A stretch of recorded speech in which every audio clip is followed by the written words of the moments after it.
Rich Dad, Poor Dad. What the rich teach their kids about money that the poor and middle class do not. By Robert Kiyosaki. To parents everywhere, a child's first and most important teachers, and to all those who educate, influence, and lead by example. Acknowledgements. How does a person say thank you when there are so many people to thank? Obviously, this book is a thank you to my two fathers, who were powerful role models, and to my mom, who taught me love and kindness. The person most responsible for this book becoming a reality is my wife, Kim, my partner in marriage, business, and in life. She makes my life complete. Introduction. Rich Dad, Poor Dad. Having two dads offered me the choice of contrasting points of view, one of a rich man and one of a poor man. I had two fathers, a rich one and a poor one. One was highly educated and intelligent. He had a PhD and completed 4 years of undergraduate work in less than 2 years. He then went on to Stanford University, the University of Chicago, and Northwestern University to do his advanced studies, all on full financial scholarships. The other father never finished the 8th grade. Both men were successful in their careers, working hard all their lives. Both earned substantial incomes, yet one always struggled financially. The other would become one of the richest men in Hawaii. One died, leaving tens of millions of dollars to his family, charities, and his church. The other left bills to be paid. Both men were strong, charismatic, and influential. Both men offered me advice, but they did not advise the same things. Both men believed strongly in education, but did not recommend the same course of study. If I had had only one dad, I would have had to accept or reject his advice. Having two dads offered me the choice of contrasting points of view, one of a rich man and one of a poor man. Instead of simply accepting or rejecting one or the other, I found myself thinking more, comparing, and then choosing for myself. The problem was that the rich man was not rich yet, and the poor man was not yet poor. Both were just starting out on their careers, and both were struggling with money and families. But they had very different points of view about money. For example, one dad would say, "The love of money is the root of all evil." The other said, "The lack of money is the root of all evil." As a young boy, having two strong fathers, both influencing me, was difficult. I wanted to be a good son and listen, but the two fathers did not say the same things.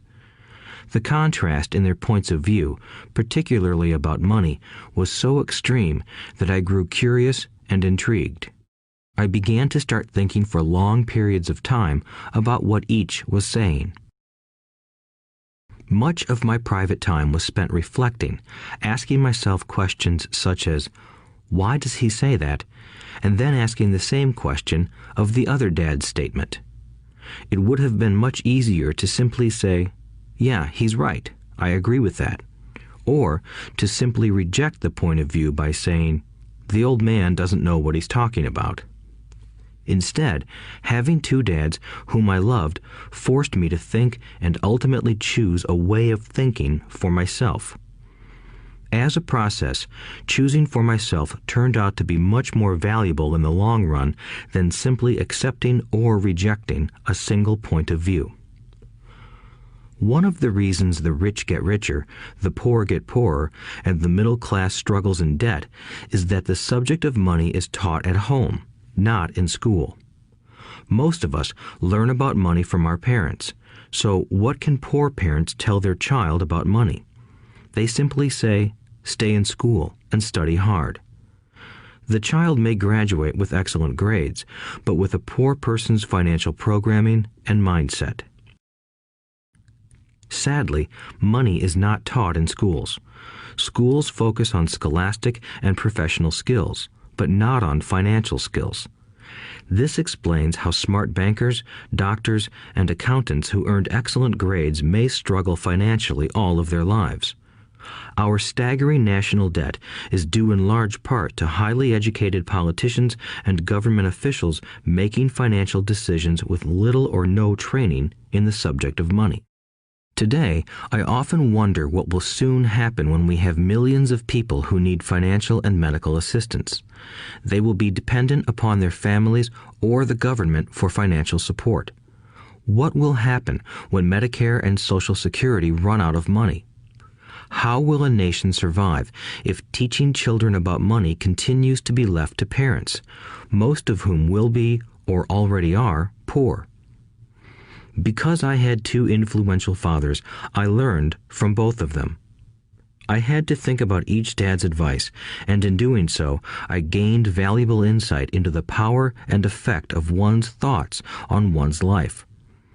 For example, one dad had a habit of saying, "I can't afford it." The other dad forbade those words to be used. He insisted I ask, "How can I afford it?" One is a statement, and the other is a question. One lets you off the hook, and the other forces you to think. My soon-to-be rich dad would explain that by automatically saying the words, "I can't afford it," your brain stops working. By asking the question, "How can I afford it?" your brain is put to work. He did not mean that you should buy everything you want. He was fanatical about exercising your mind, the most powerful computer in the world. He'd say, "My brain gets stronger every day because I exercise it. The stronger it gets, the more money I can make." He believed that automatically saying, "I can't afford it," was a sign of mental laziness. Although both dads worked hard, I noticed that one dad had a habit of putting his brain to sleep when it came to finances, and the other had a habit of exercising his brain. The long-term result was that one dad grew stronger financially, and the other grew weaker. It is not much different from a person who goes to the gym to exercise on a regular basis versus someone who sits on the couch watching television. Proper physical exercise increases your chances for health, and proper mental exercise increases your chances for wealth. My two dads had opposing attitudes, and that affected the way they thought. One dad thought that the rich should pay more in taxes to take care of those less fortunate. The other said, taxes punish those who produce and reward those who don't produce. One dad recommended, study hard so you can find a good company to work for. The other recommended, study hard so you can find a good company to buy. One dad said, the reason I'm not rich is because I have you kids. The other said, the reason I must be rich is because I have you kids. One encouraged talking about money and business at the dinner table, while the other forbade the subject of money to be discussed over a meal. One said, when it comes to money, play it safe, don't take risks. The other said, learn to manage risk. One believed, our home is our largest investment and our greatest asset. The other believed, my house is a liability, and if your house is your largest investment, you're in trouble. Both dads paid their bills on time, yet one paid his bills first while the other paid his bills last. One dad believed in a company or the government taking care of you and your needs. He was always concerned about pay raises, retirement plans, medical benefits, sick leave, vacation days, and other perks. He was impressed with two of his uncles who joined the military and earned a retirement and entitlement package for life after 20 years of active service. He loved the idea of medical benefits and PX privileges the military provided its retirees. He also loved the tenure system available through the university. The idea of job protection for life and job benefits seemed more important at times than the job.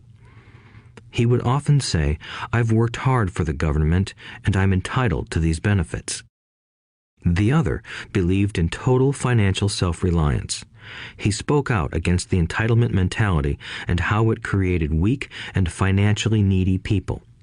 He was emphatic about being financially competent. One dad struggled to save a few dollars. The other created investments. One dad taught me how to write an impressive resume so I could find a good job. The other taught me how to write strong business and financial plans so I could create jobs. Being a product of two strong dads allowed me the luxury of observing the effects different thoughts have on one's life. I noticed that people really do shape their lives through their thoughts. For example, my poor dad always said, "I'll never be rich," and that prophecy became reality. My rich dad, on the other hand, always referred to himself as rich. He would say things like, "I'm a rich man and rich people don't do this." Even when he was flat broke after a major financial setback, he continued to refer to himself as a rich man. He would cover himself by saying, "There is a difference between being poor and being broke. Broke is temporary. Poor is eternal." My poor dad would say, "I'm not interested in money," or "money doesn't matter." My rich dad always said, "Money is power." The power of our thoughts may never be measured or appreciated, but it became obvious to me as a young boy that it was important to be aware of my thoughts and how I expressed myself. I noticed that my poor dad was poor, not because of the amount of money he earned, which was significant, but because of his thoughts and actions.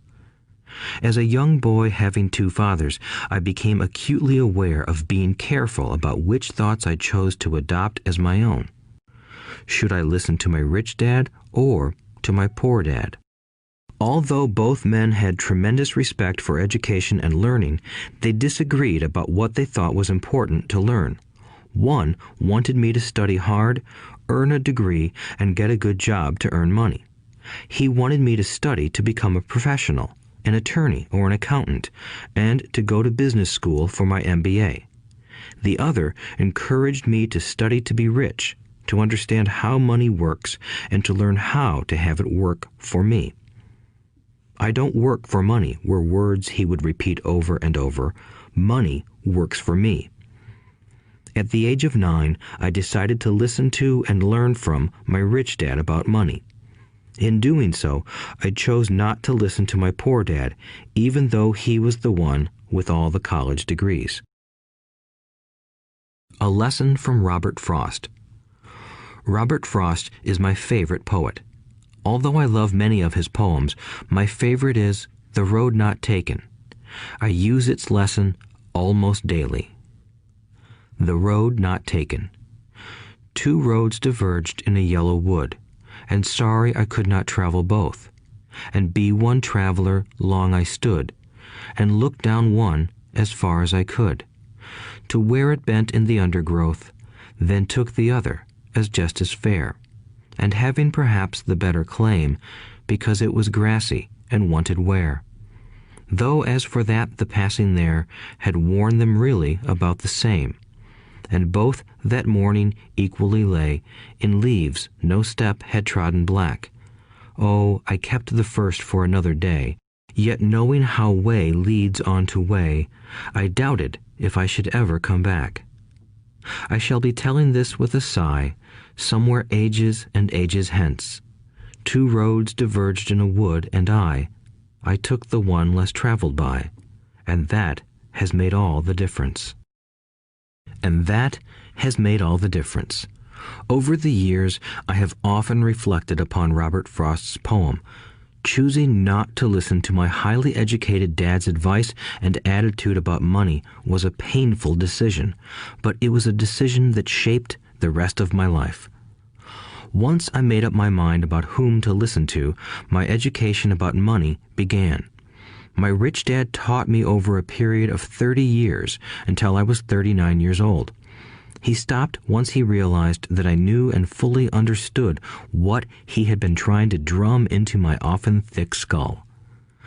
Money is one form of power, but what is more powerful is financial education. Money comes and goes, but if you have the education about how money works, you gain power over it and can begin building wealth. The reason positive thinking alone does not work is because most people went to school and never learned how money works, so they spend their lives working for money. Because I was only 9 years old when I started, the lessons my rich dad taught me were simple. And when it was all said and done, there were only 6 main lessons, repeated over 30 years. This audiobook is about those 6 lessons, put as simply as possible, just as simply as my rich dad put forth those lessons to me.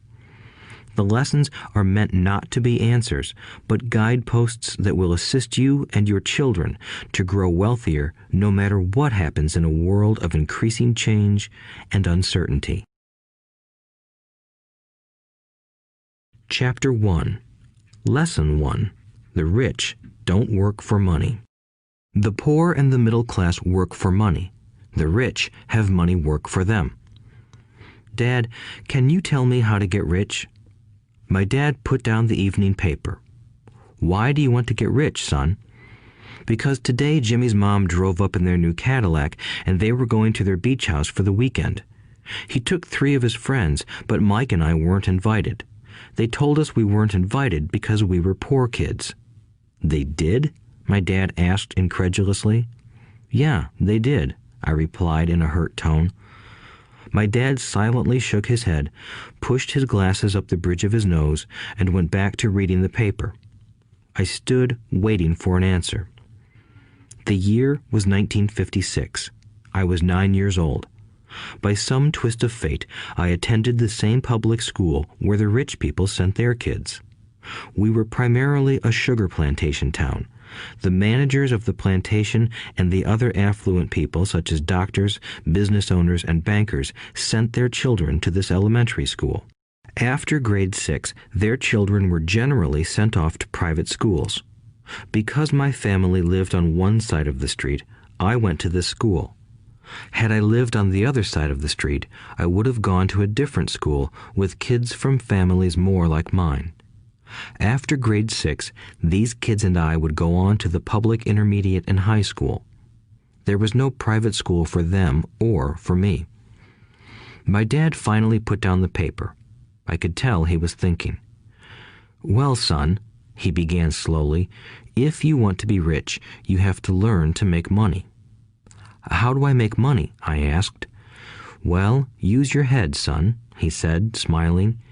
Even then, I knew that really meant, that's all I'm going to tell you, or, I don't know the answer, so don't embarrass me. A partnership is formed. The next morning, I told my best friend, Mike, what my dad had said. As best as I could tell, Mike and I were the only poor kids in this school.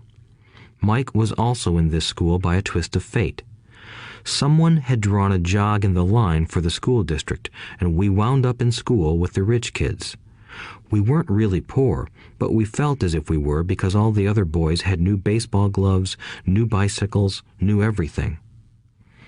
Mom and Dad provided us with the basics, like food and shelter and clothes, but that was about it. My dad used to say, if you want something, work for it. We wanted things, but there was not much work available for 9-year-old boys. So what do we do to make money? Mike asked. I don't know, I said, but do you want to be my partner? He agreed, and so on that Saturday morning, Mike became my first business partner. We spent all morning coming up with ideas on how to make money. Occasionally, we talked about all the cool guys at Jimmy's beach house having fun. It hurt a little, but that hurt was good, because it inspired us to keep thinking of a way to make money. Finally, that afternoon, a bolt of lightning struck. It was an idea Mike got from a science book he had read. Excitedly, we shook hands, and the partnership now had a business. For the next several weeks, Mike and I ran around our neighborhood, knocking on doors and asking our neighbors if they would save their toothpaste tubes for us. With puzzled looks, most adults consented with a smile.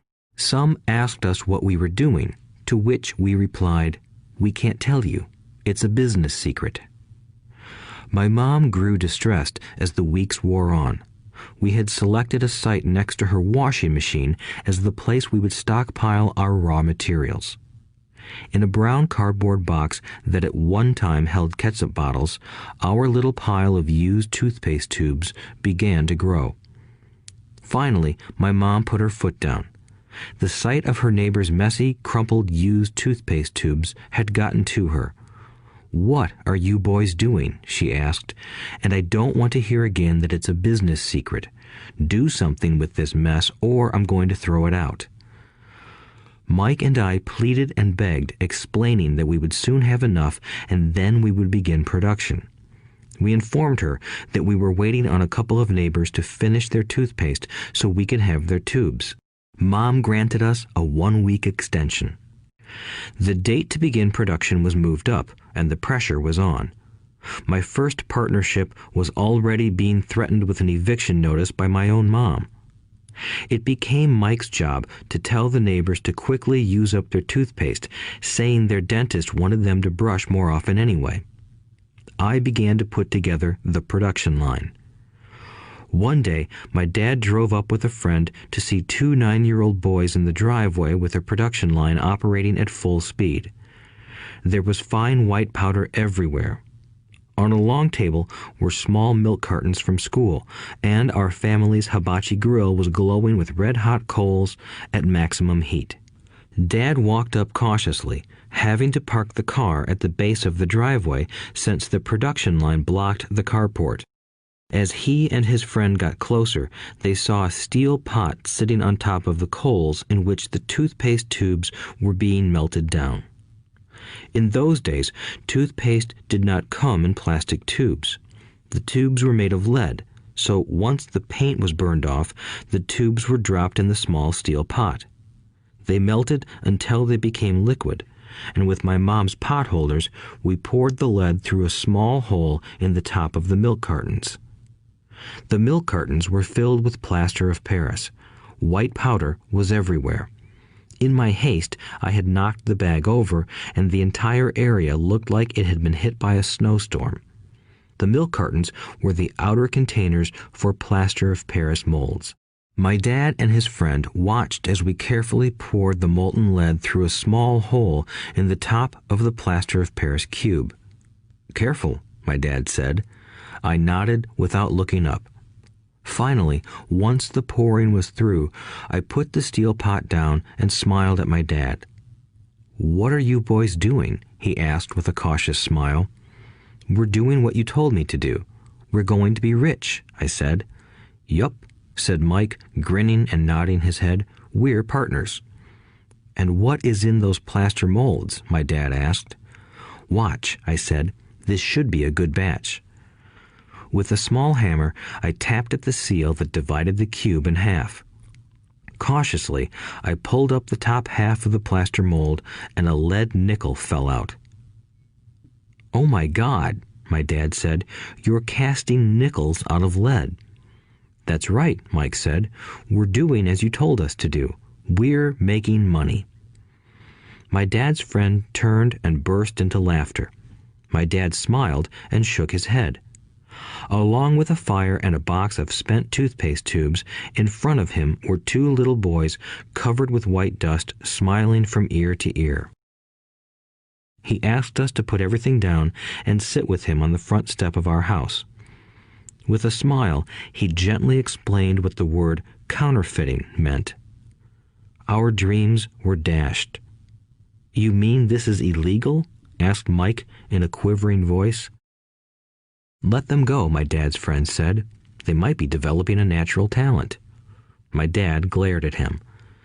"Yes, it is illegal," my dad said gently, "but you boys have shown great creativity and original thought. Keep going. I'm really proud of you."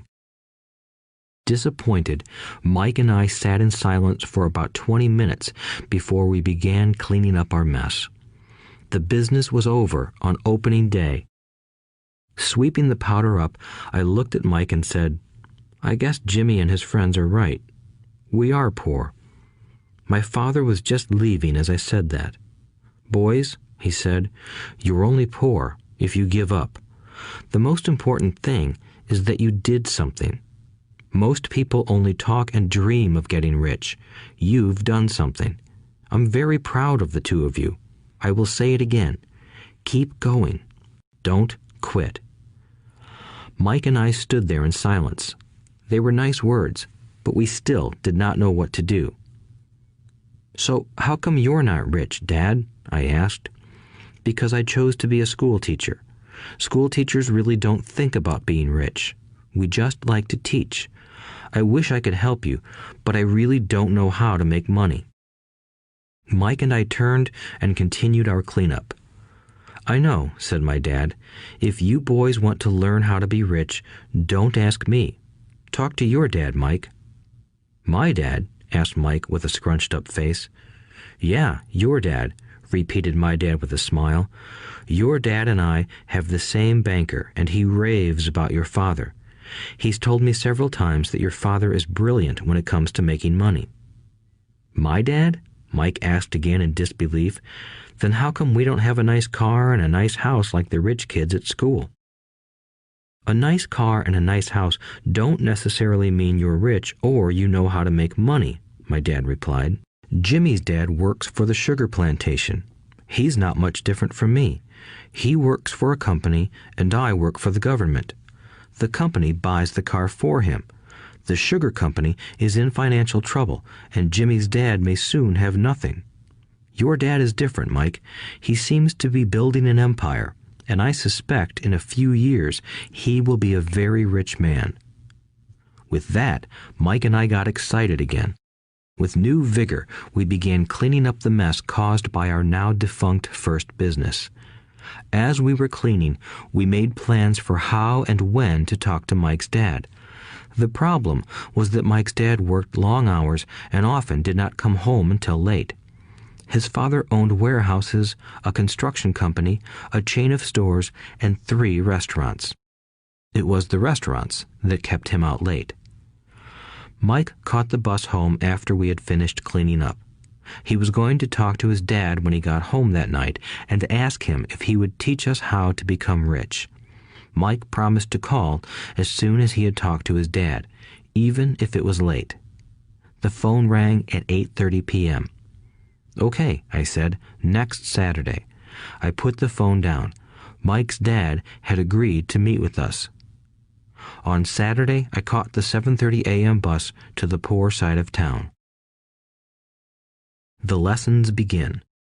Mike and I met with his dad that morning at 8 o'clock. He was already busy, having been at work for more than an hour. His construction supervisor was just leaving in his pickup truck as I walked up to his simple, small, and tidy home. Mike met me at the door.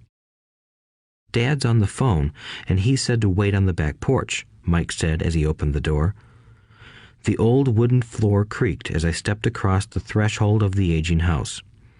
There was a cheap mat just inside the door.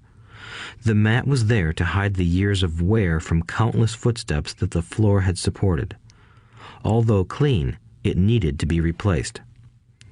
I felt claustrophobic as I entered the narrow living room that was filled with old, musty, overstuffed furniture that today would be collector's items. Sitting on the couch were 2 women, both a little older than my mom. Across from the women sat a man in workman's clothes. He wore khaki slacks and a khaki shirt, neatly pressed but without starch, and polished work boots. He was about 10 years older than my dad.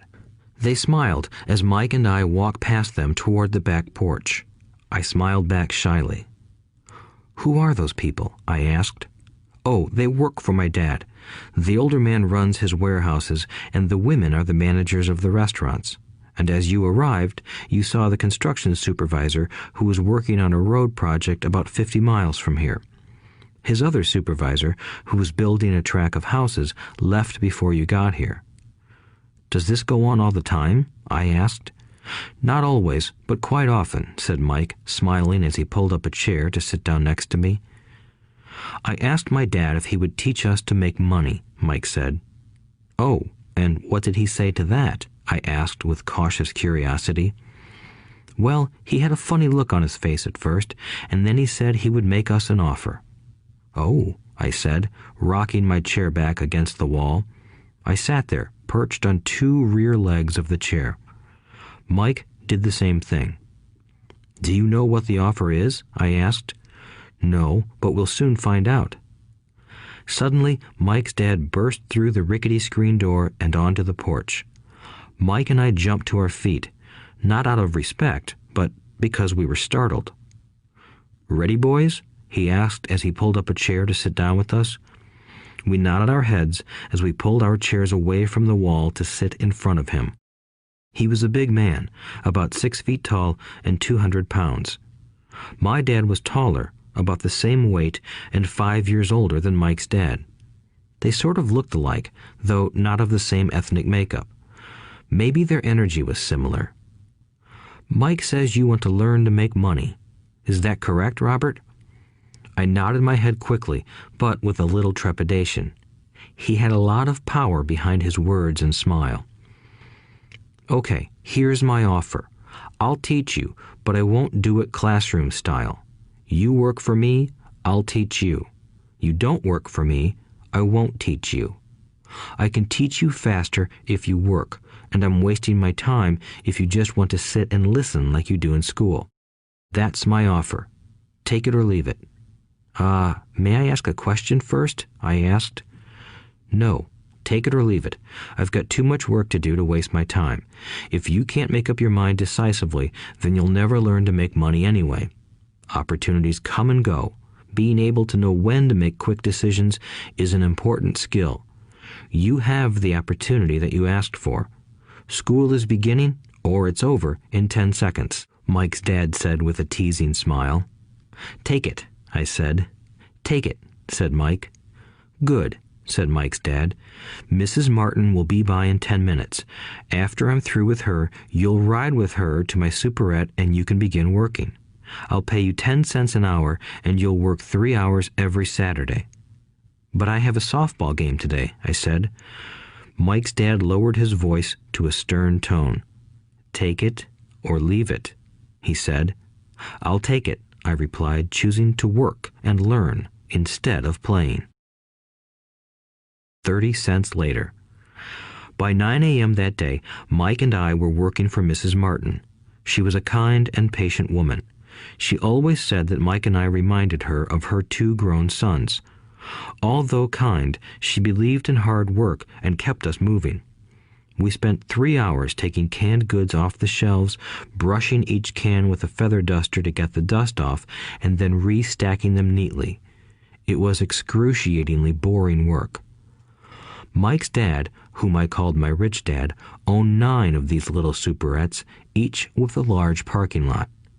They were the early version of the 7-Eleven convenience stores, little neighborhood grocery stores where people bought items such as milk, bread, butter, and cigarettes. The problem was that this was Hawaii before air conditioning was widely used, and the stores could not close their doors because of the heat. On 2 sides of the store, the doors had to be wide open to the road and parking lot. Every time a car drove by or pulled into the parking lot, dust would swirl and settle in the store. We knew we had a job as long as there was no air conditioning. For 3 weeks, Mike and I reported to Mrs. Martin and worked our 3 hours. By noon, our work was over, and she dropped 3 little dimes in each of our hands. Now, even at the age of 9 in the mid-1950s, 30 cents was not too exciting. Comic books cost 10 cents back then, so I usually spent my money on comic books and went home. By Wednesday of the 4th week, I was ready to quit. I had agreed to work only because I wanted to learn to make money from Mike's dad, and now I was a slave for 10 cents an hour. On top of that, I had not seen Mike's dad since that first Saturday. "I'm quitting," I told Mike at lunchtime. School was boring, and now I did not even have my Saturdays to look forward to. But it was the 30 cents that really got to me. This time, Mike smiled. "What are you laughing at?" I asked with anger and frustration. "Dad said this would happen. He said to meet with him when you were ready to quit." "What?" I said indignantly. "He's been waiting for me to get fed up?" Sort of, Mike said. Dad's kind of different. He doesn't teach like your dad. Your mom and dad lecture a lot. My dad is quiet and a man of few words. You just wait till this Saturday. I'll tell him you're ready. You mean I've been set up? No, not really. But maybe. Dad will explain on Saturday. Waiting in line on Saturday. I was ready to face Mike's dad. Even my real dad was angry with him. My real dad, the one I called the poor one, thought that my rich dad was violating child labor laws and should be investigated. My educated poor dad told me to demand what I deserve, at least 25 cents an hour. My poor dad told me that if I did not get a raise, I was to quit immediately. You don't need that damn job anyway, said my poor dad with indignation. At 8 o'clock Saturday morning, I walked through the door of Mike's house when Mike's dad opened it.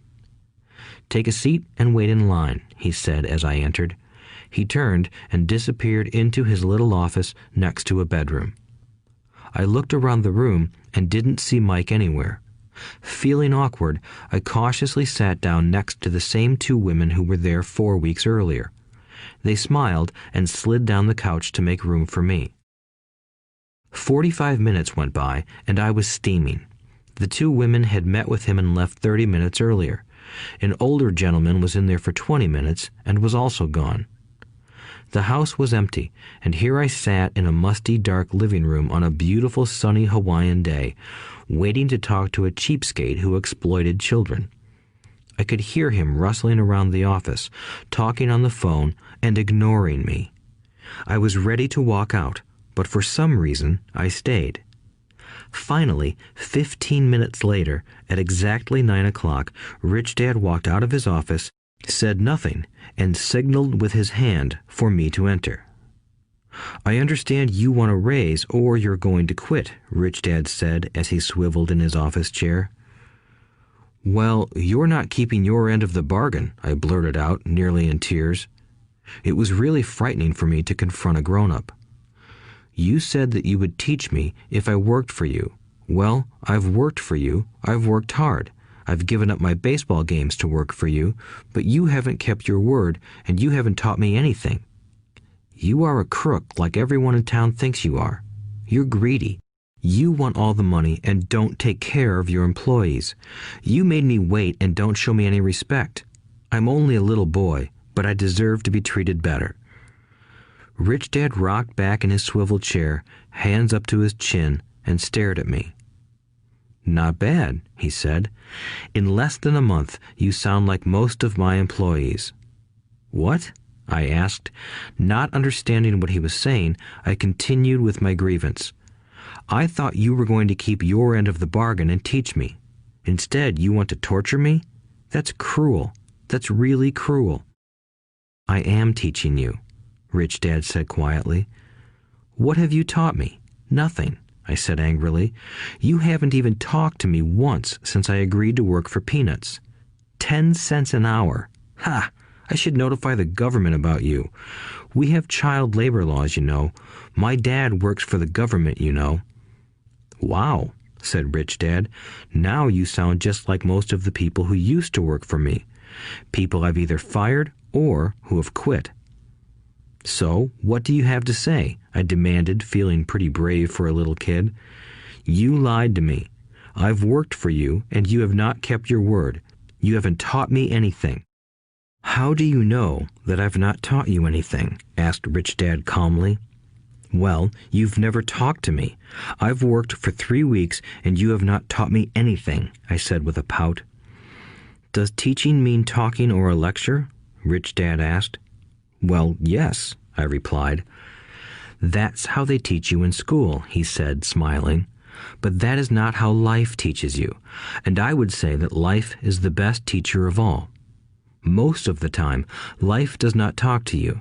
It just sort of pushes you around. Each push is life saying, wake up, there's something I want you to learn. What is this man talking about? I asked myself silently. Life pushing me around was life talking to me? Now I knew I had to quit my job. I was talking to someone who needed to be locked up. If you learn life's lessons, you will do well. If not, life will just continue to push you around. People do two things. Some just let life push them around. Others get angry and push back. But they push back against their boss, or their job, or their husband or wife. They do not know it's life that's pushing. I had no idea what he was talking about. Life pushes all of us around. Some people give up and others fight. A few learn the lesson and move on. They welcome life pushing them around. To these few people, it means they need and want to learn something. They learn and move on. Most quit, and a few, like you, fight. Rich Dad stood and shut the creaky old wooden window that needed repair. If you learn this lesson, you will grow into a wise, wealthy, and happy young man. If you don't, you will spend your life blaming a job, low pay, or your boss for your problems. You'll live life always hoping for that big break that will solve all your money problems. Rich Dad looked over at me to see if I was still listening. His eyes met mine. We stared at each other, communicating through our eyes. Finally, I looked away once I had absorbed his message. I knew he was right. I was blaming him, and I did ask to learn. I was fighting. Rich Dad continued, "Or, if you are the kind of person who has no guts, you just give up every time life pushes you. If you are that kind of person, you'll live all your life playing it safe, doing the right things, saving yourself for some event that never happens. Then you die a boring old man. You'll have lots of friends who really like you because you were such a nice, hard-working guy. But the truth is that you let life push you into submission. Deep down, you were terrified of taking risks. You really wanted to win, but the fear of losing was greater than the excitement of winning. Deep inside, you and only you will know you didn't go for it. You chose to play it safe." Our eyes met again. "You've been pushing me around?" I asked. "Some people might say that," smiled Rich Dad. "I would say that I just gave you a taste of life." "What taste of life?" I asked, still angry, but now curious and ready to learn. "You boys are the first people that have ever asked me to teach them how to make money. I have more than 150 employees, and not one of them has asked me what I know about money. They ask me for a job and a paycheck, but never to teach them about money. So most will spend the best years of their lives working for money, not really understanding what it is they are working for." I sat there listening intently. "So when Mike told me you wanted to learn how to make money, I decided to design a course that mirrored real life. I could talk until I was blue in the face, but you wouldn't hear a thing. So I decided to let life push you around a bit so you could hear me. That's why I only paid you 10 cents. "So what is the lesson I learned from working for only 10 cents an hour?" I asked. "That you're cheap and exploit your workers?" Rich Dad rocked back and laughed heartily. Finally, he said, "You'd best change your point of view. Stop blaming me and thinking I'm the problem. If you think I'm the problem, then you have to change me. If you realize that you're the problem, then you can change yourself, learn something, and grow wiser. Most people want everyone else in the world to change but themselves. Let me tell you, it's easier to change yourself than everyone else." "I don't understand," I said. "Don't blame me for your problems," Rich Dad said, growing impatient. "But you only pay me 10 cents. "So what are you learning?" Rich Dad asked, smiling. "That you're cheap," I said with a sly grin. "See, you think I'm the problem," said Rich Dad. "But you are. Well, keep that attitude and you'll learn nothing. Keep the attitude that I'm the problem, and what choices do you have?" "Well, if you don't pay me more or show me more respect and teach me, I'll quit." "Well put," Rich Dad said, "and that's exactly what most people do. They quit and go looking for another job, a better opportunity and higher pay, actually thinking that this will solve the problem. In most cases, it won't. So what should I do? I asked. Just take this measly 10 cents an hour and smile? Rich Dad smiled. That's what the other people do. But that's all they do, waiting for a raise, thinking that more money will solve their problems. Most just accept it, and some take a second job working harder, but again, accepting a small paycheck. I sat staring at the floor, beginning to understand the lesson Rich Dad was presenting. I could sense it was a taste of life. Finally, I looked up and asked, "So what will solve the problem?" "This," he said, leaning forward in his chair and tapping me gently on the head. "This stuff between your ears." It was at that moment that Rich Dad shared the pivotal point of view that separated him from his employees and my poor dad, and led him to eventually become one of the richest men in Hawaii, while my highly educated but poor dad struggled financially all his life. It was a singular point of view that made all the difference over a lifetime. Rich Dad said this point of view over and over, which I call lesson number 1. The poor and the middle class work for money. The rich have money work for them. On that bright Saturday morning, I learned a completely different point of view from what I had been taught by my poor dad. At the age of 9, I understood that both dads wanted me to learn. Both dads encouraged me to study, but not the same things. My highly educated dad recommended that I do what he did.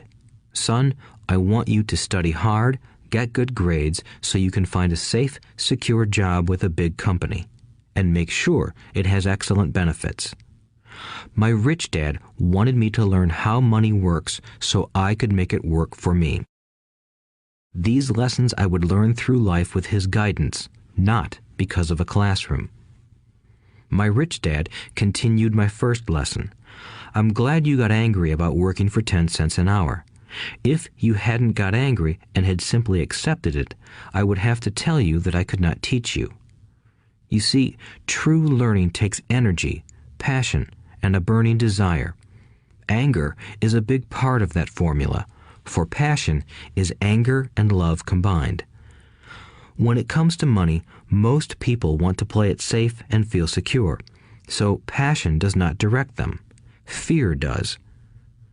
"So is that why they'll take jobs with low pay?" I asked. "Yes," said Rich Dad. "Some people say I exploit people because I don't pay as much as the sugar plantation or the government. I say the people exploit themselves. It's their fear, not mine." "But don't you feel you should pay them more?" I asked. "I don't have to. And besides, more money will not solve their problems. Just look at your dad. He makes a lot of money, and he still can't pay his bills. Most people, given more money, only get into more debt." "So that's why the 10 cents an hour," I said, smiling. "It's part of the lesson." "That's right," smiled Rich Dad. "You see, your dad went to school and got an excellent education so he could get a high-paying job. But he still has money problems because he never learned anything about money in school. On top of that, he believes in working for money." "And you don't?" I asked. "No, not really," said Rich Dad. "If you want to learn to work for money, then stay in school. That is a great place to learn to do that. But if you want to learn how to have money work for you, then I will teach you that. But only if you want to learn." "Wouldn't everyone want to learn that?" I asked. "No," said Rich Dad, "simply because it's easier to learn to work for money, especially if fear is your primary emotion when the subject of money is discussed." "I don't understand," I said with a frown. "Don't worry about that for now. Just know that it's fear that keeps most people working at a job. The fear of not paying their bills, the fear of being fired, the fear of not having enough money, and the fear of starting over. That's the price of studying to learn a profession or trade and then working for money. Most people become a slave to money and then get angry at their boss. Learning to have money work for you is a completely different course of study? I asked. Absolutely, Rich Dad answered. Absolutely. We sat in the silence on that beautiful Hawaiian Saturday morning. My friends had just started their Little League baseball game, but for some reason I was now thankful I had decided to work for 10 cents an hour. I sensed that I was about to learn something my friends wouldn't learn in school. Ready to learn? Asked Rich Dad. Absolutely, I said with a grin. I have kept my promise. I've been teaching you from afar, my Rich Dad said. At 9 years old, you've gotten a taste of what it feels like to work for money. Just multiply your last month by 50 years, and you will have an idea of what most people spend their life doing. I don't understand, I said. How did you feel waiting in line to see me, once to get hired and once to ask for more money? Terrible, I said. If you choose to work for money, that is what life will be like, said Rich Dad. And how did you feel when Mrs. Martin dropped 3 dimes in your hand for 3 hours of work? I felt like it wasn't enough. It seemed like nothing. I was disappointed, I said. And that is how most employees feel when they look at their paychecks, especially after all the tax and other deductions are taken out. At least you got 100%. You mean most workers don't get paid everything? I asked with amazement. Heavens no, said Rich Dad. The government always takes its share first. How do they do that? I asked. Taxes, said Rich Dad. You're taxed when you earn. You're taxed when you spend. You're taxed when you save. You're taxed when you die. Why do people let the government do that to them?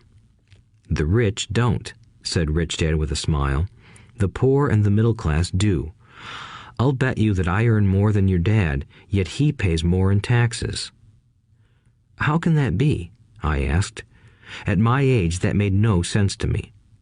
Why would someone let the government do that to them? Rich Dad rocked slowly and silently in his chair, just looking at me. Ready to learn? He asked. I nodded my head slowly. As I said, there is a lot to learn. Learning how to have money work for you is a lifetime study. Most people go to college for 4 years and their education ends. I already know that my study of money will continue over my lifetime, simply because the more I find out I need to know. Most people never study the subject. They go to work, get their paycheck, balance their checkbooks, and that's it. Then they wonder why they have money problems.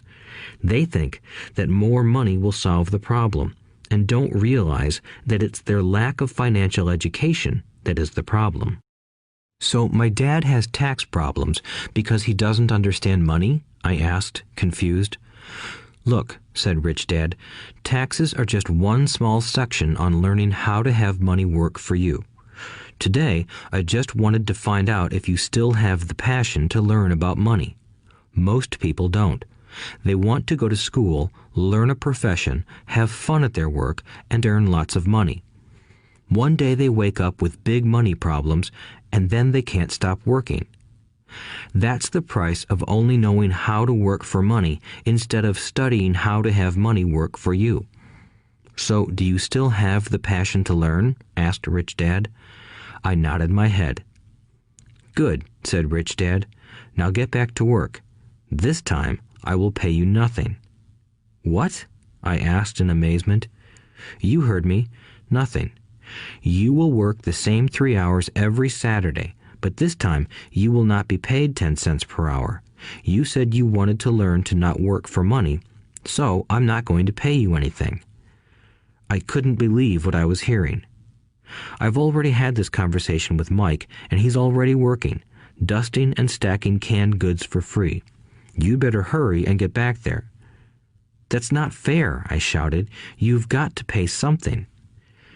You said you wanted to learn. If you don't learn this now, you'll grow up to be like the two women and the older man sitting in my living room, working for money and hoping I don't fire them.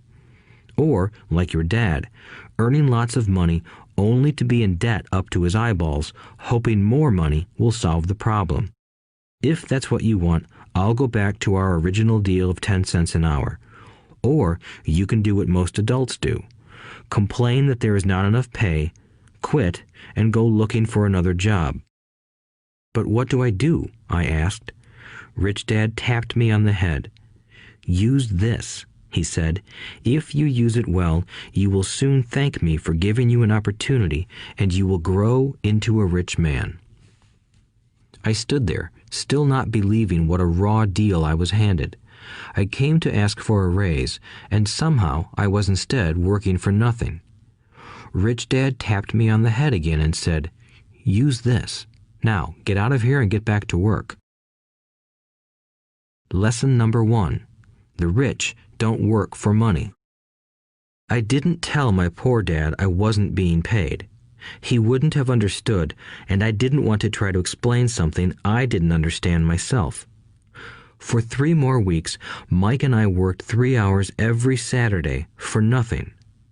The work didn't bother me, and the routine got easier. But it was the missed baseball games and not being able to afford to buy a few comic books that got to me. Rich Dad stopped by at noon on the 3rd week. We heard his truck pull up in the parking lot and sputter when the engine was turned off. He entered the store and greeted Mrs. Martin with a hug. After finding out how things were going in the store, he reached into the ice cream freezer, pulled out 2 bars, paid for them, and signaled to Mike and me. "Let's go for a walk, boys." We crossed the street, dodging a few cars, and walked across a large grassy field where a few adults were playing softball. Sitting down at a lone picnic table, he handed Mike and me the treats. "How's it going, boys?" "Okay," Mike said. I nodded in agreement. "Learn anything yet?" Rich Dad asked. Mike and I looked at each other, shrugged our shoulders, and shook our heads in unison. Avoiding one of life's biggest traps. Well, you boys had better start thinking. You're staring at one of life's biggest lessons. If you learn it, you'll enjoy a life of great freedom and security. If you don't, you'll wind up like Mrs. Martin and most of the people playing softball in this park. They work very hard for little money, clinging to the illusion of job security and looking forward to a 3-week vacation each year and maybe a skimpy pension after 45 years of service. If that excites you, I'll give you a raise to 25 cents an hour. But these are good, hard-working people. Are you making fun of them? I demanded. A smile came over Rich Dad's face. Mrs. Martin is like a mother to me. I would never be that cruel. I may sound unkind because I'm doing my best to point something out to the 2 of you. I want to expand your point of view so you can see something most people never have the benefit of seeing because their vision is too narrow. Most people never see the trap they are in. Mike and I sat there, uncertain of his message. He sounded cruel, yet we could sense he was trying to drive home a point. With a smile, Rich Dad said, "Doesn't that 25 cents an hour sound good? Doesn't it make your heart beat a little faster?" I shook my head no, but it really did. 25 cents an hour would be big bucks to me. "Okay, I'll pay you $1 an hour," Rich Dad said, with a sly grin. Now my heart started to race. My brain was screaming, "Take it, take it." I could not believe what I was hearing. Still, I said nothing. "Okay, $2 an hour." My little brain and heart nearly exploded. After all, it was 1956, and being paid $2 an hour would have made me the richest kid in the world. I couldn't imagine earning that kind of money. I wanted to say yes. I wanted the deal. I could picture a new bicycle, new baseball glove, and the adoration of my friends when I flashed some cash. On top of that, Jimmy and his rich friends could never call me poor again. But somehow, my mouth stayed shut. The ice cream had melted and was running down my hand. Rich Dad was looking at two boys staring back at him, eyes wide open and brains empty. He was testing us, and he knew there was a part of our emotions that wanted to take the deal. He understood that every person has a weak and needy part of their soul that can be bought, and he knew that every individual also had a part of their soul that was resilient and could never be bought. It was only a question of which one was stronger. Okay, $5 an hour. Suddenly, I was silent. Something had changed. The offer was too big and ridiculous. Not many grown-ups in 1956 made more than that, but quickly my temptation disappeared and calm set in. Slowly, I turned to my left to look at Mike. He looked back at me. The part of my soul that was weak and needy was silenced. The part of me that had no price took over. I knew Mike had gotten to that point too. "Good," said Rich Dad softly. "Most people have a price, and they have a price because of human emotions named fear and greed. First, the fear of being without money motivates us to work hard, and then, once we get that paycheck, greed or desire starts us thinking about all the wonderful things money can buy. The pattern is then set." "What pattern?" I asked. "The pattern of get up, go to work, pay bills, get up, go to work, pay bills." People's lives are forever controlled by two emotions, fear and greed. Offer them more money, and they continue the cycle by increasing their spending. This is what I call the rat race. "There is another way?" Mike asked.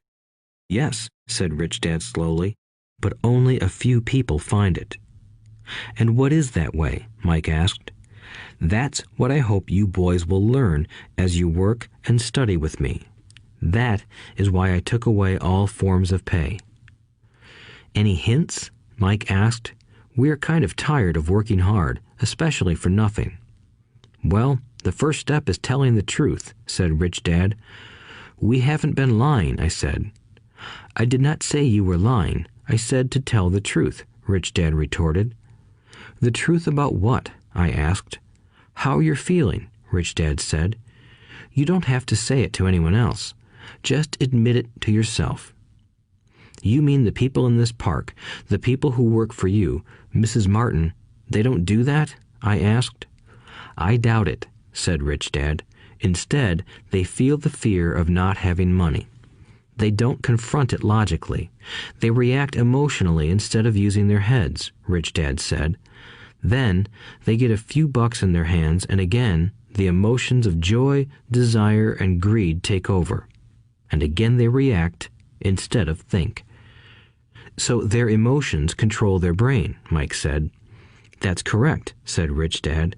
"Instead of admitting the truth about how they feel, they react to their feelings and fail to think. They feel the fear, so they go to work, hoping that money will soothe the fear, but it doesn't. It continues to haunt them, and they return to work, hoping again that money will calm their fears, and again it doesn't. Fear keeps them in this trap of working, earning money, working, earning money, hoping the fear will go away. But every day they get up, and that old fear wakes up with them. For millions of people, that old fear keeps them awake all night, causing a night of turmoil and worry. So they get up and go to work, hoping that a paycheck will kill that fear gnawing at their souls. Money is running their lives, and they refuse to tell the truth about that. Money is in control of their emotions and their souls." Rich Dad sat quietly, letting his words sink in. Mike and I had heard what he said, but didn't understand fully what he was talking about. I just knew that I often wondered why grown-ups hurried off to work. It did not seem like much fun, and they never looked that happy, but something kept them going.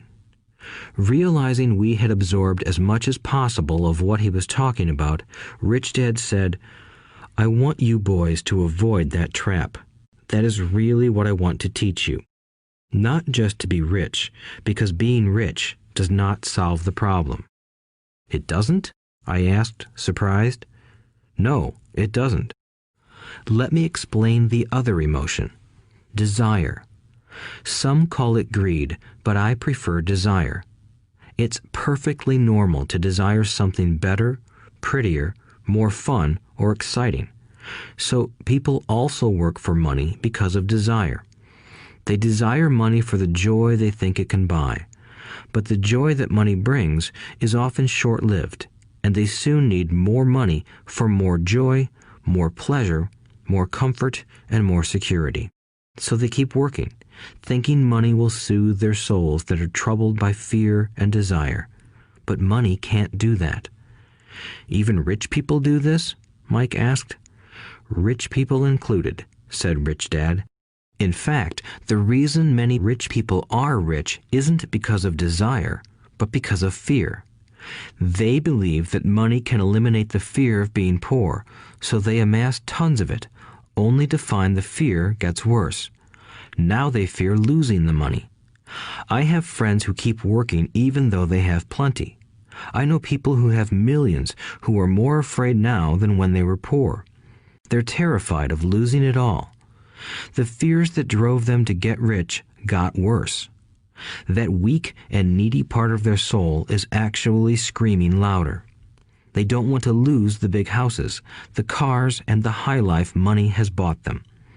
They worry about what their friends would say if they lost all their money. Many are emotionally desperate and neurotic, although they look rich and have more money. So, is a poor man happier? I asked. No, I don't think so, replied Rich Dad.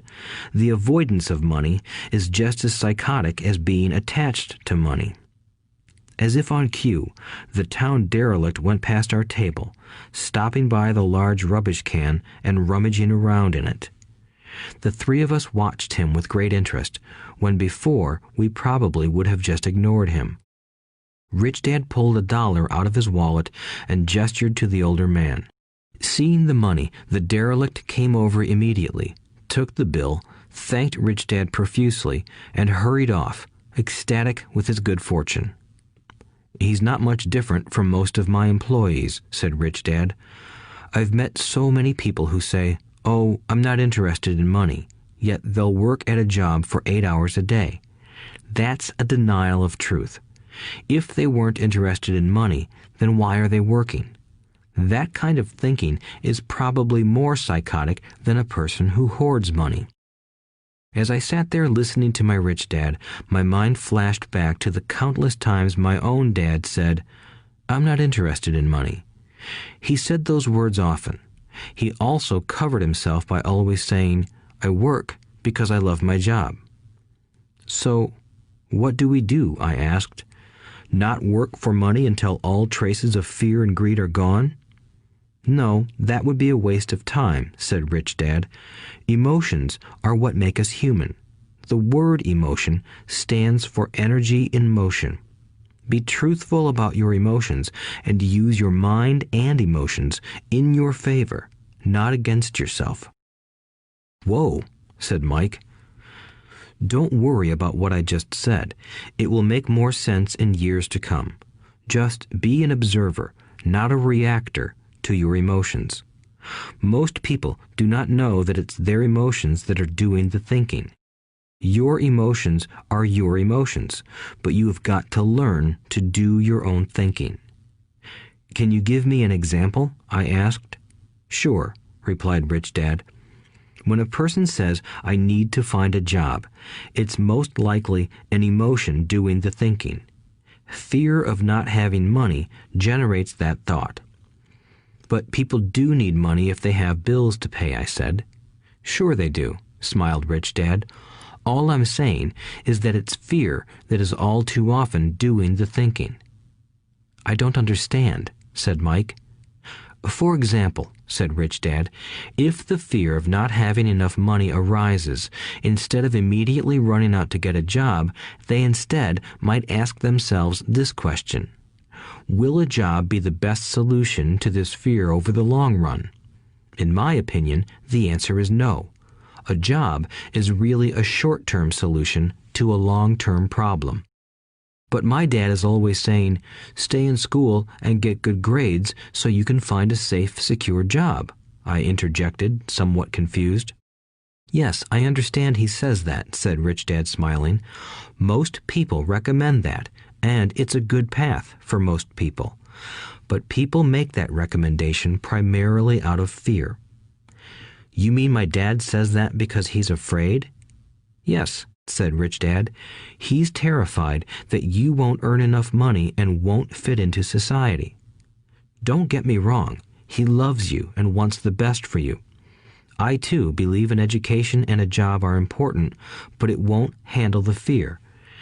You see, that same fear that makes him get up in the morning to earn a few bucks is the fear that is causing him to be so fanatical about your going to school. So what do you recommend? I asked. I want to teach you to master the power of money instead of being afraid of it. They don't teach that in school, and if you don't learn it, you become a slave to money. It was finally making sense. He wanted us to widen our views and to see what the Mrs. Martins of this world couldn't see. He used examples that sounded cruel at the time, but I've never forgotten them. My vision widened that day, and I began to see the trap that lay ahead for most people. You see, we're all employees ultimately. We just work at different levels, said Rich Dad. I just want you boys to have a chance to avoid the trap caused by those two emotions, fear and desire. Use them in your favor, not against you. That's what I want to teach you. I'm not interested in just teaching you to make a pile of money. That won't handle the fear or desire. If you don't first handle fear and desire, and you get rich, you'll only be a highly paid slave. So how do we avoid the trap? I asked. The main cause of poverty or financial struggle is fear and ignorance, not the economy or the government or the rich.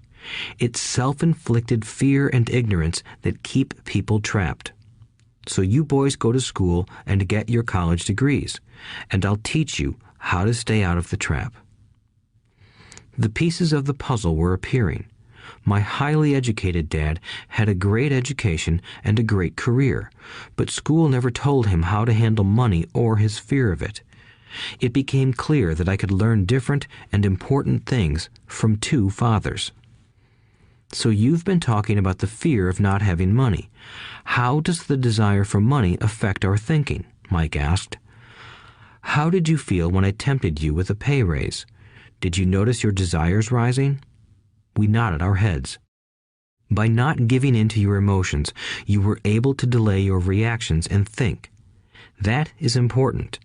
We will always have emotions of fear and greed. From here on in, it's imperative for you to use those emotions to your advantage, and for the long term to not let your emotions control your thinking. Most people use fear and greed against themselves.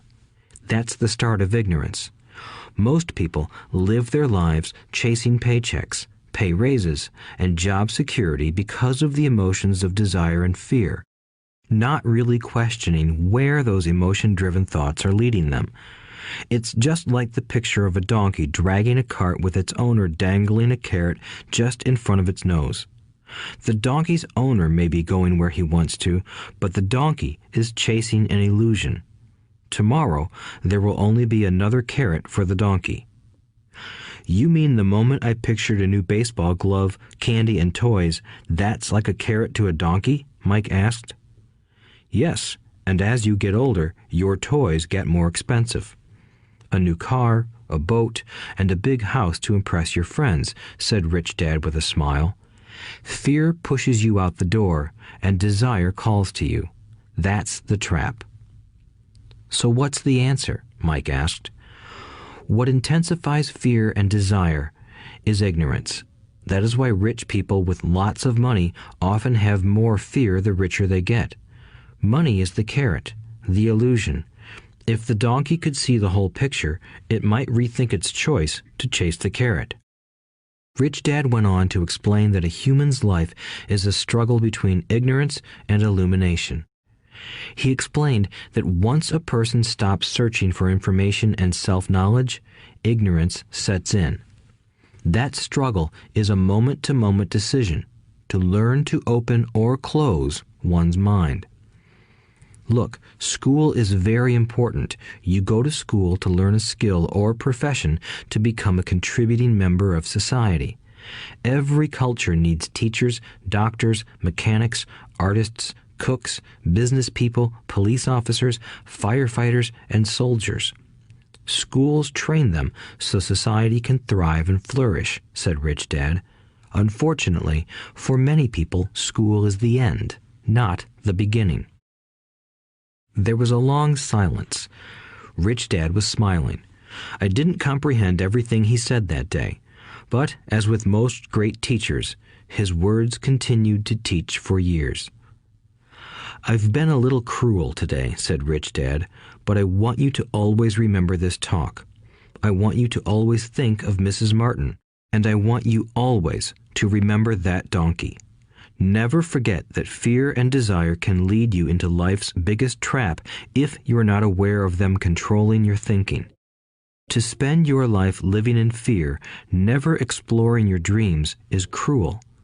To work hard for money, thinking that it will buy you things that will make you happy, is also cruel. To wake up in the middle of the night terrified about paying bills is a horrible way to live. To live a life dictated by the size of a paycheck is not really living a life. Thinking that a job makes you secure is lying to yourself. That's cruel, and that's the trap I want you to avoid. I've seen how money runs people's lives. Don't let that happen to you. Please, don't let money run your life. A softball rolled under our table. Rich Dad picked it up and threw it back. So what does ignorance have to do with greed and fear? I asked. Because it is ignorance about money that causes so much greed and fear, said Rich Dad. Let me give you some examples. A doctor, wanting more money to better provide for his family, raises his fees. By raising his fees, it makes healthcare more expensive for everyone. It hurts the poor people the most, so they have worse health than those with money. Because the doctors raise their fees, the attorneys raise their fees. Because the attorneys' fees have gone up, school teachers want a raise, which raises our taxes, and on and on and on. Soon, there will be such a horrifying gap between the rich and the poor that chaos will break out and another great civilization will collapse. History proves that great civilizations collapse when the gap between the haves and have-nots is too great.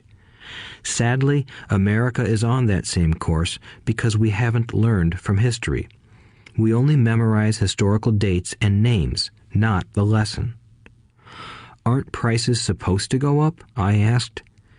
In an educated society with a well-run government, prices should actually come down. Of course, that is often only true in theory. Prices go up because of greed and fear caused by ignorance. If schools taught people about money, there would be more money and lower prices. But schools focus only on teaching people to work for money, not how to harness money's power. But don't we have business schools? Mike asked. And haven't you encouraged me to go for my MBA? Yes, said Rich Dad, but all too often business schools train employees to become sophisticated bean counters. Heaven forbid a bean counter takes over a business. All they do is look at the numbers, fire people, and kill the business. I know this because I hire bean counters. All they think about is cutting costs and raising prices, which cause more problems. Bean counting is important. I wish more people knew it, but it, too, is not the whole picture, added Rich Dad angrily. So, is there an answer? Asked Mike. Yes, said Rich Dad.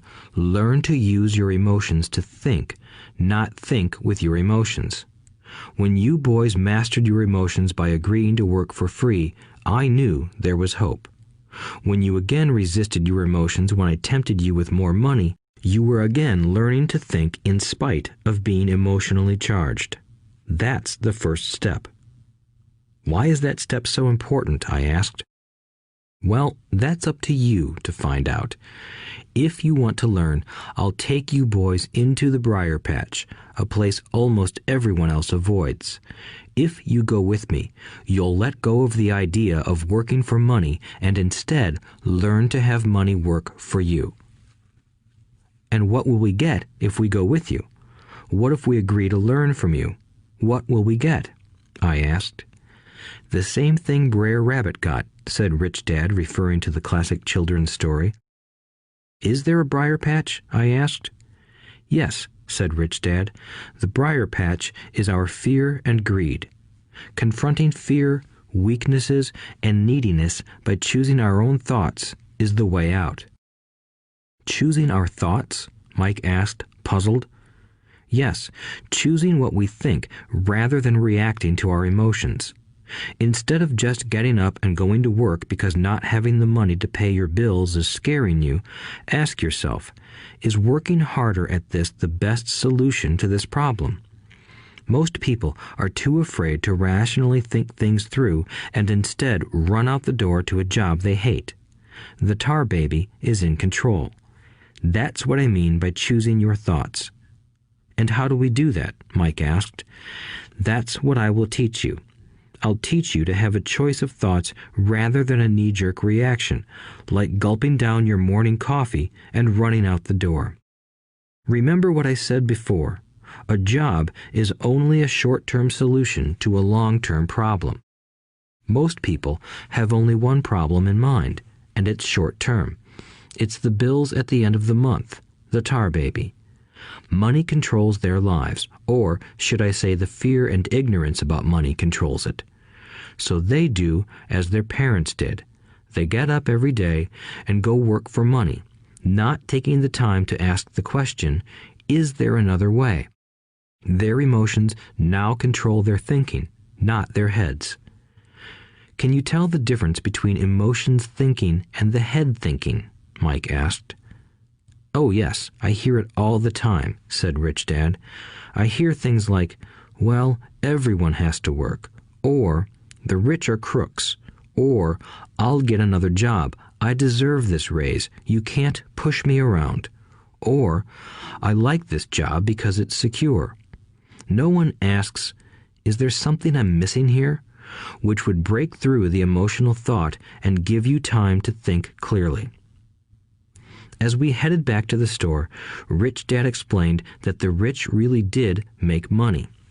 They did not work for it. He went on to explain that when Mike and I were casting 5-cent pieces out of lead, thinking we were making money, we were very close to thinking the way the rich think. The problem was that creating money is legal for the government and banks to do, but illegal for us to do. There are legal ways to create money from nothing, he told us. Rich Dad went on to explain that the rich know that money is an illusion, truly like the carrot for the donkey. It's only out of fear and greed that the illusion of money is held together by billions of people who believe that money is real. It's not. Money is really made up. It is only because of the illusion of confidence and the ignorance of the masses that this house of cards stands. He talked about the gold standard that America was on, and that each dollar bill was actually a silver certificate. What concerned him was the rumor that we would someday go off the gold standard and our dollars would no longer be backed by something tangible. If that happens, boys, all hell will break loose. The poor, the middle class, and the ignorant will have their lives ruined simply because they will continue to believe that money is real and that the company they work for or the government will look after them. We really did not understand what he was saying that day, but over the years, it made more and more sense. Seeing what others miss. As he climbed into his pickup truck outside his convenience store, Rich Dad said, "Keep working, boys, but the sooner you forget about needing a paycheck, the easier your adult life will be. Keep using your brain, work for free, and soon your mind will show you ways of making money far beyond what I could ever pay you. You will see things that other people never see. Most people never see these opportunities because they're looking for money and security, so that's all they get. The moment you see one opportunity, you'll see them for the rest of your life. The moment you do that, I'll teach you something else. Learn this, and you'll avoid one of life's biggest traps. Mike and I picked up our things from the store and waved goodbye to Mrs. Martin. We went back to the park, to the same picnic bench, and spent several more hours thinking and talking. We spent the next week at school thinking and talking too. For 2 more weeks, we kept thinking, talking, and working for free. At the end of the second Saturday, I was again saying goodbye to Mrs. Martin and looking at the comic book stand with a longing gaze. The hard thing about not even getting 30 cents every Saturday was that I didn't have any money to buy comic books. Suddenly, as Mrs. Martin said goodbye to Mike and me, I saw her do something I'd never seen her do before. Mrs. Martin was cutting the front page of the comic book in half. She kept the top half of the comic book cover and threw the rest of the book into a large cardboard box. When I asked her what she did with the comic books, she said, "I throw them away. I give the top half of the cover back to the comic book distributor for credit when he brings in the new comics. He's coming in an hour." Mike and I waited for an hour. Soon the distributor arrived, and I asked him if we could have the comic books. To my delight, he said, "You can have them if you work for this store and do not resell them." Remember our old business partnership? Well, Mike and I revived it. Using a spare room in Mike's basement, we began piling hundreds of comic books in that room. Soon, our comic book library was open to the public. We hired Mike's younger sister, who loved to study, to be head librarian. She charged each child 10 cents admission to the library, which was open from 2:30 p.m. to 4:30 p.m. every day after school. The customers, the children of the neighborhood, could read as many comics as they wanted in 2 hours. It was a bargain for them since a comic cost 10 cents each, and they could read 5 or 6 in 2 hours. Mike's sister would check the kids as they left to make sure they weren't borrowing any comic books. She also kept the books, logging in how many kids showed up each day, who they were, and any comments they might have. Mike and I averaged $9.50 per week over a 3-month period. We paid his sister $1 a week and allowed her to read the comics for free, which she rarely did since she was always studying. Mike and I kept our agreement by working in the store every Saturday and collecting all the comic books from the different stores. We kept our agreement to the distributor by not selling any comic books. We burned them once they got too tattered. We tried opening a branch office, but we could never quite find someone as trustworthy and dedicated as Mike's sister. At an early age, we found out how hard it was to find good staff. 3 months after the library first opened, a fight broke out in the room. Some bullies from another neighborhood pushed their way in, and Mike's dad suggested we shut down the business. So our comic book business shut down, and we stopped working on Saturdays at the convenience store. But Rich Dad was excited because he had new things he wanted to teach us. He was happy because we had learned our first lessons so well. We learned to make money work for us. By not getting paid for our work at the store, we were forced to use our imaginations to identify an opportunity to make money. By starting our own business, the comic book library, we were in control of our own finances, not dependent on an employer. The best part was that our business generated money for us even when we weren't physically there. Our money worked for us. Instead of paying us money, Rich Dad had given us so much more. Chapter 2. Lesson 2. Why teach financial literacy? It's not how much money you make, it's how much money you keep. In 1990, Mike took over his father's empire and is, in fact, doing a better job than his dad did. We see each other once or twice a year on the golf course. He and his wife are wealthier than you can imagine. Rich Dad's empire is in great hands, and Mike is now grooming his son to take his place, as his dad had groomed us. In 1994, I retired at the age of 47, and my wife Kim was 37. Retirement does not mean not working. For us, it means that, barring unforeseen cataclysmic changes, we can work or not work, and our wealth grows automatically, staying ahead of inflation. Our assets are large enough to grow by themselves. It's like planting a tree. You water it for years, and then one day it doesn't need you anymore. Its roots are implanted deep enough. Then the tree provides shade for your enjoyment. Mike chose to run the empire, and I chose to retire. Whenever I speak to groups of people, they often ask what I would recommend that they do. How do I get started? Is there a book you would recommend? What should I do to prepare my children? What is your secret to success? How do I make millions? Whenever I hear one of these questions, I'm reminded of the following story. The Richest Businessmen.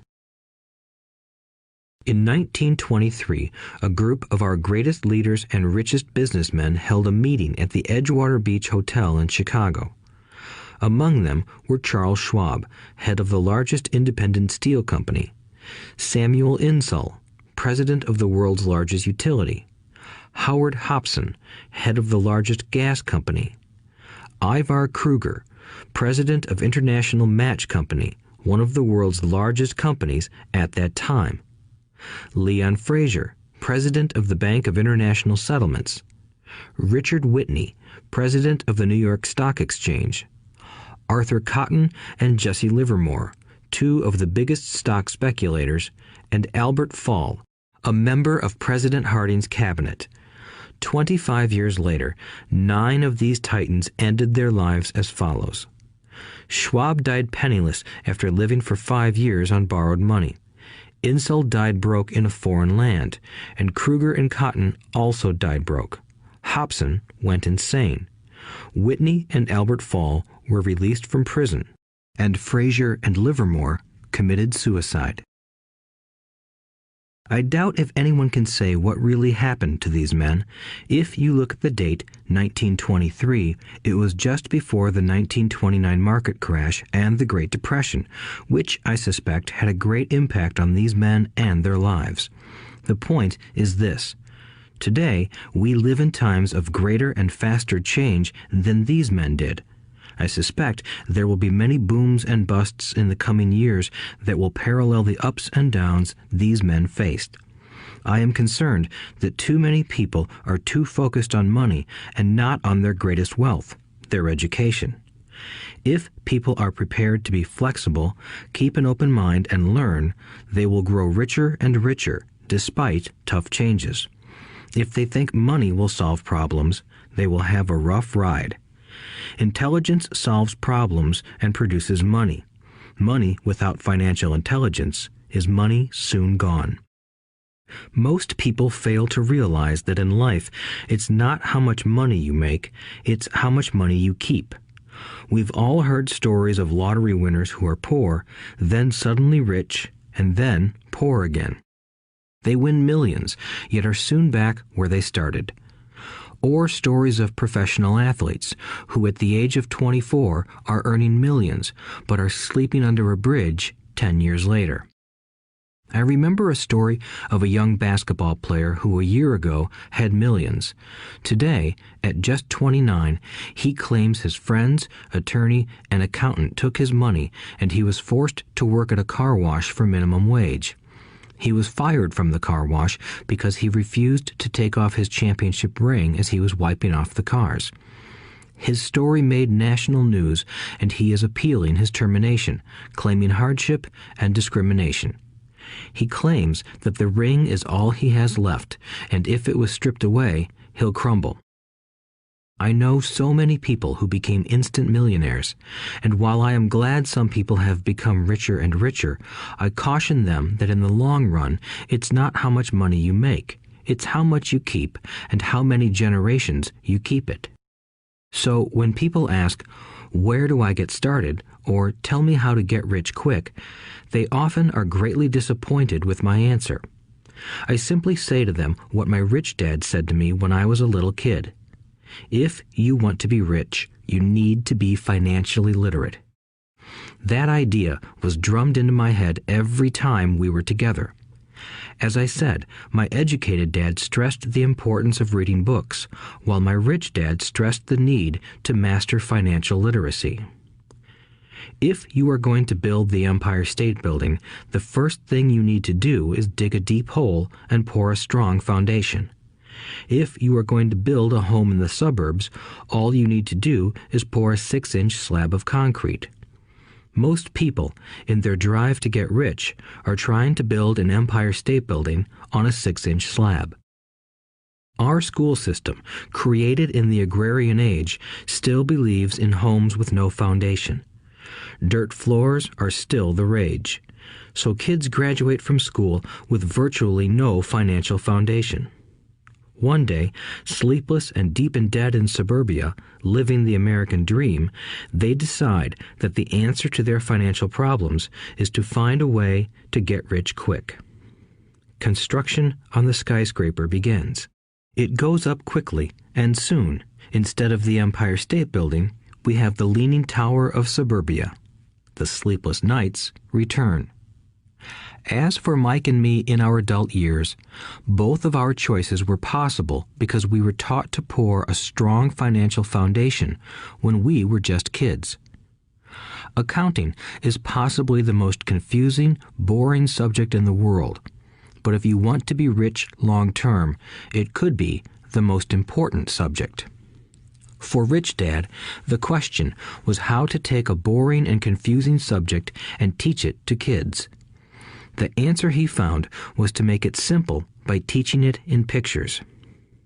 My rich dad poured a strong financial foundation for Mike and me. Since we were just kids, he created a simple way to teach us. For years, he only drew pictures and used few words.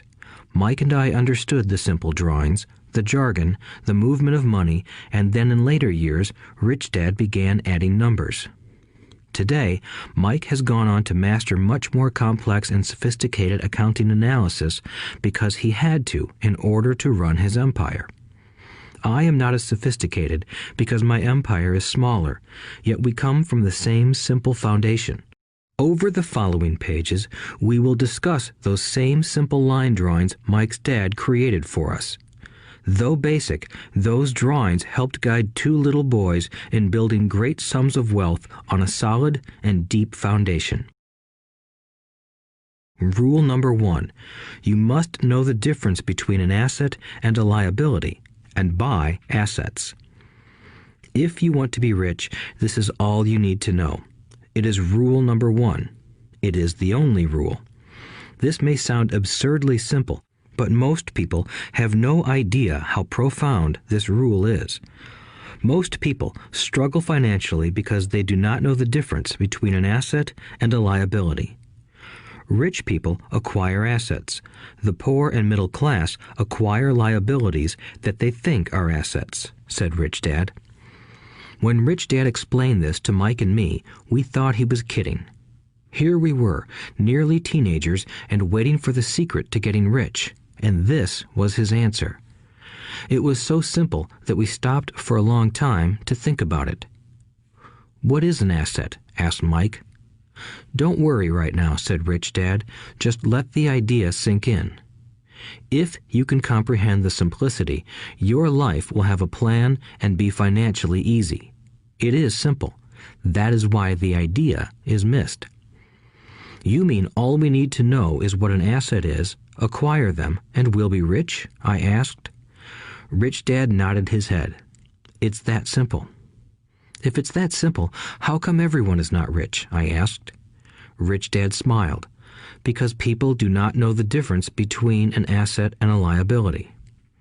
I remember asking, how could adults be so misguided? If it is that simple, if it is that important, why would everyone not want to find out?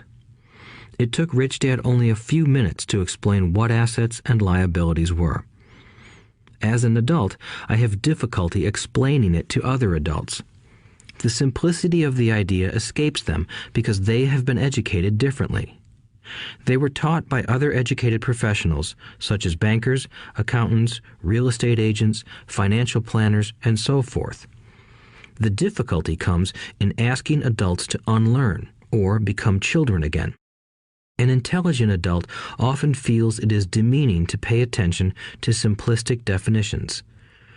Rich Dad believed in the KISS principle: keep it simple, stupid, or keep it super simple. So he kept it simple for us, and that made our financial foundation strong. So what causes the confusion? How could something so simple be so screwed up? Why would someone buy an asset that was really a liability? The answer is found in basic education. We focus on the word literacy and not financial literacy. What defines something to be an asset or a liability are not words. In fact, if you really want to be confused, look up the words asset and liability in the dictionary. I know the definition may sound good to a trained accountant, but for the average person, it makes no sense. But we adults are often too proud to admit that something does not make sense. To us young boys, Rich Dad said, "What defines an asset are not words, but numbers. And if you can't read the numbers, you can't tell an asset from a hole in the ground." In accounting, Rich Dad would say, it's not the numbers, but what the numbers are telling you. It's just like words. It's not the words, but the story the words are telling you. If you want to be rich, you've got to read and understand numbers. If I heard that once, I heard it 1,000 times from my rich dad. And I also heard the rich acquire assets and the poor and middle class acquire liabilities. Here is how to tell the difference between an asset and a liability. Most accountants and financial professionals do not agree with the definitions, but these simple drawings were the start of strong financial foundations for two young boys.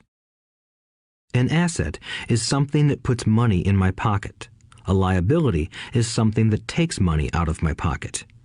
This is really all you need to know. If you want to be rich, simply spend your life buying assets. If you want to be poor or middle class, spend your life buying liabilities. Illiteracy, both in words and numbers, is the foundation of financial struggle. If people are having difficulties financially, there is something that they don't understand, either in words or numbers. The rich are rich because they are more literate in different areas than people who struggle financially.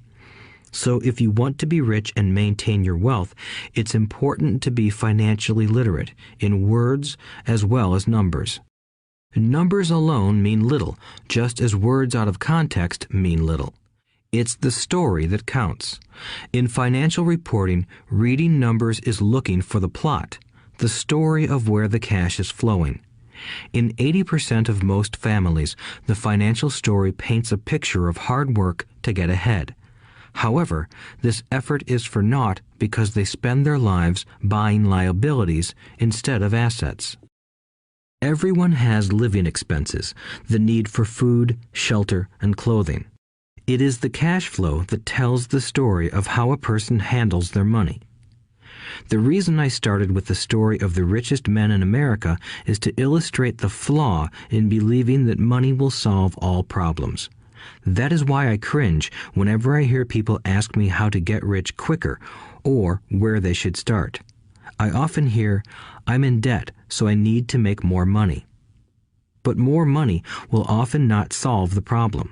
In fact, it may compound the problem. Money often makes obvious our tragic human flaws, putting a spotlight on what we don't know.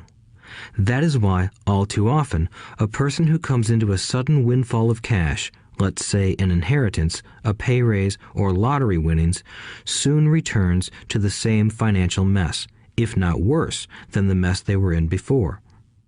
Money only accentuates the cash flow pattern running in your head. If your pattern is to spend everything you get, most likely an increase in cash will just result in an increase in spending. Thus the saying, "A fool and his money is one big party." I have said many times that we go to school to gain scholastic and professional skills, both of which are important. We learn to make money with our professional skills. In the 1960s, when I was in high school, if someone did well academically, people assumed this bright student would go on to be a medical doctor because it was the profession with the promise of the greatest financial reward. Today, doctors face financial challenges I wouldn't wish on my worst enemy. Insurance companies taking control of the business, managed health care, government intervention, and malpractice suits. Today, kids want to be famous athletes, movie stars, rock stars, beauty queens, or CEOs because that is where the fame, money, and prestige are. That is the reason it is so hard to motivate kids in school today. They know that professional success is no longer solely linked to academic success, as it once was.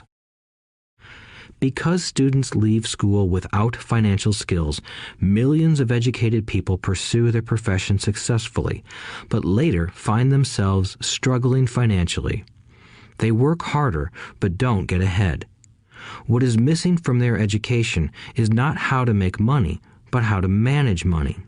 It's called financial aptitude, what you do with the money once you make it, how to keep people from taking it from you, how to keep it longer, and how to make that money work hard for you. Most people don't understand why they struggle financially because they don't understand cash flow. A person can be highly educated, professionally successful, and financially illiterate. These people often work harder than they need to because they learned how to work hard, but not how to have their money work hard for them. The story of how the quest for a financial dream turns into a financial nightmare. The classic story of hardworking people has set a pattern. Recently married, the happy, highly educated young couple moves into one of their cramped, rented apartments. Immediately, they realize that they are saving money because two can live as cheaply as one. The problem is the apartment is cramped. They decide to save money to buy their dream home so they can have kids.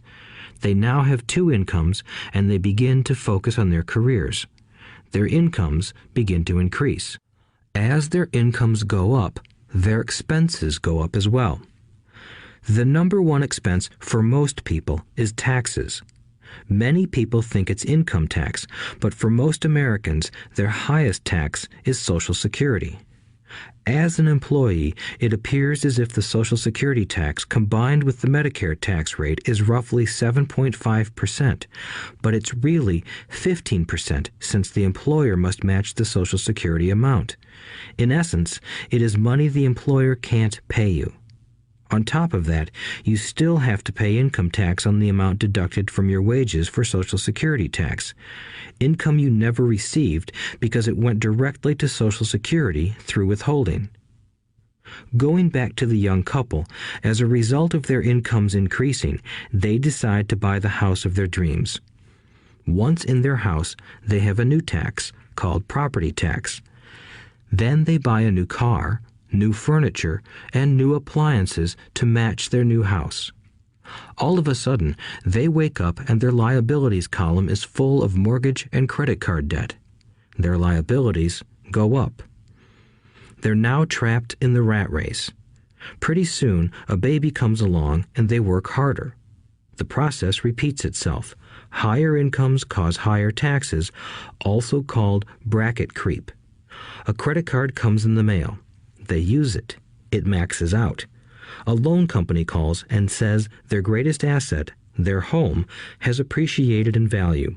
Because their credit is so good, the company offers a bill consolidation loan and tells them the intelligent thing to do is clear off the high-interest consumer debt by paying off their credit card.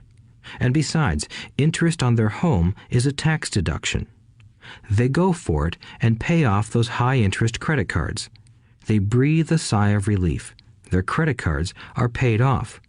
They've now folded their consumer debt into their home mortgage. Their payments go down because they extend their debt over 30 years. It is the smart thing to do. Their neighbor calls to invite them to go shopping. The Memorial Day sale is on. They promise themselves they'll just window shop, but they take a credit card, just in case. I run into this young couple all the time. Their names change, but their financial dilemma is the same. They come to one of my talks to hear what I have to say. They ask me, "Can you tell us how to make more money?" They don't understand that their trouble is really how they choose to spend the money they do have. It is caused by financial illiteracy and not understanding the difference between an asset and a liability. More money seldom solves someone's money problems. Intelligence solves problems. There is a saying a friend of mine says over and over to people in debt.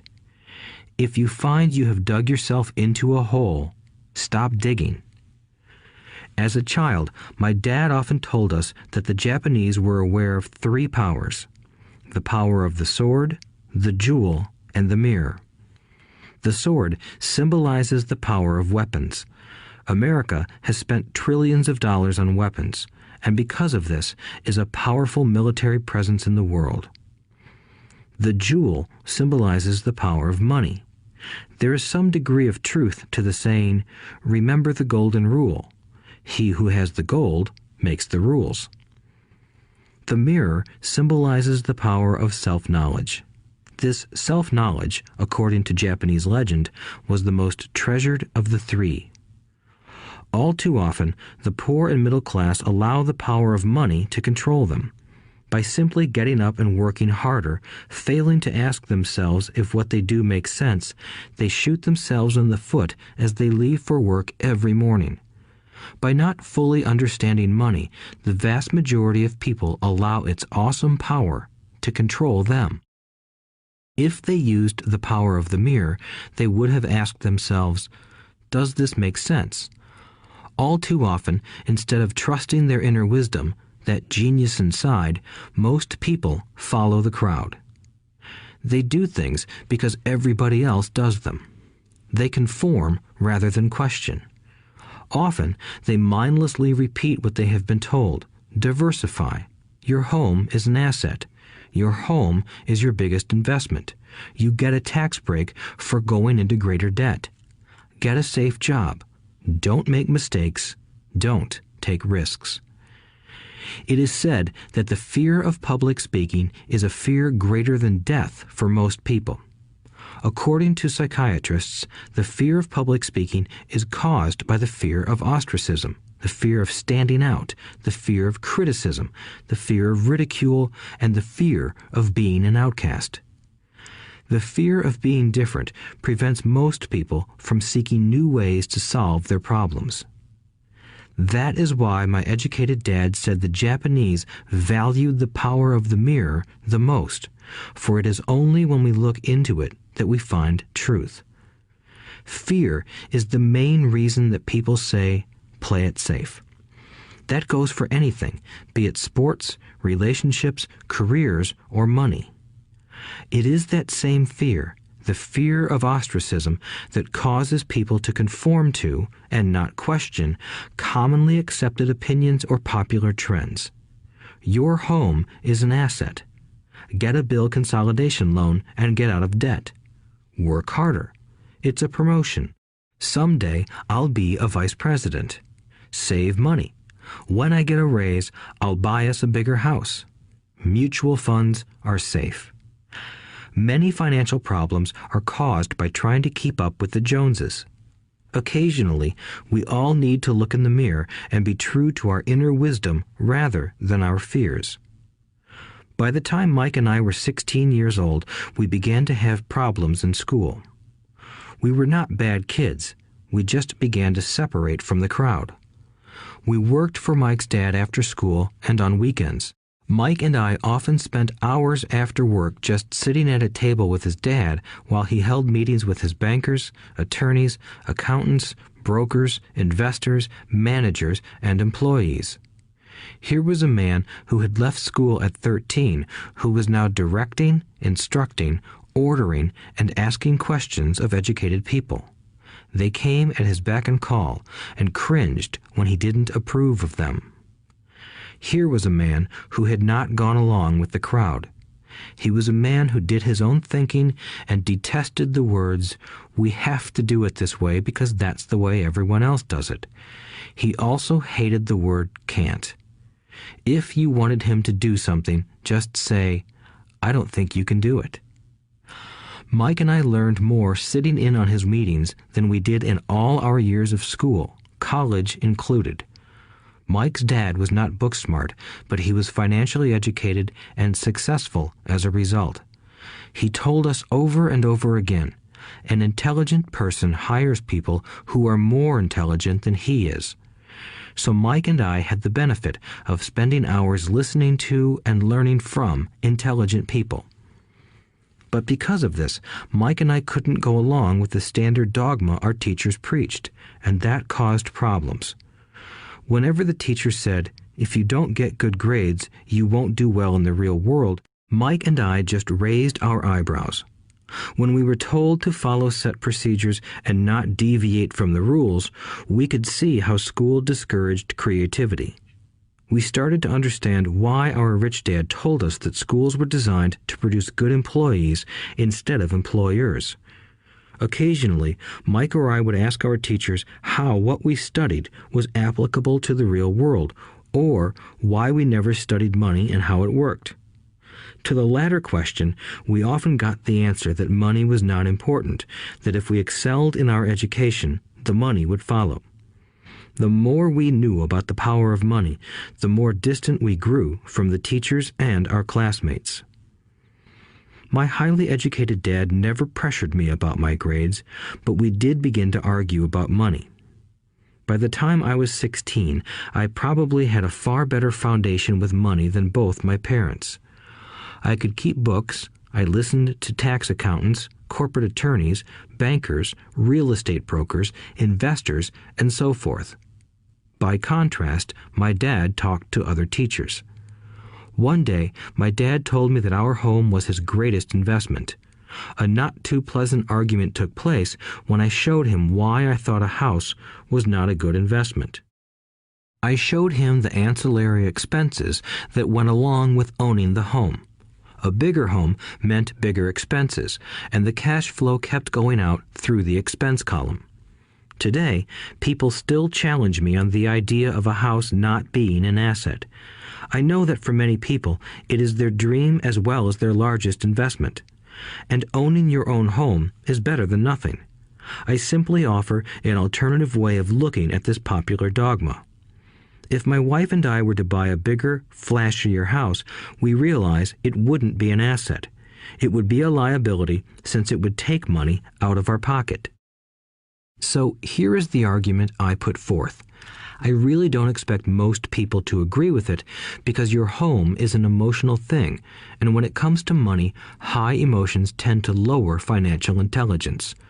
I know from personal experience that money has a way of making every decision emotional. 1.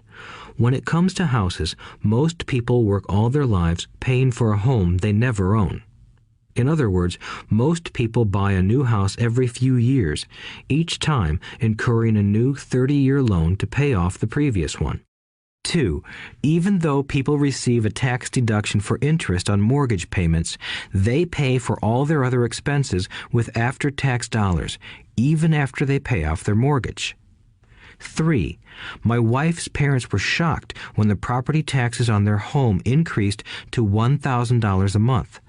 This was after they had retired, so the increase put a strain on their retirement budget and they felt forced to move. 4. Houses do not always go up in value. I have friends who owe $1 million for a home that today would sell for far less. 5. The greatest losses of all are those from missed opportunities. If all your money is tied up in your house, you may be forced to work harder because your money continues blowing out of the expense column instead of adding to the asset column, the classic middle-class cash flow pattern. If a young couple would put more money into their asset column early on, their later years would be easier. Their assets would have grown and would be available to help cover expenses. All too often, a house only serves as a vehicle for incurring a home equity loan to pay for mounting expenses. In summary, the end result in making a decision to own a house that is too expensive in lieu of starting an investment portfolio impacts an individual in at least the following 3 ways. 1. Loss of time during which other assets could have grown in value. 2. Loss of additional capital which could have been invested instead of paying for high maintenance expenses related directly to the home. 3. Loss of education. Too often, people count their house and savings and retirement plans as all they have in their asset column. Because they have no money to invest, they simply don't invest. This costs them investment experience. Most never become what the investment world calls a sophisticated investor. And the best investments are usually first sold to sophisticated investors, who then turn around and sell them to the people playing it safe. I am not saying don't buy a house. What I'm saying is that you should understand the difference between an asset and a liability. When I want a bigger house, I first buy assets that will generate the cash flow to pay for the house. My educated dad's personal financial statement best demonstrates the life of someone caught in the rat race. His expenses match his income, never allowing him enough left over to invest in assets. As a result, his liabilities are larger than his assets. Why the rich get richer. A review of my rich dad's financial statement shows why the rich get richer. The asset column generates more than enough income to cover expenses, with the balance reinvested into the asset column. The asset column continues to grow, and therefore the income it produces grows with it. The result is that the rich get richer. Why the middle class struggle. The middle class finds itself in a constant state of financial struggle. Their primary income is through their salary. As their wages increase, so do their taxes. Their expenses tend to increase in proportion to their salary increase, hence the phrase, the rat race. They treat their home as their primary asset instead of investing in income-producing assets. This pattern of treating your home as an investment and the philosophy that a pay raise means you can buy a larger home or spend more is the foundation of today's debt-ridden society. Increased spending throws families into greater debt and into more financial uncertainty, even though they may be advancing in their jobs and receiving raises on a regular basis. This is high-risk living caused by weak financial education. The massive loss of jobs in recent times proves how shaky the middle class really is financially. Company pension plans are being replaced by 401k plans. Social Security is obviously in trouble and can't be relied upon as a source for retirement. Panic has set in for the middle class. Today, mutual funds are popular because they supposedly represent safety. Average mutual fund buyers are too busy working to pay taxes and mortgages, save for their children's college, and pay off credit cards. They do not have time to study investing, so they rely on the expertise of the manager of a mutual fund. Also, because the mutual fund includes many different types of investments, they feel their money is safer because it is diversified. This educated middle class subscribes to the dogma put out by mutual fund brokers and financial planners. Play it safe, avoid risk. The real tragedy is that the lack of early financial education is what creates the risk faced by average middle class people. The reason they have to play it safe is because their financial positions are tenuous at best. Their balance sheets are not balanced. Instead, they are loaded with liabilities and have no real assets that generate income. Typically, their only source of income is their paycheck. Their livelihood becomes entirely dependent on their employer. So when genuine deals of a lifetime come along, these people can't take advantage of them because they are working so hard, are taxed to the max, and are loaded with debt. As I said at the start of this section, the most important rule is to know the difference between an asset and a liability. Once you understand the difference, concentrate your efforts on buying income-generating assets. That's the best way to get started on a path to becoming rich.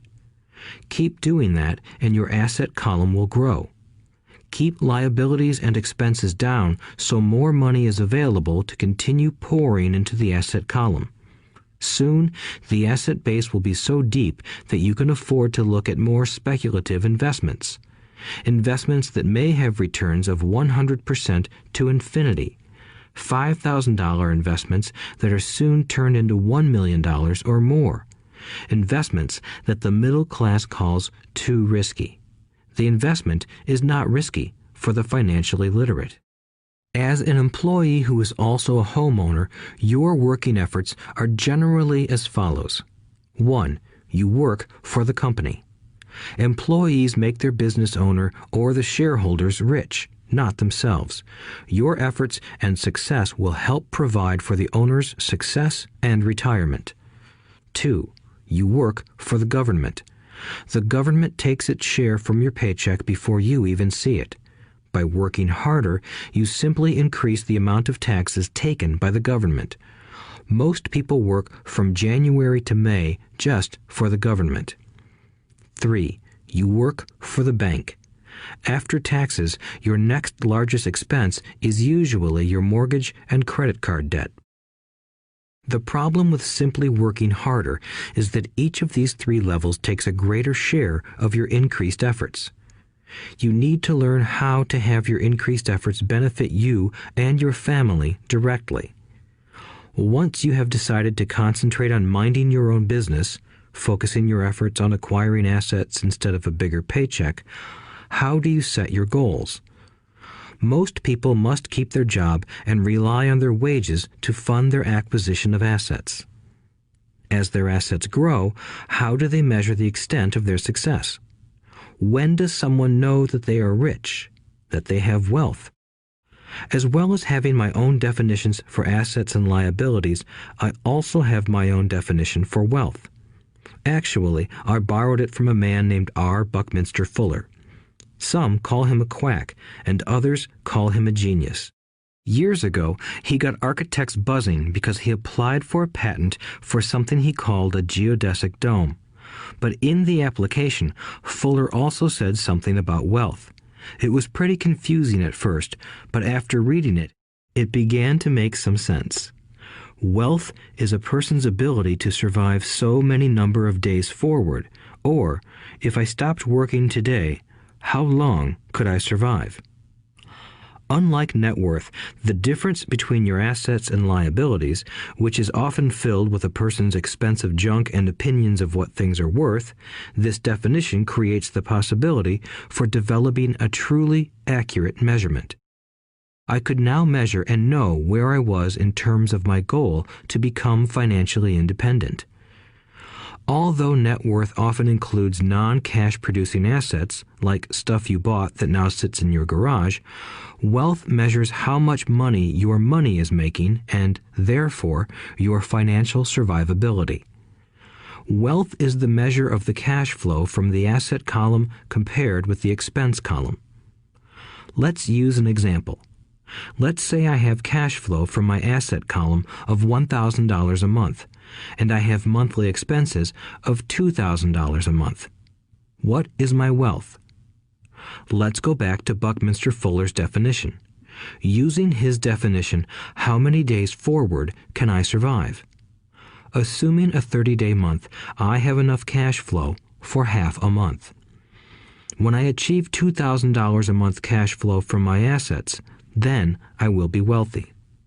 So, while I'm not yet rich, I am wealthy. I now have income generated from assets each month that fully cover my monthly expenses. If I want to increase my expenses, I first must increase my cash flow to maintain this level of wealth. Also note that it is at this point that I'm no longer dependent on my wages. I have focused on and been successful in building an asset column that has made me financially independent. If I quit my job today, I would be able to cover my monthly expenses with the cash flow from my assets. My next goal would be to have the excess cash flow from my assets reinvested into the asset column. The more money that goes into my asset column, the more my asset column grows. The more my assets grow, the more my cash flow grows. And as long as I keep my expenses less than the cash flow from these assets, I grow richer with more and more income from sources other than my physical labor. As this reinvestment process continues, I am well on my way to becoming rich. Just remember this simple observation. The rich buy assets. The poor only have expenses. The middle class buy liabilities they think are assets. So how do I start minding my own business? What is the answer? Listen to the founder of McDonald's in the next chapter. Chapter 3. Lesson 3. Mind your own business. The rich focus on their asset columns while everyone else focuses on their income statements. In 1974, Ray Kroc, the founder of McDonald's, was asked to speak to the MBA class at the University of Texas at Austin. A friend of mine was a student in that MBA class. After a powerful and inspiring talk, the class adjourned and the students asked Ray if he would join them at their favorite hangout to have a few beers. Ray graciously accepted. "What business am I in?" Ray asked once the group had all their beers in hand. Everyone laughed, my friend said. Most of the MBA students thought Ray was just fooling around. No one answered, so Ray asked again. "What business do you think I'm in?" The students laughed again, and finally one brave soul yelled out, "Ray, who in the world doesn't know that you're in the hamburger business?" Ray chuckled. "That's what I thought you would say." He paused and then quickly added, "Ladies and gentlemen, I'm not in the hamburger business. My business is real estate." As my friend tells the story, Ray spent a good amount of time explaining his viewpoint. In his business plan, Ray knew that the primary business focus was to sell hamburger franchises, but what he never lost sight of was the location of each franchise. He knew that the land and its location were the most significant factors in the success of each franchise. Basically, the person who bought the franchise was also buying the real estate under the franchise for Ray Kroc's organization. Today, McDonald's is the largest single owner of real estate in the world, owning even more than the Catholic Church. McDonald's owns some of the most valuable intersections and street corners in America and around the globe. My friend considers this as one of the most important lessons in his life. Today, he owns car washes, but his business is the real estate under those car washes. The previous chapter presented that most people work for everyone but themselves. They work first for the owners of the company, then for the government through taxes, and finally for the bank that owns their mortgage. When I was a young boy, we did not have a McDonald's nearby.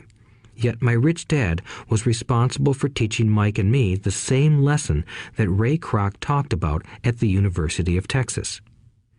It is secret number 3 of the rich. The secret is mind your own business. Financial struggle is often directly the result of people working all their lives for someone else. Many people will simply have nothing at the end of their working days to show for their efforts.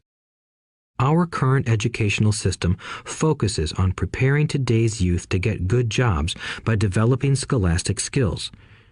Their lives will revolve around their wages or, as described earlier, their income column. Many will study further to become engineers, scientists, cooks, police officers, artists, writers, and so on. These professional skills allow them to enter the workforce and work for money. But there is a big difference between your profession and your business. Often I ask people, "What is your business?" And they will say, "Oh, I'm a banker." Then I ask them if they own the bank, and they usually respond, "No, I work there." In that instance, they have confused their profession with their business. Their profession may be a banker, but they still need their own business. A problem with school is that you often become what you study. So if you study cooking, you become a chef. If you study the law, you become an attorney. And a study of auto mechanics makes you a mechanic. The mistake in becoming what you study is that too many people forget to mind their own business. They spend their lives minding someone else's business and making that person rich. To become financially secure, a person needs to mind their own business. Your business revolves around your asset column, not your income column. As stated earlier, the number one rule is to know the difference between an asset and a liability and to buy assets. The rich focus on their asset columns, while everyone else focuses on their income statements. That is why we hear so often, "I need a raise. If only I had a promotion. I am going back to school to get more training so I can get a better job. I am going to work overtime. Maybe I can get a second job." In some circles, these are sensible ideas, but you are still not minding your own business. These ideas all still focus on the income column and will only help a person become more financially secure if the additional money is used to purchase income-generating assets. The primary reason the majority of the poor and middle class are fiscally conservative, which means I can't afford to take risks, is that they have no financial foundation. They have to cling to their jobs and play it safe. When downsizing became the in thing to do, millions of workers found out their largest so-called asset, their home, was eating them alive. Their asset was costing them money every month. Their car, another asset, was eating them alive. The golf clubs in the garage that cost $1,000 were not worth $1,000 anymore. Without job security, they had nothing to fall back on. What they thought were assets could not help them survive in a time of financial crisis. I assume most of us have filled out a credit application to buy a house or a car. It's always interesting to look at the net worth section because of what accepted banking and accounting practices allow a person to count as assets. One day when I wanted a loan, my financial position did not look too good. So I added my new golf clubs, my art collection, books, electronics, Armani suits, wristwatches, shoes, and other personal effects to boost the number in the asset column. But I was turned down because I had too much investment real estate. The loan committee didn't like that I made so much money from rent. They wanted to know why I did not have a normal job with a salary.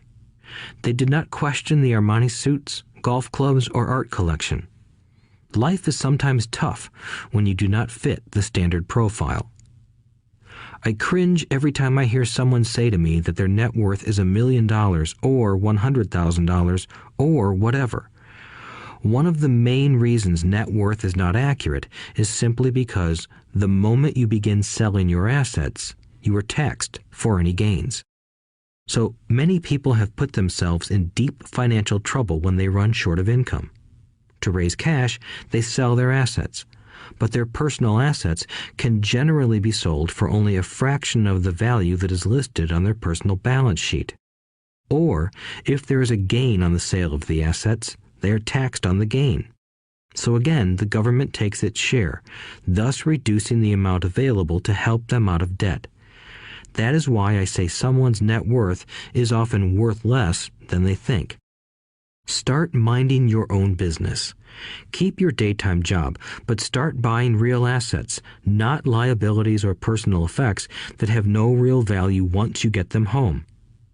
A new car loses nearly 25% of the price you pay for it the moment you drive it off the lot.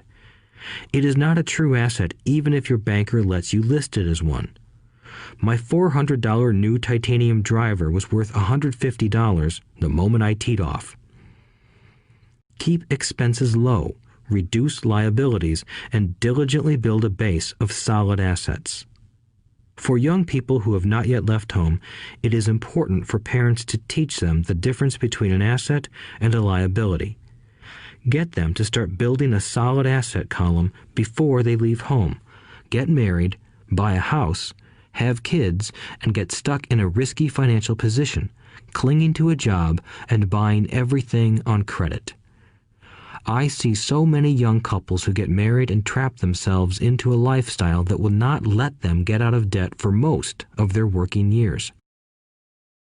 For many people, just as the last child leaves home, the parents realize they have not adequately prepared for retirement and they begin to scramble to put some money away.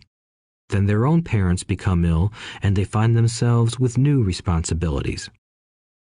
So, what kind of assets am I suggesting that you or your children acquire?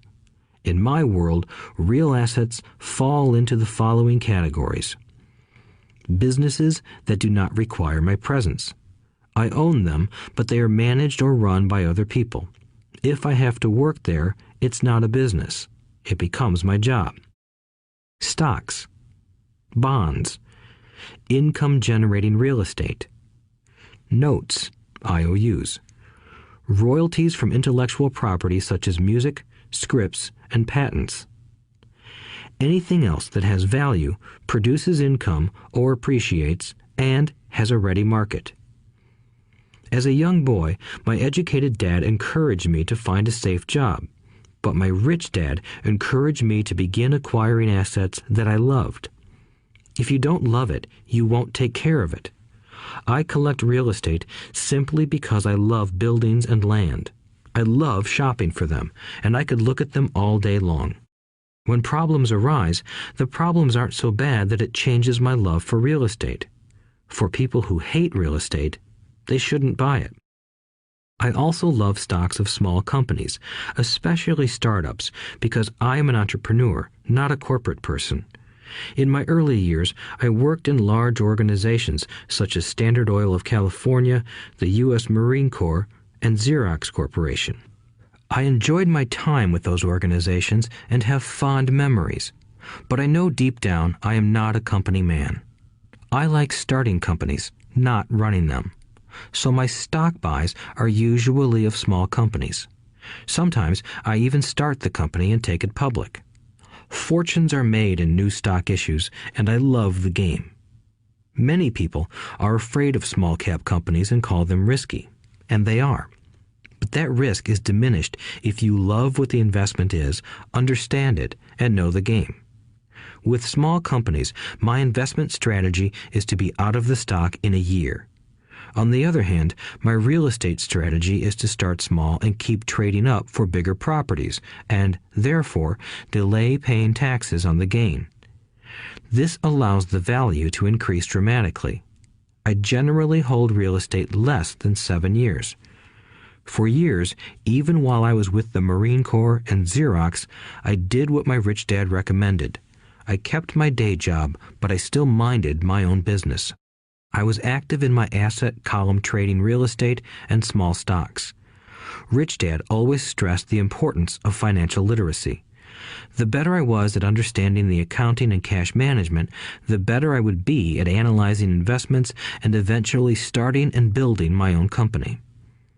I don't encourage anyone to start a company unless they really want to. Knowing what I know about running a company, I wouldn't wish that task on anyone. There are times when people can't find employment and starting a company seems like the best solution. But the odds are against success. 9 out of 10 companies fail in 5 years. Of those that survive the first 5 years, 9 out of every 10 of those eventually fail as well. So only if you really have the desire to own your own company do I recommend it. Otherwise, keep your day job and mind your own business. When I say mind your own business, I mean to build and keep your asset column strong. Once a dollar goes into it, never let it come out. Think of it this way. Once a dollar goes into your asset column, it becomes your employee. The best thing about money is that it works 24 hours a day and can work for generations. Keep your day job, be a great hard-working employee, but keep building that asset column. As your cash flow grows, you can indulge in some luxuries. An important distinction is that rich people buy luxuries last, while the poor and middle class tend to buy luxuries first. The poor and the middle class often buy luxury items like big houses, diamonds, furs, jewelry, or boats because they want to look rich. They look rich, but in reality they just get deeper in debt on credit. The old money people, the long-term rich, build their asset column first. Then the income generated from the asset column buys their luxuries.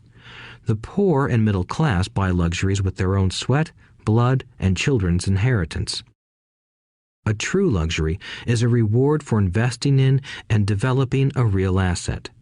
For example, when my wife Kim and I had extra money coming from our apartment houses, she went out and bought her Mercedes. It didn't take any extra work or risk on her part because the apartment house bought the car. She did, however, have to wait 4 years while the real estate investment portfolio grew and began generating enough extra cash flow to pay for the car. But the luxury, the Mercedes, was a true reward because she proved she knew how to grow her asset column. That car now means a lot more to her than simply another pretty car. It means she used her financial intelligence to afford it. Instead, most people impulsively go out and buy a new car or some other luxury on credit. They may feel bored and just want a new toy. Buying a luxury on credit often causes a person to eventually resent that luxury because the debt becomes a financial burden. After you've taken the time and invested in and built your own business, you are now ready to learn the biggest secret of the rich, the secret that puts the rich way ahead of the pack. Chapter 4. Lesson 4. The History of Taxes and the Power of Corporations. My rich dad just played the game smart, and he did it through corporations, the biggest secret of the rich. I remember in school being told the story of Robin Hood and his merry men. My teacher thought it was a wonderful story of a romantic hero who robbed from the rich and gave to the poor. My rich dad did not see Robin Hood as a hero. He called Robin Hood a crook. Robin Hood may be long gone, but his followers live on. I often still hear people say, "Why don't the rich pay for it?" Or, "The rich should pay more in taxes and give it to the poor." It is this Robin Hood fantasy, or taking from the rich to give to the poor, that has caused the most pain for the poor and the middle class.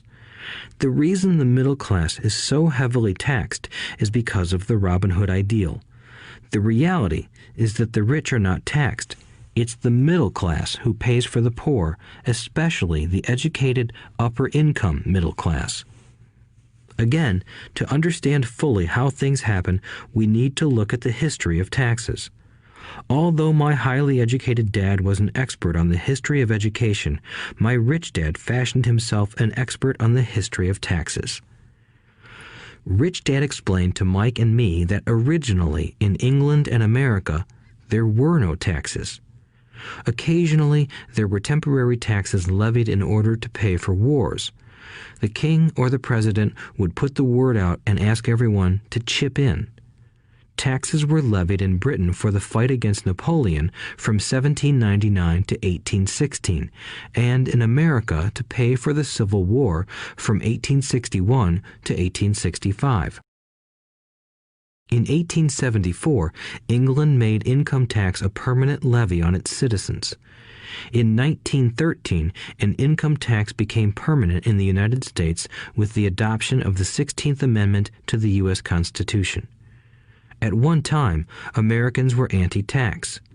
It had been the tax on tea that led to the famous Tea Party in Boston Harbor, an incident that helped ignite the Revolutionary War. It took approximately 50 years in both England and the United States to sell the idea of a regular income tax. What these historical dates fail to reveal is that both of these taxes were initially levied against only the rich. It was this point that Rich Dad wanted Mike and me to understand. He explained that the idea of taxes was made popular and accepted by the majority by telling the poor and the middle class that taxes were created only to punish the rich. This is how the masses voted for the law, and it became constitutionally legal. Although it was intended to punish the rich, in reality it wound up punishing the very people who voted for it, the poor and middle class. Once government got a taste of money, its appetite grew, said Rich Dad. Your dad and I are exactly opposite. He's a government bureaucrat, and I am a capitalist. We get paid, and our success is measured on opposite behaviors. He gets paid to spend money and hire people. The more he spends and the more people he hires, the larger his organization becomes. In the government, a large organization is a respected organization. On the other hand, within my organization, the fewer people I hire and the less money I spend, the more I am respected by my investors. That's why I don't like government people. They have different objectives than most business people.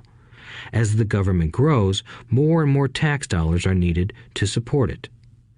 My educated dad sincerely believed that government should help people.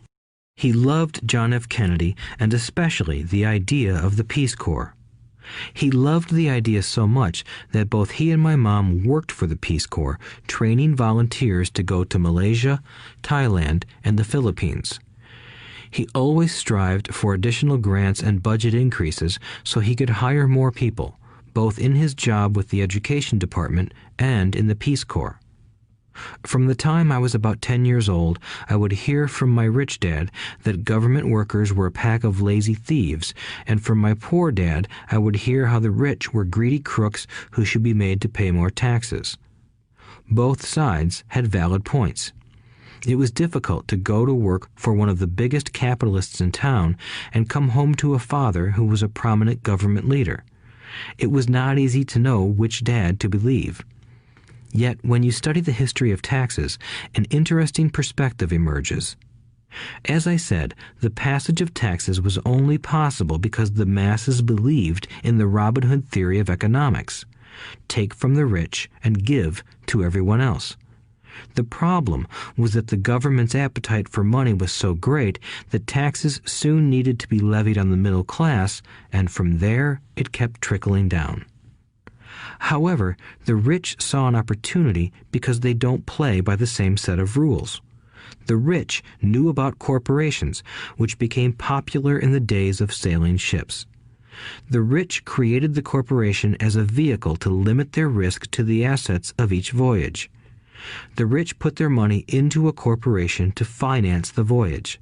The corporation would then hire a crew to sail to the New World to look for treasure. If the ship was lost, the crew lost their lives, but the loss to the rich would be limited only to the money they invested for that particular voyage. It is the knowledge of the legal corporate structure that really gives the rich a vast advantage over the poor and middle class. Having two fathers teaching me, one a socialist and the other a capitalist, I quickly began to realize that the philosophy of the capitalist made more financial sense to me. It seemed to me that the socialists ultimately penalized themselves due to their lack of financial education. No matter what the take from the rich crowd came up with, the rich always found a way to outsmart them. That is how taxes were eventually levied on the middle class. The rich outsmarted the intellectuals solely because they understood the power of money, a subject not taught in schools. How did the rich outsmart the intellectuals?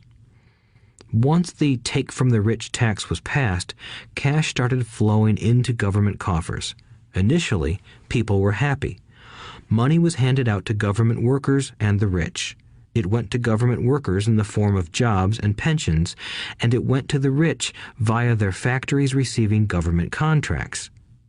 The government received a large pool of money, but the problem was the fiscal management of that money. The government ideal is to avoid having excess money. If you fail to spend your allotted funds, you risk losing it in the next budget.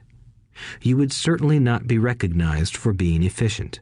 Business people, on the other hand, are rewarded for having excess money and are applauded for their efficiency. As this cycle of growing government spending continued, the demand for money increased, and the tax the rich idea was adjusted to include lower income levels down to the very people who voted it in, the poor and the middle class. True capitalists used their financial knowledge to simply find an escape. They headed back to the protection of a corporation. But what many people who have never formed a corporation don't know is that a corporation is not really a thing. A corporation is merely a file folder with some legal documents in it, sitting in some attorney's office and registered with a state government agency. It's not a big building or a factory or a group of people.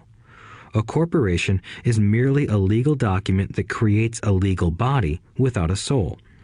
Using it, the wealth of the rich was once again protected. It was popular because the income tax rate of a corporation is less than the individual income tax rates. In addition, certain expenses could be paid by a corporation with pre-tax dollars. This war between the haves and have-nots has raged for hundreds of years. The battle is waged whenever and wherever laws are made, and it will go on forever. The problem is that the people who lose are the uninformed, the ones who get up every day and diligently go to work and pay taxes. If they only understood the way the rich play the game, they could play it too. Then they would be on their way to their own financial independence. This is why I cringe every time I hear a parent advise their children to go to school so they can find a safe, secure job. An employee with a safe, secure job without financial aptitude has no escape. Average Americans today work 5 to 6 months for the government just to cover their taxes. In my opinion, that is simply too long. The harder you work, the more you pay the government. That is why I believe that the idea of take from the rich backfired on the very people who voted it in. Every time people try to punish the rich don't simply comply. They react.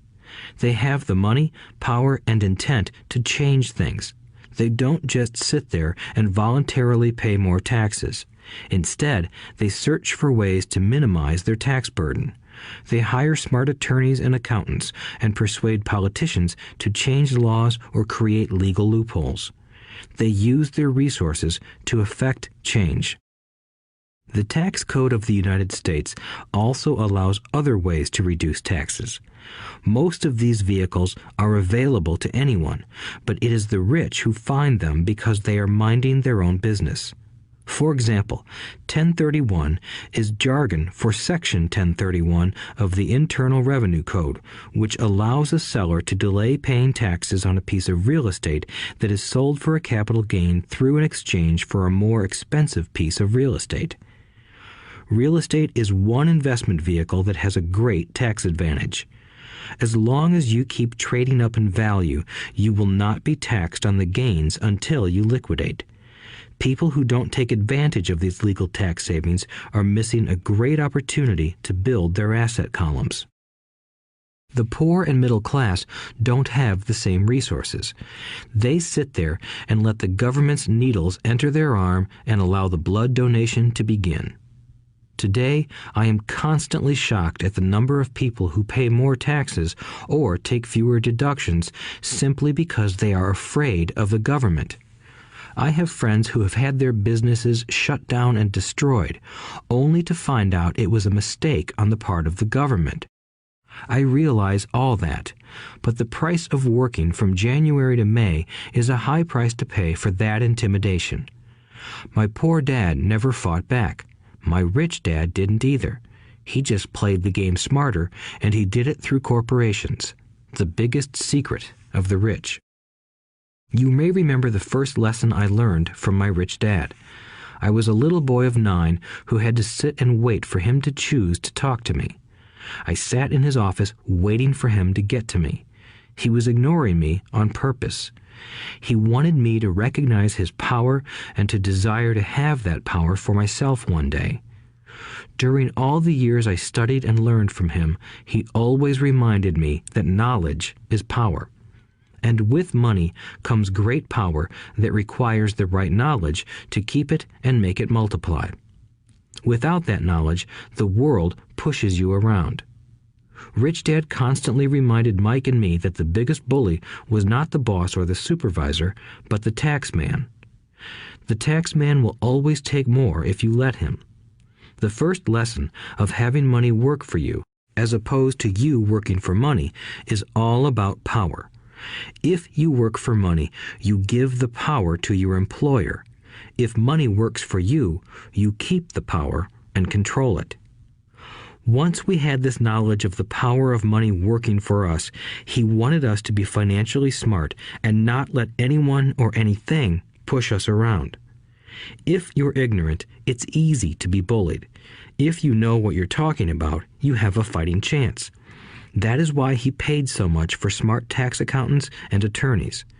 It was less expensive to pay them than to pay the government. His best lesson to me was, be smart and you won't be pushed around as much.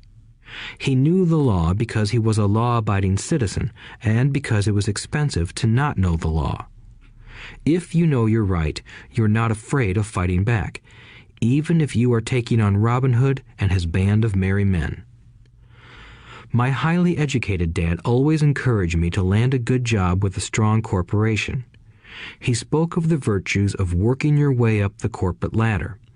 He didn't understand that, by relying solely on a paycheck from a corporate employer, I would be a docile cow ready for milking.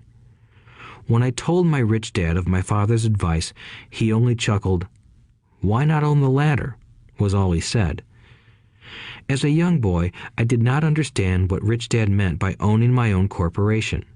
It was an idea that seemed impossible and intimidating. Although I was excited by the idea, my inexperience wouldn't let me envision the possibility that grown-ups would someday work for a company I would own.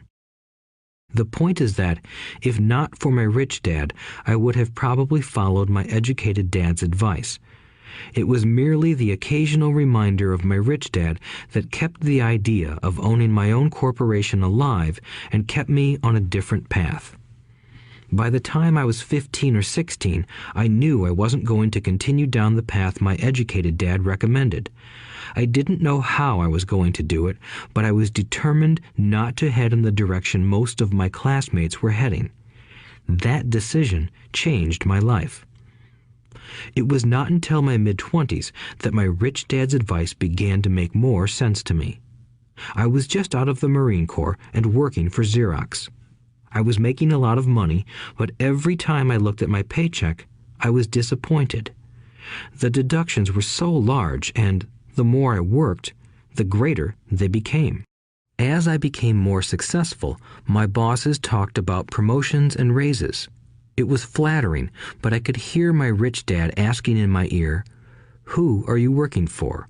Who are you making rich?" In 1974, while still an employee for Xerox, I formed my first corporation and began minding my own business. There were already a few assets in my asset column, but now I was determined to focus on making it bigger.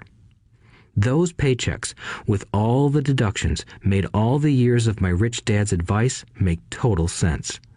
I could see the future if I followed my educated dad's advice. Many employers feel that advising their workers to mind their own business is bad for business. But for me, focusing on my own business and developing assets made me a better employee because I now had a purpose. I came in early and worked diligently, amassing as much money as possible so I could invest in real estate. Hawaii was just set to boom, and there were fortunes to be made. The more I realized that we were in the beginning stages of a boom, the more Xerox machines I sold. The more I sold, the more money I made, and, of course, the more deductions came out of my paycheck. It was inspiring. I wanted out of the employee trap so badly that I worked even harder so I could invest more. By 1978, I was consistently one of the top 5 salespeople at the company. I badly wanted out of the rat race. In less than 3 years, I was making more in my real estate holding corporation than I was making at Xerox, and the money I was making in my asset column in my own corporation was money working for me, not me pounding on doors selling copiers. My rich dad's advice made much more sense. Soon, the cash flow from my properties were so strong that my company bought me my first Porsche.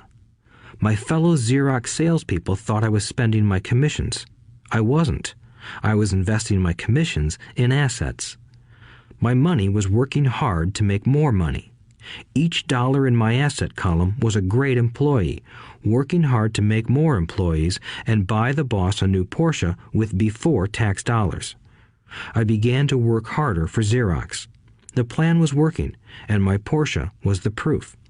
By using the lessons I learned from my rich dad, I was able to get out of the proverbial rat race at an early age. It was made possible because of the strong financial knowledge I had acquired through Rich Dad's lessons. Without this financial knowledge, which I call financial intelligence or financial IQ, my road to financial independence would have been much more difficult. I now teach others in the hope that I may share my knowledge with them. I remind people that financial IQ is made up of knowledge from 4 broad areas of expertise. 1. Accounting. Accounting is financial literacy or the ability to read numbers. This is a vital skill if you want to build an empire. The more money you are responsible for, the more accuracy is required, or the house comes tumbling down. This is the left brain side, or the details. Financial literacy is the ability to read and understand financial statements, which allows you to identify the strengths and weaknesses of any business. 2. Investing. Investing is the science of money making money. This involves strategies and formulas which use the creative right brain side. 3. Understanding markets. Understanding markets is the science of supply and demand. You need to know the technical aspects of the market, which are emotion-driven, in addition to the fundamental or economic aspects of an investment. Does an investment make sense or does it not make sense based on current market conditions? 4. The law.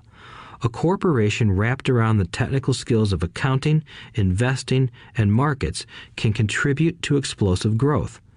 A person who understands the tax advantages and protections provided by a corporation can get rich so much faster than someone who is an employee or a small business sole proprietor. It's like the difference between someone walking and someone flying.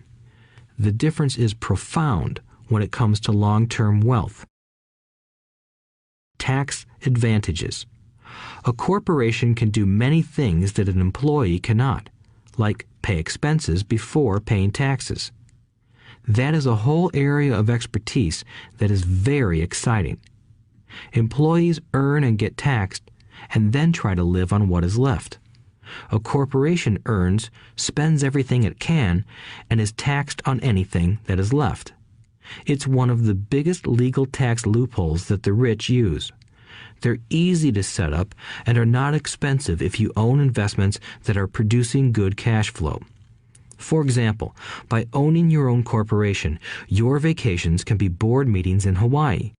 Car payments, insurance, repairs, and health club memberships are company expenses.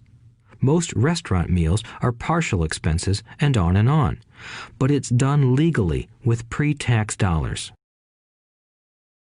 Protection from lawsuits. We live in a litigious society. Everybody wants a piece of your action. The rich hide much of their wealth using vehicles such as corporations and trusts to protect their assets from creditors. When someone sues a wealthy individual, they are often met with layers of legal protection and often find that the wealthy person actually owns nothing. They control everything, but own nothing. The poor and middle class try to own everything and lose it to the government or to fellow citizens who like to sue the rich. They learned it from the Robin Hood story. Take from the rich and give it to the poor. It is not the purpose of this audiobook to go into the specifics of owning a corporation.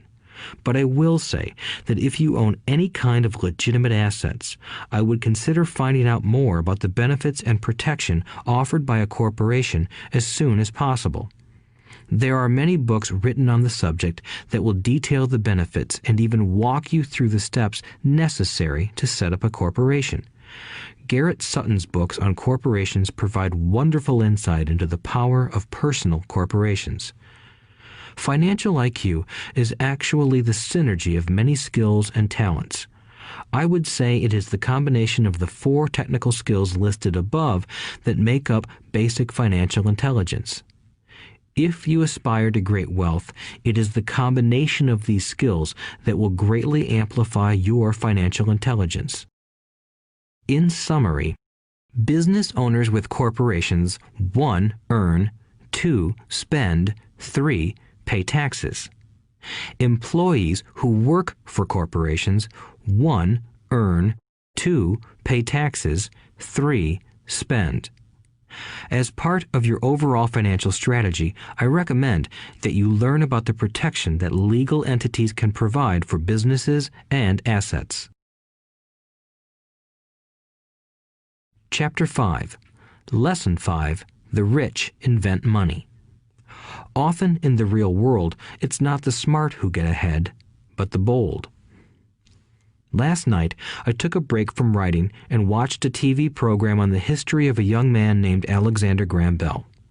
Bell had just patented his telephone and was having growing pains because the demand for his new invention was so strong. Needing a bigger company, he then went to the giant at that time, Western Union, and asked them if they would buy his patent and his tiny company. He wanted $100,000 for the whole package. The president of Western Union scoffed at him and turned him down, saying the price was ridiculous. The rest is history. A multi-billion-dollar industry emerged, and AT&T was born. The evening news came on right after the story of Alexander Graham Bell. On the news was a story of another downsizing at a local company. The workers were angry and complained that the company ownership was unfair. A terminated manager of about 45 years of age had his wife and 2 babies at the plant and was begging the guards to let him talk to the owners to ask if they would reconsider his termination. He had just bought a house and was afraid of losing it. The camera focused in on his pleading for all the world to see. Needless to say, it held my attention. I have been teaching professionally since 1984. It has been a great experience and a rewarding one. It is also a disturbing profession, for I have taught thousands of individuals, and I see one thing in common in all of us, myself included. We all have tremendous potential, and we all are blessed with gifts. Yet the one thing that holds all of us back is some degree of self-doubt. It is not so much the lack of technical information that holds us back, but more the lack of self-confidence. Some are more affected than others. Once we leave school, most of us know that it is not so much a matter of college degrees or good grades that count. In the real world, outside of academics, something more than just grades is required. I have heard it called many things: guts, chutzpah, balls, audacity, bravado, cunning, daring, tenacity, and brilliance. This factor, whatever it is labeled, ultimately decides one's future much more than school grades do. Inside each of us is one of these brave, brilliant, and daring characters. There is also the flip side of that character, people who could get down on their knees and beg if necessary. After a year in Vietnam as a Marine Corps pilot, I got to know both of those characters inside of me intimately. One is not better than the other. Yet, as a teacher, I recognized that it was excessive fear and self-doubt that were the greatest detractors of personal genius. It broke my heart to see students know the answers, yet lack the courage to act on the answer. Often in the real world, it's not the smart who get ahead, but the bold. In my personal experience, your financial genius requires both technical knowledge as well as courage. If fear is too strong, the genius is suppressed. In my classes, I strongly urge students to learn to take risks, to be bold, and to let their genius convert that fear into power and brilliance. It works for some and just terrifies others. I have come to realize that for most people, when it comes to the subject of money, they would rather play it safe. I have had to field questions such as, why take risks? Why should I bother developing my financial IQ? Why should I become financially literate? And I answer, just to have more options. There are huge changes up ahead. In the coming years, there will be more people just like the young inventor Alexander Graham Bell. There will be 100 people like Bill Gates and hugely successful companies like Microsoft created every year all over the world. And there will also be many more bankruptcies, layoffs, and downsizings. So why bother developing your financial IQ? No one can answer that but you. Yet I can tell you why I myself do it. I do it because it is the most exciting time to be alive. I'd rather be welcoming change than dreading change. I'd rather be excited about making millions than worrying about not getting a raise. This period we are in now is a most exciting time, unprecedented in our world's history. Generations from now, people will look back at this period of time and remark at what an exciting era it must have been. It was the death of the old and birth of the new. It was full of turmoil, and it was exciting. So why bother developing your financial IQ? Because if you do, you will prosper greatly. And if you don't, this period of time will be a frightening one. It will be a time of watching some people move boldly forward while others cling to worn-out life preservers. Land was wealth 300 years ago, so the person who owned the land owned the wealth. Later, wealth was in factories and production, and America rose to dominance. The industrialist owned the wealth. Today, wealth is in information, and the person who has the most timely information owns the wealth. The problem is that information flies around the world at the speed of light. The new wealth cannot be contained by boundaries and borders as land and factories were. The changes will be faster and more dramatic. There will be a dramatic increase in the number of new multimillionaires. There also will be those who are left behind. I find so many people struggling today, often working harder, simply because they cling to old ideas.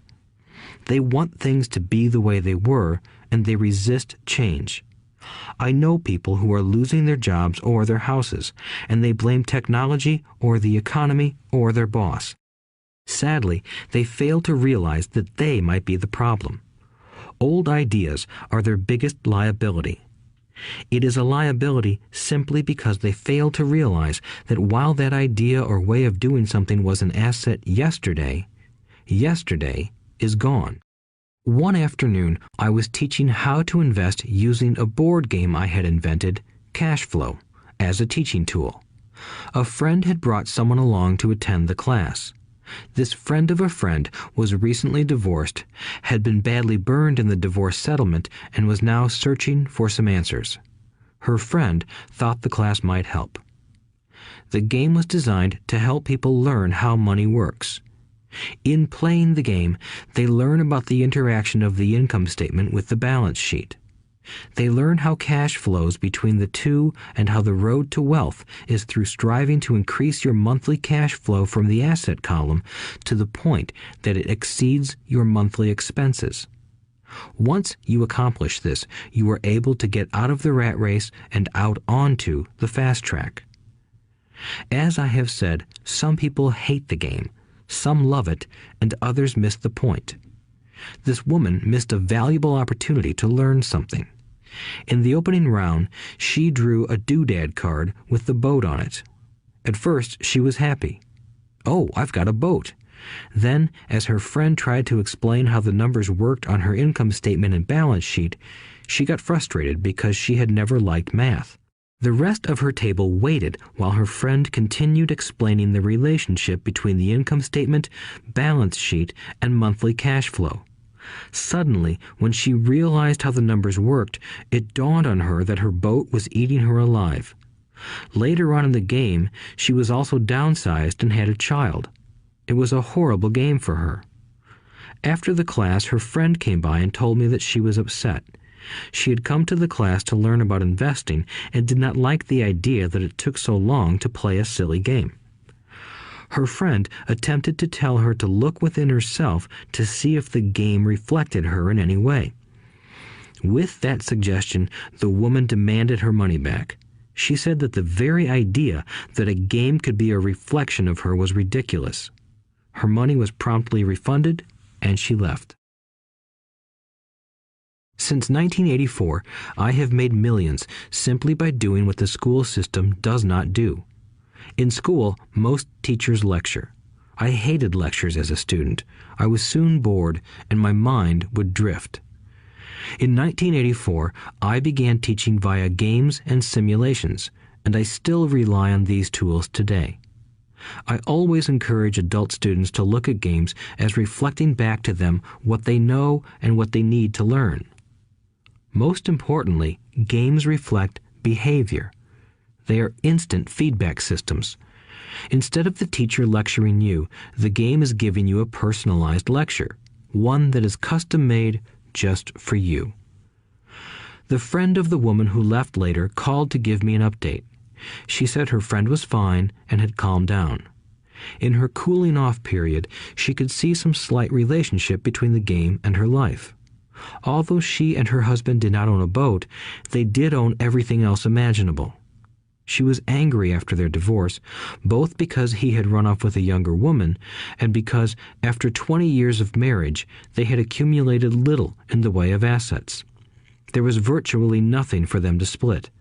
Their 20 years of married life had been incredible fun, but all they had accumulated was a ton of doodads. She realized that her anger at doing the numbers, the income statement and balance sheet, came from her embarrassment about not understanding them. She believed that finances were the man's job. She maintained the house and did the entertaining, and he handled the finances. She was now quite certain that in the last 5 years of their marriage, he had hidden money from her. She was angry at herself for not being more aware of where the money was going, as well as for not knowing about the other woman. Just like a board game, the world is always providing us with instant feedback. We could learn a lot if we tuned in more. One day, not long ago, I complained to my wife that the cleaners must have shrunk my pants. My wife gently smiled and poked me in the stomach to inform me that the pants had not shrunk. Something else had expanded. Me. The cash flow game was designed to give every player personal feedback. Its purpose is to give you options. If you draw the boat card and it puts you into debt, the question is, now what can you do? How many different financial options can you come up with? That is the purpose of the game, to teach players to think and create new and various financial options. Thousands of people throughout the world have played this game. The players who get out of the rat race the quickest are the people who understand numbers and have creative financial minds. They recognize different financial options. Rich people are often creative and take calculated risks. People who take the longest are people who are not familiar with numbers and often do not understand the power of investing. Some people playing cash flow gain lots of money in the game, but they don't know what to do with it. Even though they have money, everyone else seems to be getting ahead of them. And that is true in real life. There are a lot of people who have a lot of money and do not get ahead financially. Limiting your options is the same as hanging on to old ideas. I have a friend from high school who now works at 3 jobs. Years ago, he was the richest of all my classmates. When the local sugar plantation closed, the company he worked for went down with the plantation. In his mind, he had but one option, and that was the old option: work hard. The problem was that he couldn't find an equivalent job that recognized his seniority from the old company. As a result, he is overqualified for the jobs he currently has. so his salary is lower. He now works 3 jobs to earn enough to survive. I have watched people playing cash flow complain that the right opportunity cards are not coming their way, so they sit there. I know people who do that in real life. They wait for the right opportunity. I have watched people get the right opportunity card and then not have enough money. Then they complain that they would have gotten out of the rat race if they had had more money. So they sit there. I know people in real life who do that also. They see all the great deals, but they have no money. And I have seen people pull a great opportunity card, read it out loud, and have no idea that it is a great opportunity. They have the money, the time is right, they have the card, but they can't see the opportunity staring them in the face.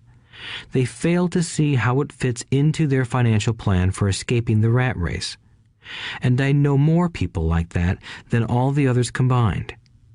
Most people have an opportunity of a lifetime flash right in front of them, and they fail to see it. A year later, they find out about it, after everyone else got rich. Financial intelligence is simply having more options. If the opportunities aren't coming your way, what else can you do to improve your financial position? If an opportunity lands in your lap and you have no money and the bank won't talk to you, what else can you do to get the opportunity to work in your favor? If your hunch is wrong and what you've been counting on doesn't happen, how can you turn a lemon into millions? That is financial intelligence. It is not so much what happens, but how many different financial solutions you can think of to turn a lemon into millions. It is how creative you are in solving financial problems. Most people only know one solution: work hard, save, and borrow. So why would you want to increase your financial intelligence? Because you want to be the kind of person who creates your own luck. You take whatever happens and make it better. Few people realize that luck is created, just as money is. And if you want to be luckier and create money instead of working hard, then your financial intelligence is important. If you are the kind of person who is waiting for the right thing to happen, you might wait for a long time. It's like waiting for all the traffic lights to be green for 5 miles before you'll start your trip. As young boys, Mike and I were constantly told by my rich dad that money is not real. Rich Dad occasionally reminded us of how close we came to the secret of money on that first day we got together and began making money out of plaster of Paris. The poor and middle class work for money, he would say. The rich make money. The more real you think money is, the harder you will work for it. If you can grasp the idea that money is not real, you will grow richer faster. What is it? Was a question Mike and I often came back with. What is money if it is not real? What we agree it is, was all Rich Dad would say. The single most powerful asset we all have is our mind. If it is trained well, it can create enormous wealth seemingly instantaneously. An untrained mind can also create extreme poverty that can crush a family for generations. In the information age, money is increasing exponentially. A few individuals are getting ridiculously rich from nothing, just ideas and agreements. If you ask many people who trade stocks or other investments for a living, they see it done all the time. Often, millions can be made instantaneously from nothing. And by nothing, I mean no money was exchanged. It is done via agreement, a hand signal in a trading pit, a blip on a trader's screen in Lisbon from a trader's screen in Toronto and back to Lisbon, a call to my broker to buy and a moment later to sell. Money did not change hands. Agreements did. So why develop your financial genius? Only you can answer that. I can tell you why I have been developing this area of my intelligence. I do it because I want to make money fast. Not because I need to, but because I want to. It is a fascinating learning process. I develop my financial IQ because I want to participate in the fastest game and biggest game in the world. And, in my own small way, I would like to be part of this unprecedented evolution of humanity, the era where humans work purely with their minds and not with their bodies.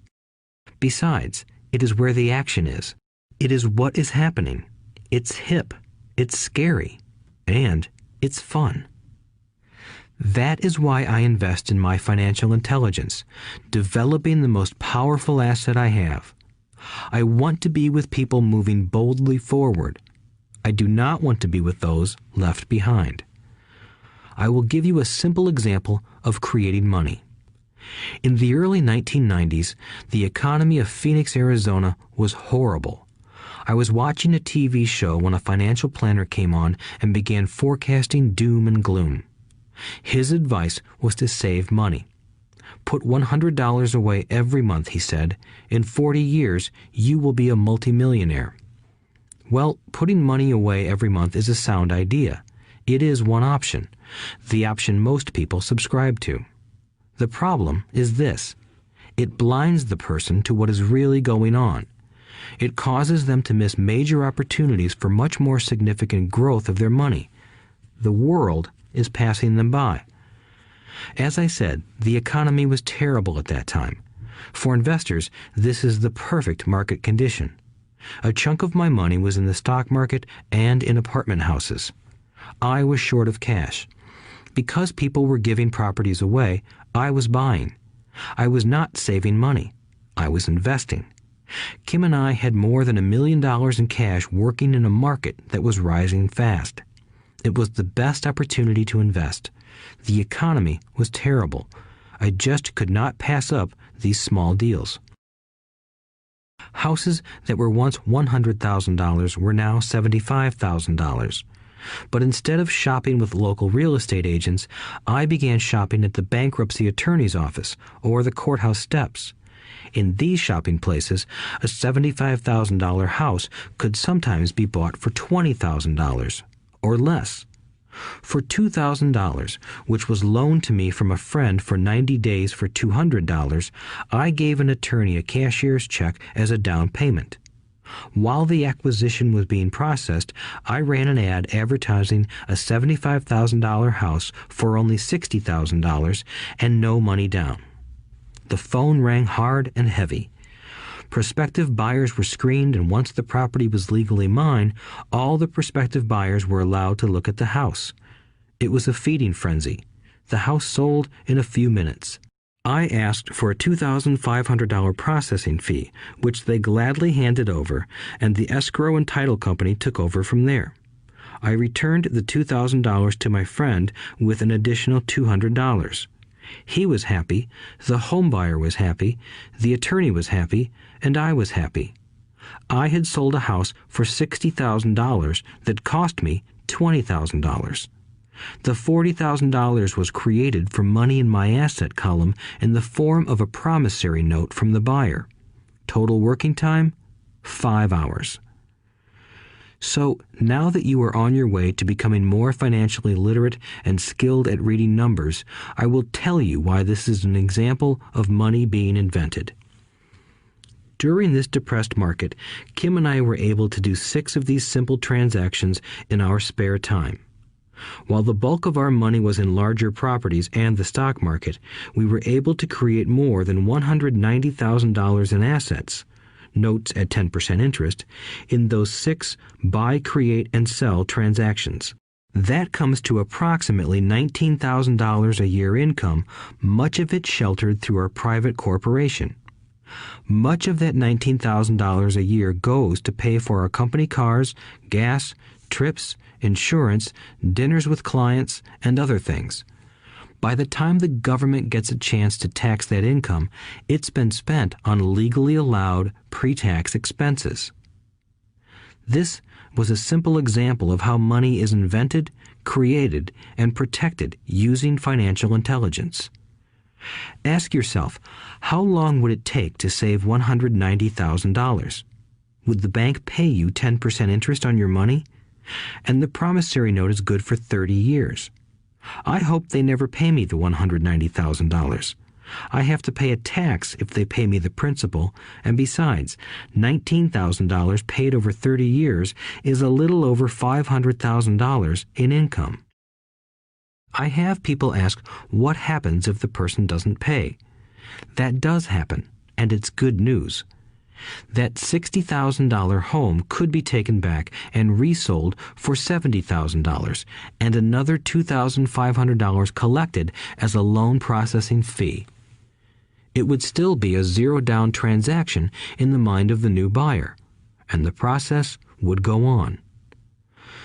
The first time I sold the house, I paid back the $2,000, so technically I have no money in the transaction. My return on investment, ROI, is infinity. It's an example of no money making a lot of money. In the second transaction, when resold, I would have put $2,000 in my pocket and re-extended the loan to 30 years. What would my ROI be if I got paid money to make money? I do not know, but it sure beats saving $100 a month, which actually starts out as $150 because it's after-tax income for 40 years earning low interest. And again, you're taxed on the interest. That is not too intelligent. It may be safe, but it's not smart. A few years later, as the Phoenix real estate market strengthened, those houses we sold for $60,000 became worth $110,000. Foreclosure opportunities were still available, but became rare. It cost a valuable asset, my time, to go out looking for them. Thousands of buyers were looking for the few available deals. The market had changed. It was time to move on and look for other opportunities to put in the asset column. You cannot do that here. That is against the law. You're lying. I hear those comments much more often than, "Can you show me how to do that?" The math is simple. You do not need algebra or calculus, and the escrow company handles the legal transaction and the servicing of the payments. I have no roofs to fix or toilets to unplug because the owners do that. It's their house. Occasionally, someone does not pay, and that is wonderful because there are late fees, or they move out and the property is sold again. The court system handles that. And it may not work in your area. The market conditions may be different, but the example illustrates how a simple financial process can create hundreds of thousands of dollars with little money and low risk. It is an example of money being only an agreement. Anyone with a high school education can do it. Yet most people won't. Most people listen to the standard advice of work hard and save money. For about 30 hours of work, approximately $190,000 was created in the asset column, and no taxes were paid. Which one sounds harder to you? 1.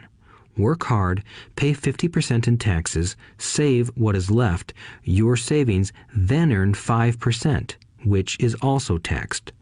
Or 2.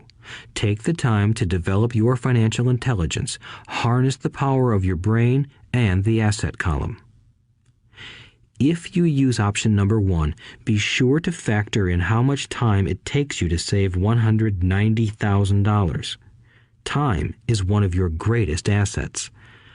Now, you may understand why I silently shake my head when I hear parents say, "My child is doing well in school and receiving a good education." It may be good, but is it adequate? I know the above investment strategy is a small one. It is used to illustrate how small can grow into big. Again, my success reflects the importance of a strong financial foundation, which starts with a strong financial education. I have said it before, but it's worth repeating. Financial intelligence is made up of these 4 main technical skills. 1. Accounting. Accounting is financial literacy, or the ability to read numbers. This is a vital skill if you want to build businesses or investments. 2. Investing. Investing is the science of money making money. 3. Understanding markets. Understanding markets is the science of supply and demand. Alexander Graham Bell gave the market what it wanted. So did Bill Gates. A $75,000 house offered for $60,000 that cost $20,000 was also the result of seizing an opportunity created by the market. Somebody was buying, and someone was selling. 4. The law. The law is the awareness of accounting, corporate, state, and federal regulations. I recommend playing by the rules. It is this basic foundation, or the combination of these skills, that is needed to be successful in the pursuit of wealth, whether it be through the buying of small homes, apartment buildings, companies, stocks, bonds, precious metals, baseball cards, or the like. A few years later, the real estate market rebounded and everyone else was getting in. The stock market was booming and everyone was getting in. The U.S. economy was getting back on its feet. I began selling and was now traveling to Peru, Norway, Malaysia, and the Philippines. The investment landscape had changed. We were no longer buying real estate. Now I just watch the values climb inside the asset column and will probably begin selling. I suspect that some of those 6 little house deals will sell and the $40,000 note will be converted to cash. I need to call my accountant to be prepared for cash and seek ways to shelter it. The point I would like to make is that investments come and go. The market goes up and comes down. Economies improve and crash. The world is always handing you opportunities of a lifetime, every day of your life, but all too often we fail to see them. But they are there. And the more the world changes and the more technology changes, the more opportunities there will be to allow you and your family to be financially secure for generations to come. So why bother developing your financial intelligence? Again, only you can answer that. I know why I continue to learn and develop. I do it because I know there are changes coming. I'd rather welcome change than cling to the past. I know there will be market booms and market crashes. I want to continually develop my financial intelligence because at each market change, some people will be on their knees begging for their jobs. Others, meanwhile, will take the lemons that life hands them, and we are all handed lemons occasionally, and turn them into millions. That's financial intelligence. I am often asked about the lemons I have turned into millions.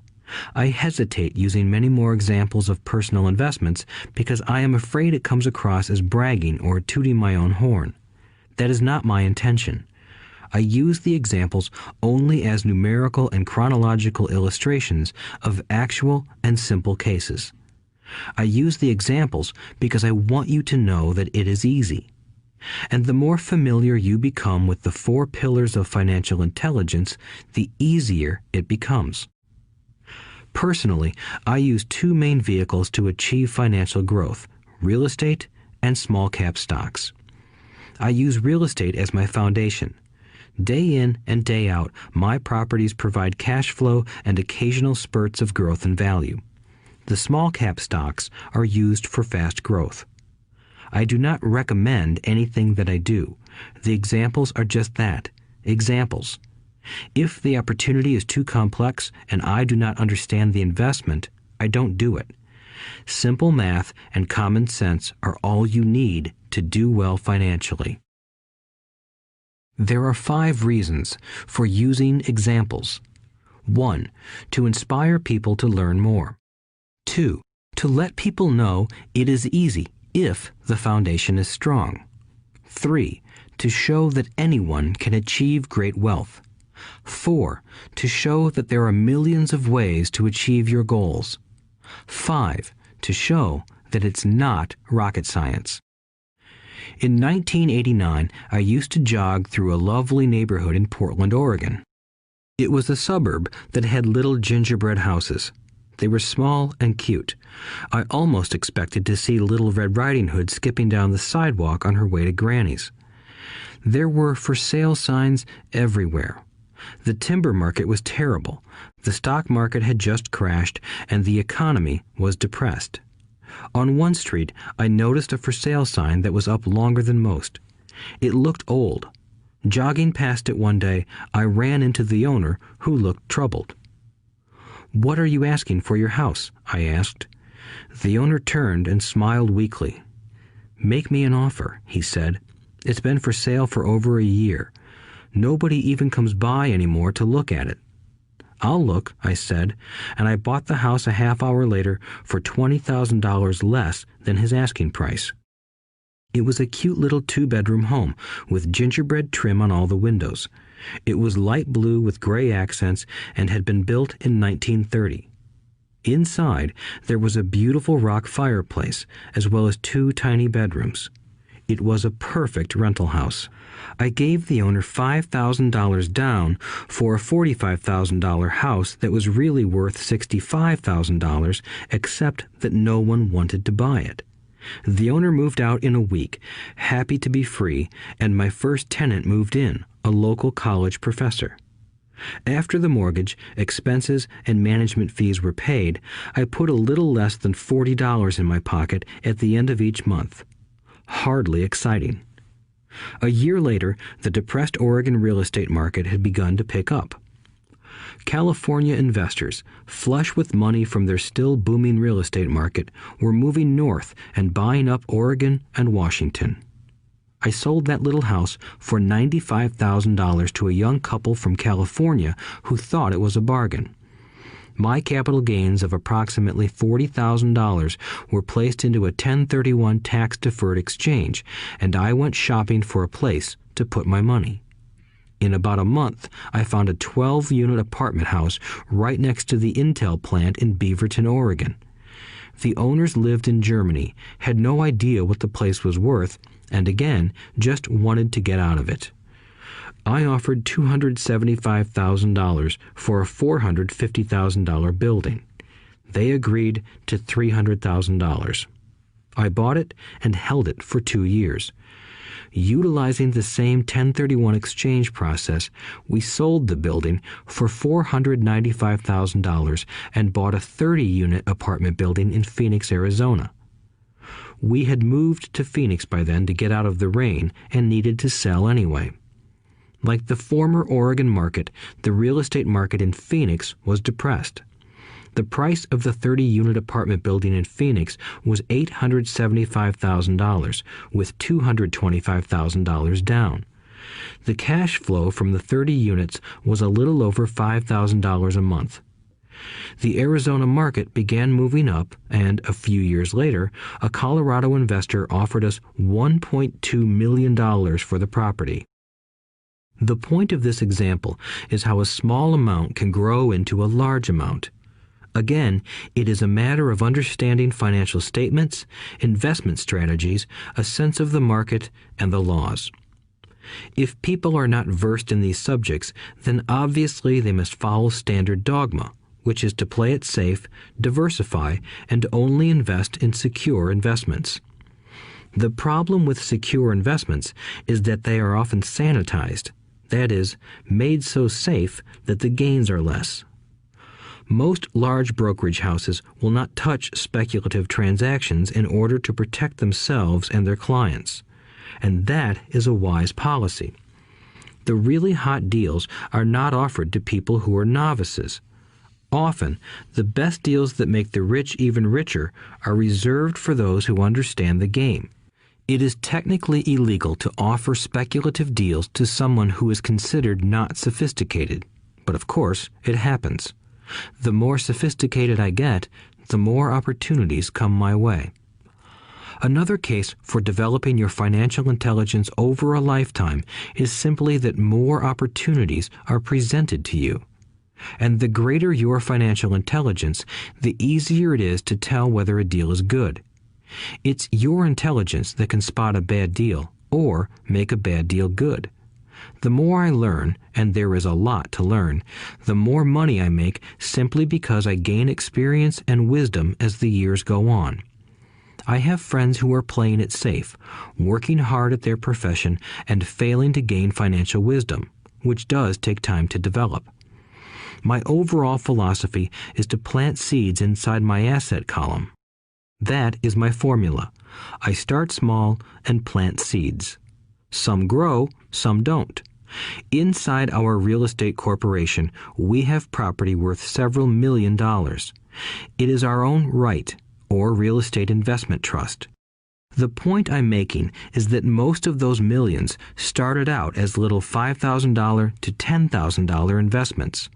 All of those down payments were fortunate to catch a fast-rising market and increase tax-free. We traded in and out several times over a number of years. We also own a stock portfolio, surrounded by a corporation that Kim and I call our personal mutual fund. We have friends who deal specifically with investors like us who have extra money each month to invest. We buy high-risk, speculative private companies that are just about to go public on a stock exchange in the United States or Canada. An example of how fast gains can be made are 100,000 shares purchased for 25 cents each before the company goes public. 6 months later, the company is listed, and the 100,000 shares now are worth $2 each. If the company is well managed, the price keeps going up, and the stock may go to $20 or more per share. There are years when our $25,000 has gone to $1 million in less than a year. It is not gambling if you know what you're doing. It is gambling if you're just throwing money into a deal and praying. The idea in anything is to use your technical knowledge, wisdom, and love of the game to cut the odds down, to lower the risk. Of course, there is always risk. It is financial intelligence that improves the odds. Thus, what is risky for one person is less risky to someone else. That is the primary reason I constantly encourage people to invest more in their financial education than in stocks, real estate, or other markets. The smarter you are, the better chance you have of beating the odds. The stock plays I personally invested in were extremely high risk for most people and absolutely not recommended. I have been playing that game since 1979 and have paid more than my share in dues. But if you will review why investments such as these are high risk for most people, you may be able to set your life up differently, so that the ability to take $25,000 and turn it into $1 million in a year is low risk for you. As stated earlier, nothing I have written is a recommendation. It is only used as an example of what is simple and possible. What I do is small potatoes in the grand scheme of things. Yet, for the average individual, a passive income of more than $100,000 a year is nice and not hard to achieve. Depending on the market and how smart you are, it could be done in 5 to 10 years. If you keep your living expenses modest, $100,000 coming in as additional income is pleasant, regardless of whether you work. You can work if you like, or take time off if you choose, and use the government tax system in your favor rather than against you. My personal basis is real estate. I love real estate because it's stable and slow-moving. I keep the base solid. The cash flow is fairly steady and, if properly managed, has a good chance of increasing in value. The beauty of a solid base of real estate is that it allows me to take greater risks, as I do with speculative stocks. If I make great profits in the stock market, I pay my capital gains tax on the gain and then reinvest what's left in real estate, again further securing my asset foundation. A last word on real estate. I have traveled all over the world and taught investing. In every city, I hear people say you cannot buy real estate cheap. That is not my experience. Even in New York or Tokyo, or just on the outskirts of the city, prime bargains are overlooked by most people. In Singapore, with their high real estate prices, there are still bargains to be found within a short driving distance. So whenever I hear someone say, "You can't do that here," pointing at me, I remind them that maybe the real statement is, "I don't know how to do that here. Yet." Great opportunities are not seen with your eyes. They are seen with your mind. Most people never get wealthy simply because they are not trained financially to recognize opportunities right in front of them. I am often asked, how do I start? In the final chapter of this audiobook, I offer 10 steps that I followed on the road to my financial freedom. But always remember to have fun.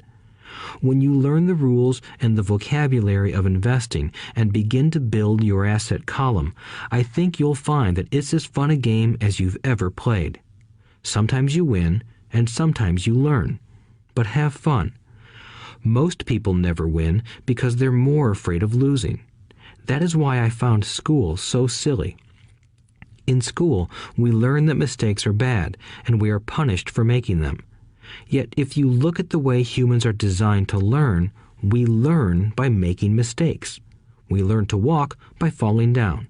If we never fell down, we would never walk. The same is true for learning to ride a bike. I still have scars on my knees, but today I can ride a bike without thinking. The same is true for getting rich. Unfortunately, the main reason most people are not rich is because they are terrified of losing. Winners are not afraid of losing, but losers are. Failure is part of the process of success. People who avoid failure also avoid success. I look at money much like my game of tennis. I play hard, make mistakes, correct, make more mistakes, correct, and I get better. If I lose the game, I reach across the net, shake my opponent's hand, smile, and say, "See you next Saturday." There are two kinds of investors. One, the first and most common type is a person who buys a packaged investment. They call a retail outlet, such as a real estate company, a stockbroker, or a financial planner, and they buy something. It could be a mutual fund, a right, a stock, or bond. It is a clean and simple way of investing. An analogy would be a shopper who goes to a computer store and buys a computer right off the shelf. 2. The second type is an investor who creates investments. This investor usually assembles a deal in the same way a person who buys components builds a computer. I do not know the first thing about putting components of a computer together, but I do know how to put pieces of opportunities together, or know people who know how. It is this second type of investor who is the more professional investor. Sometimes it may take years for all the pieces to come together, and sometimes they never do. It is this second type of investor that my rich dad encouraged me to be. It is important to learn how to put the pieces together, because that is where the huge wins reside, and sometimes some huge losses if the tide goes against you. If you want to be the second type of investor, you need to develop 3 main skills.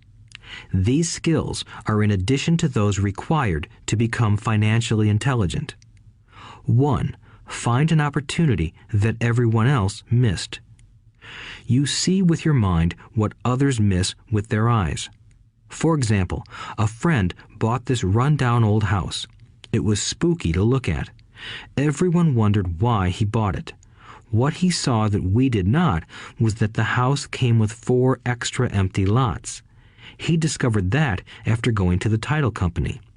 After buying the house, he tore the house down and sold the 5 lots to a builder for 3 times what he paid for the entire package. He made $75,000 for 2 months of work. It's not a lot of money, but it sure beats minimum wage, and it's not technically difficult. 2. Raise money. The average person only goes to the bank. This second type of investor needs to know how to raise capital, and there are many ways that don't require a bank. To get started, I learned how to buy houses without a bank. It was the learned skill of raising money more than the houses themselves that was priceless. All too often, I hear people say, "The bank won't lend me money," or "I don't have the money to buy it." If you want to be a Type 2 investor, you need to learn how to do that which stops most people. In other words, a majority of people let their lack of money stop them from making a deal. If you can avoid that obstacle, you will be millions ahead of those who don't learn those skills. There have been many times I have bought a house, a stock, or an apartment building without a penny in the bank. I once bought an apartment house for $1.2 million. I did what is called tying it up with a written contract between seller and buyer. I then raised the $100,000 deposit, which bought me 90 days to raise the rest of the money. Why did I do it? Simply because I knew it was worth $2 million. I never raised the money. Instead, the person who put up the $100,000 gave me $50,000 for finding the deal, took over my position, and I walked away. Total working time? 3 days. Again, it's what you know more than what you buy. Investing is not buying. It's more a case of knowing. 3. Organize smart people. Intelligent people are those who work with or hire a person who is more intelligent than they are. When you need advice, make sure you choose your advisor wisely. There is a lot to learn, but the rewards can be astronomical. If you do not want to learn those skills, then being a Type 1 investor is highly recommended. It is what you know that is your greatest wealth. It is what you do not know that is your greatest risk. There is always risk, so learn to manage risk instead of avoiding it.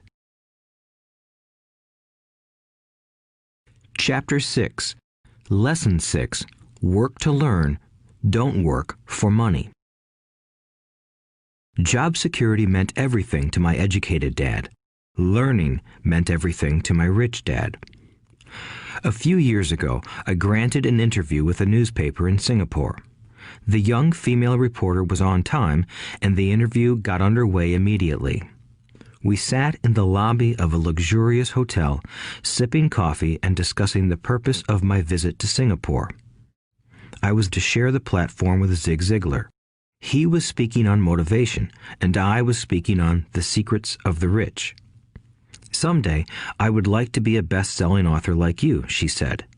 I had seen some of the articles she had written for the paper, and I was impressed. She had a tough, clear style of writing. Her articles held a reader's interest. You have a great style, I said in reply. What holds you back from achieving your dream? My work does not seem to go anywhere, she said quietly. Everyone says that my novels are excellent, but nothing happens.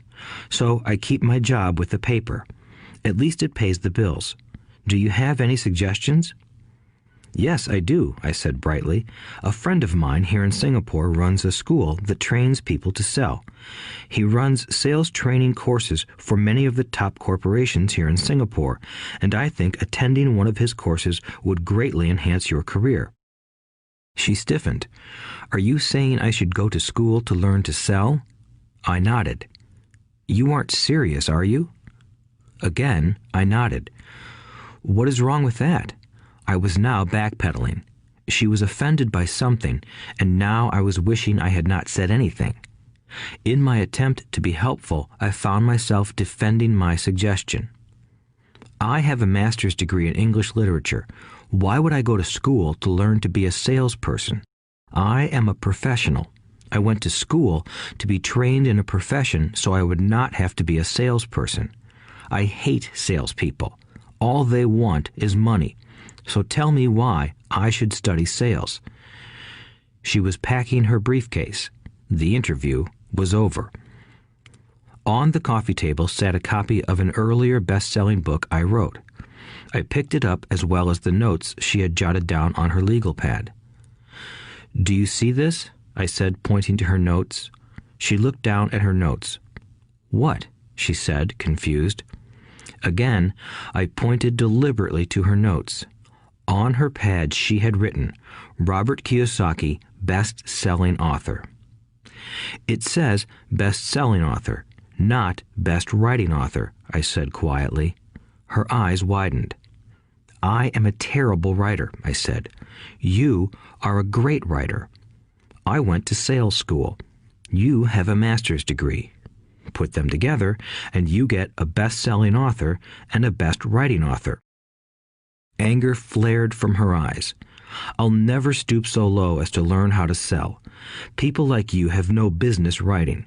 I'm a professionally trained writer, and you are a salesman. It is not fair, she fumed.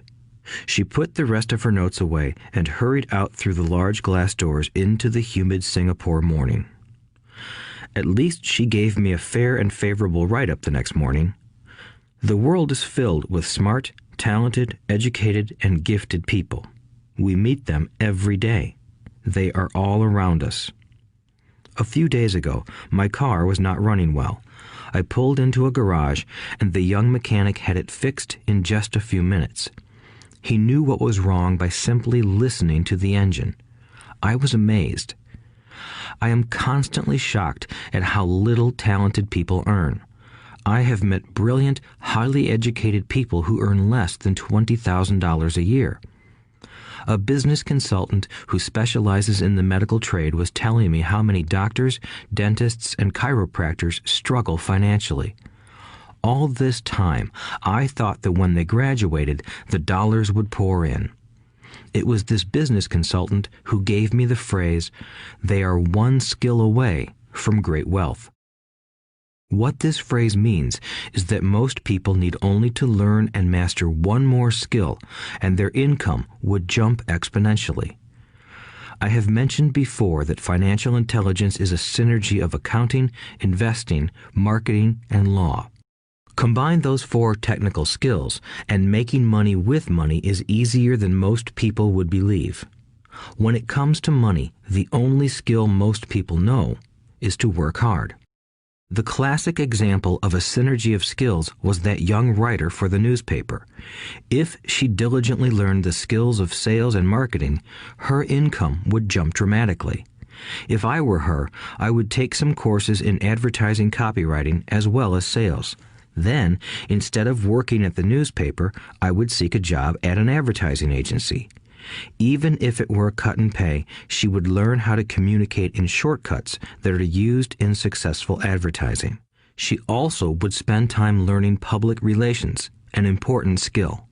She would learn how to get millions in free publicity. Then, at night and on weekends, she could be writing her great novel. When it was finished, she would be better able to sell her book. Then, in a short while, she could be a best-selling author. When I came out with my first book, If You Want to Be Rich and Happy, Don't Go to School, a publisher suggested I change the title to The Economics of Education. I told the publisher that, with a title like that, I would sell 2 books, one to my family and one to my best friend. The problem is that they would expect it for free. The obnoxious title, If You Want to Be Rich and Happy, Don't Go to School, was chosen because we knew it would get tons of publicity. I am pro-education and believe in education reform. If I were not pro-education, why would I continue to press for changing our antiquated educational system? So I chose a title that would get me on more TV and radio shows simply because I was willing to be controversial. Many people thought I was a fruitcake, but the book sold and sold. When I graduated from the U.S. Merchant Marine Academy in 1969, my educated dad was happy. Standard Oil of California had hired me for its oil tanker fleet as a third mate. The pay was low compared with my classmates, but it was okay for a first real job after college. My starting pay was about $42,000 a year, including overtime, and I only had to work for 7 months. I had 5 months of vacation. If I had wanted to, I could have taken the run to Vietnam with a subsidiary shipping company and easily doubled my pay instead of taking 5 months of vacation. I had a great career ahead of me, yet I resigned after 6 months with the company and joined the Marine Corps to learn how to fly. My educated dad was devastated. Rich Dad congratulated me. In school and in the workplace, the popular opinion is the idea of specialization. That is, in order to make more money or get promoted, you need to specialize. That is why medical doctors immediately begin to seek a specialty such as orthopedics or pediatrics. The same is true for accountants, architects, lawyers, pilots, and others. My educated dad believed in the same dogma.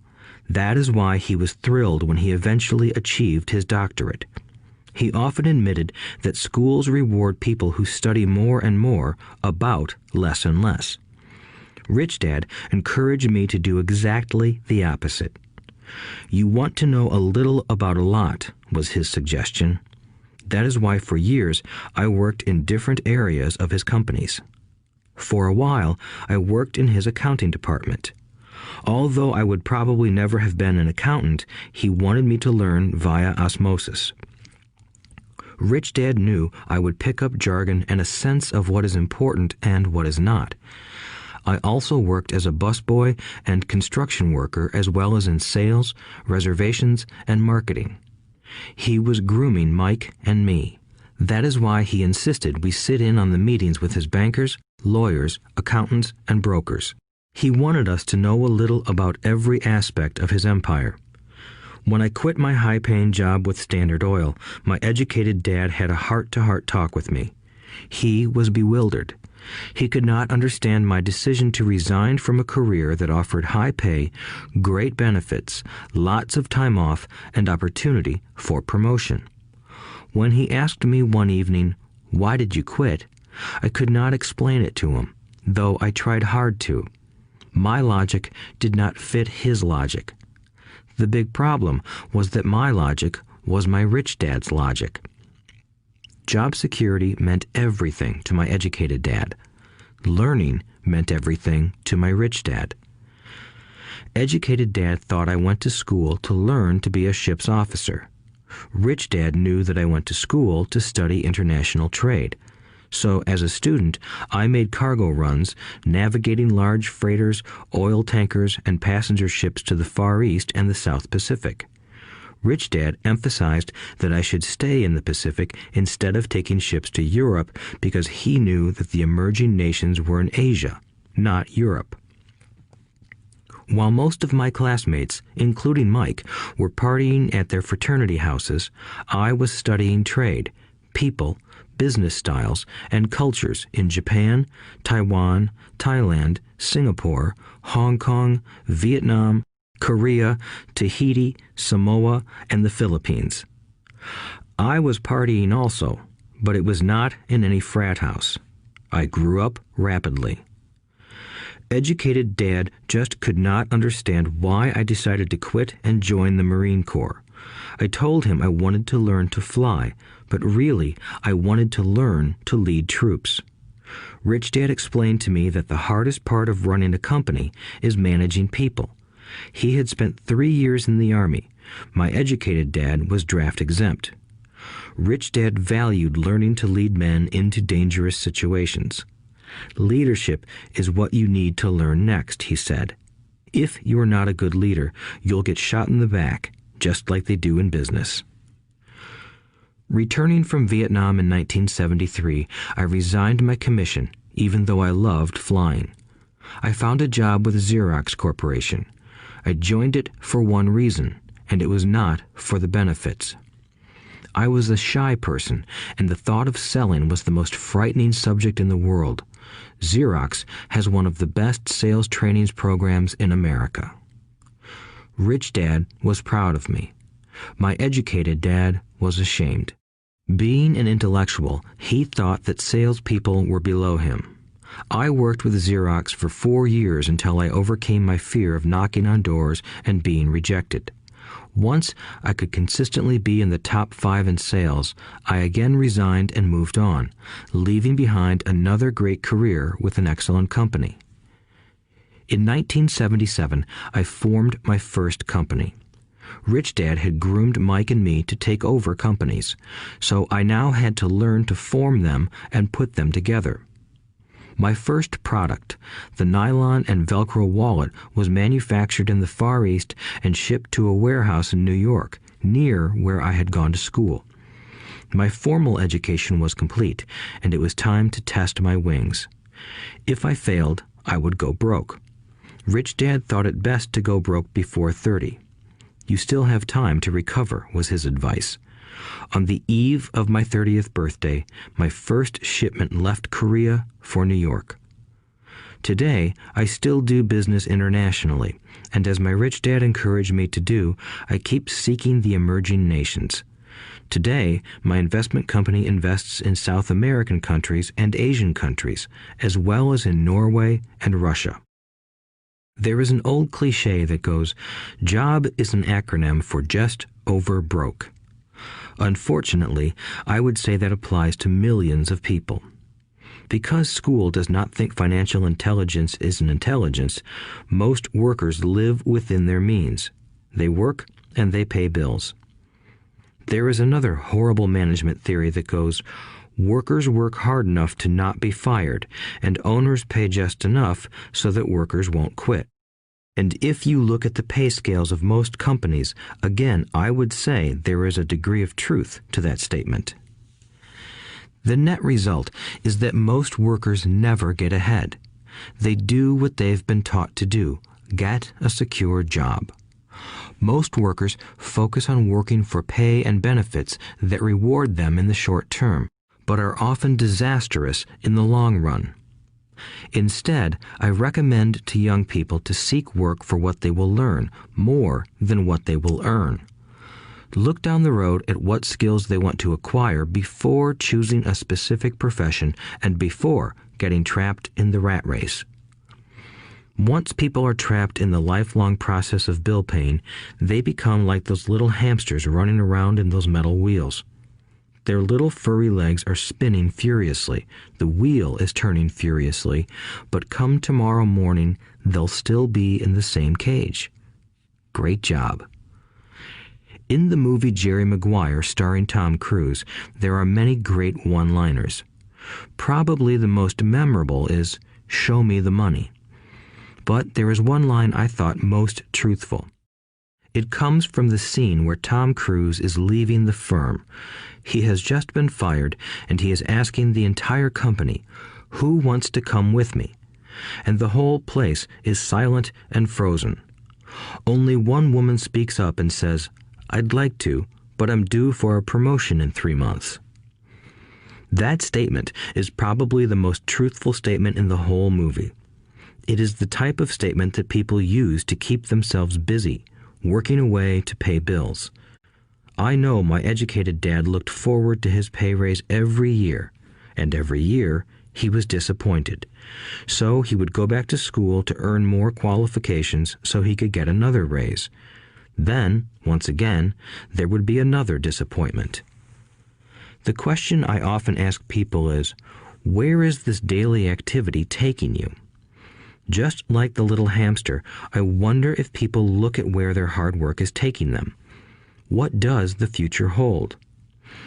In his book, The Retirement Myth, Craig S. Carpel writes, "I visited the headquarters of a major national pension consulting firm and met with a managing director who specializes in designing lush retirement plans for top management. When I asked her what people who don't have corner offices will be able to expect in the way of pension income, she said with a confident smile, 'The silver bullet.'" "What," I asked, "is the silver bullet?" She shrugged and said, "If baby boomers discover they don't have enough money to live on when they're older, they can always blow their brains out." Carpel goes on to explain the difference between the old defined benefit retirement plans and the new 401k plans that are riskier. It is not a pretty picture for most people working today, and that is just for retirement. Add medical fees and long-term nursing home care, and the picture is frightening. Already, many hospitals in countries with socialized medicine need to make tough decisions such as who will live and who will die. They make those decisions purely on how much money they have and how old the patients are. If the patient is old, they often will give the medical care to someone younger. The older, poor patient gets put to the back of the line. Just as the rich can afford better education, the rich will be able to keep themselves alive, while those who have little wealth will die. So I wonder, are workers looking into the future or just until their next paycheck, never questioning where they are headed? When I speak to adults who want to earn more money, I always recommend the same thing. I suggest taking a long view of their life. Instead of simply working for the money and security, which I admit are important, I suggest they take a second job that will teach them a second skill. Often I recommend joining a network marketing company, also called multi-level marketing, if they want to learn sales skills. Some of these companies have excellent training programs that help people get over their fear of failure and rejection, which are the main reasons people are unsuccessful. Education is more valuable than money in the long run. When I offer this suggestion, I often hear in response, "Oh, that is too much hassle," or "I only want to do what I am interested in." If they say it's too much of a hassle, I ask, so you would rather work all your life giving 50% of what you earn to the government? If they tell me, I only do what I am interested in, I say, I'm not interested in going to the gym, but I go because I want to feel better and live longer. Unfortunately, there is some truth to the old statement, you can't teach an old dog new tricks. Unless a person is used to changing, it's hard to change. But for those of you who might be on the fence when it comes to the idea of working to learn something new, I offer this word of encouragement. Life is much like going to the gym. The most painful part is deciding to go. Once you get past that, it's easy. There have been many days I have dreaded going to the gym, but once I am there and in motion, it is a pleasure. After the workout is over, I am always glad I talked myself into going. If you are unwilling to work to learn something new and instead insist on becoming highly specialized within your field, make sure the company you work for is unionized. Labor unions are designed to protect specialists. My educated dad, after falling from grace with the governor, became the head of the teachers' union in Hawaii. He told me that it was the hardest job he ever held. My rich dad, on the other hand, spent his life doing his best to keep his companies from becoming unionized. He was successful. Although the unions came close, Rich Dad was always able to fight them off. Personally, I take no sides because I can see the need for and the benefits of both sides. If you do as school recommends, become highly specialized, then seek union protection. For example, had I continued with my flying career, I would have sought a company that had a strong pilots' union. Why? Because my life would be dedicated to learning a skill that was valuable in only one industry. If I were pushed out of that industry, my life's skills would not be as valuable to another industry. A displaced senior pilot with 100,000 hours of heavy airline transport time, earning $150,000 a year, would have a hard time finding an equivalent high-paying job teaching in school. Skills do not necessarily transfer from industry to industry. Skills the pilots are paid for in the airline industry are not as important in, say, the school system. The same is true even for doctors today. With all the changes in medicine, many medical specialists are needing to conform to medical organizations such as HMOs. School teachers definitely need to be union members. Today in America, the teachers' union is the largest and the richest labor union of all. The NEA, the National Education Association, has tremendous political clout. Teachers need the protection of their union because their skills are also of limited value to an industry outside of education. So the rule of thumb is highly specialized, then unionize. It's the smart thing to do. When I ask the classes I teach, how many of you can cook a better hamburger than McDonald's, almost all the students raise their hands. I then ask, so if most of you can cook a better hamburger, how come McDonald's makes more money than you? The answer is obvious. McDonald's is excellent at business systems.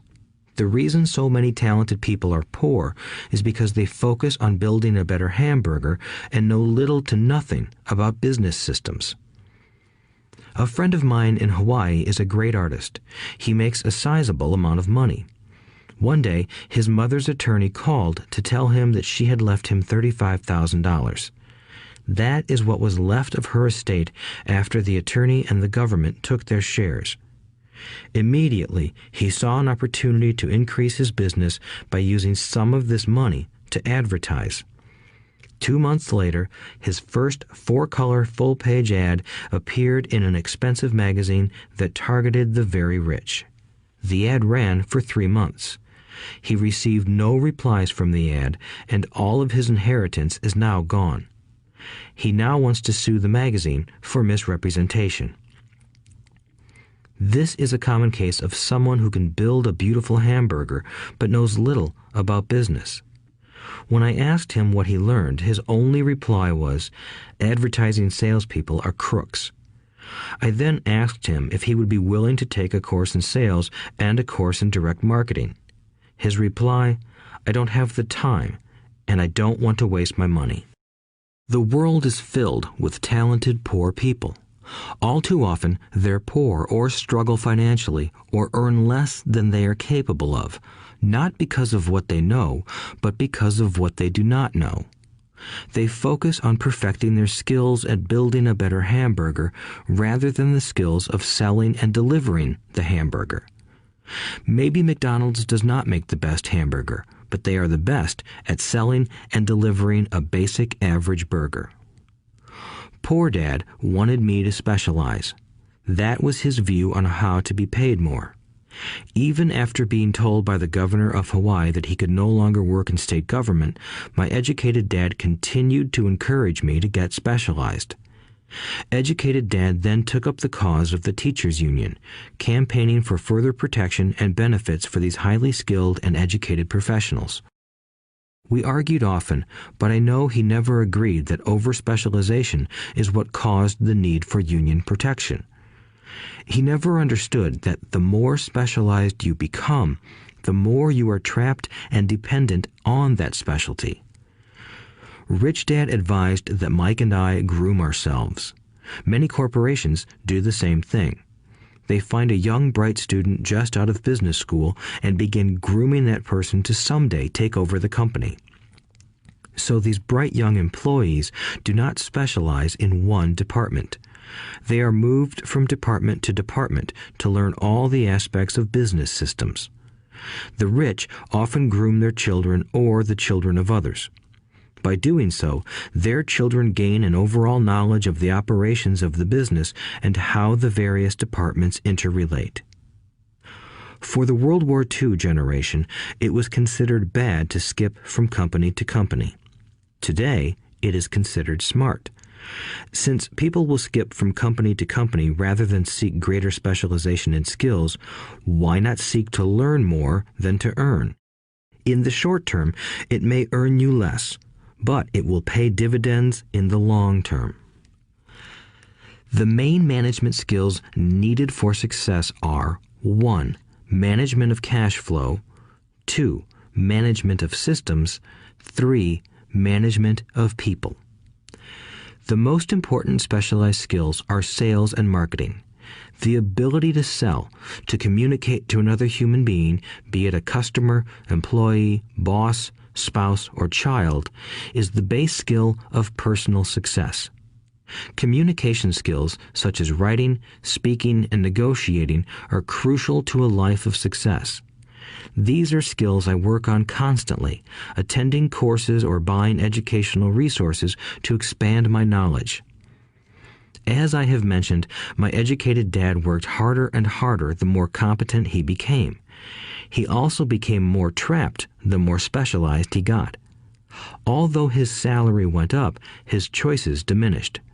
Soon after he was locked out of government work, he found out how vulnerable he really was professionally. It is like professional athletes who suddenly are injured or are too old to play. Their once high-paying position is gone, and they have limited skills to fall back on. I think that is why my educated dad sided so much with the unions after that. He realized how much a union would have benefited him. Rich Dad encouraged Mike and me to know a little about a lot. He encouraged us to work with people smarter than we were and to bring smart people together to work as a team. Today, it would be called a synergy of professional specialties. Today, I meet ex-school teachers earning hundreds of thousands of dollars a year. They earn that much because they have specialized skills in their field as well as other skills. They can teach as well as sell and market. I know of no other skills to be more important than selling and marketing. The skills of selling and marketing are difficult for most people, primarily due to their fear of rejection. The better you are at communicating, negotiating, and handling your fear of rejection, the easier life is. Just as I advise that newspaper writer who wanted to become a best-selling author, I advise anyone else today. Being technically specialized has its strengths as well as its weaknesses. I have friends who are geniuses, but they cannot communicate effectively with other human beings, and, as a result, their earnings are pitiful. I advise them to just spend a year learning to sell. Even if they earn nothing, their communication skills will improve, and that is priceless. In addition to being good learners, sellers, and marketers, we need to be good teachers as well as good students. To be truly rich, we need to be able to give as well as to receive. In cases of financial or professional struggle, there is often a lack of giving and receiving. I know many people who are poor because they are neither good students nor good teachers. Both of my dads were generous men. Both made it a practice to give first. Teaching was one of their ways of giving. The more they gave, the more they received. One glaring difference was in the giving of money. My rich dad gave lots of money away. He gave to his church, to charities, and to his foundation. He knew that to receive money, you had to give money. Giving money is the secret to most great wealthy families. That is why there are organizations like the Rockefeller Foundation and the Ford Foundation. These are organizations designed to take their wealth and increase it, as well as give it away in perpetuity. My educated dad always said, "When I have some extra money, I'll give it." The problem was that there was never any extra. So he worked harder to draw more money in rather than focus on the most important law of money. Give and you shall receive. Instead, he believed in receive and then you give. In conclusion, I became both dads. One part of me is a hardcore capitalist who loves the game of money making money. The other part is a socially responsible teacher who is deeply concerned with this ever-widening gap between the haves and have-nots. I personally hold the archaic educational system primarily responsible for this growing gap. Chapter 7. Overcoming Obstacles.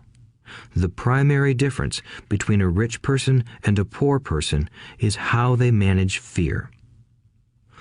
Once people have studied and become financially literate, they may still face roadblocks to becoming financially independent.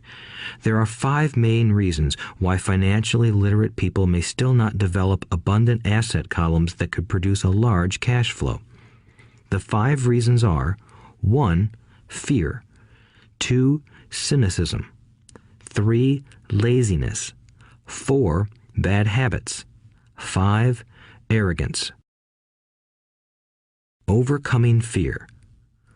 I have never met anyone who really likes losing money. And in all my years, I have never met a rich person who has never lost money. But I have met a lot of poor people who have never lost a dime. Investing, that is. The fear of losing money is real. Everyone has it, even the rich. But it's not having fear that is the problem. It's how you handle fear.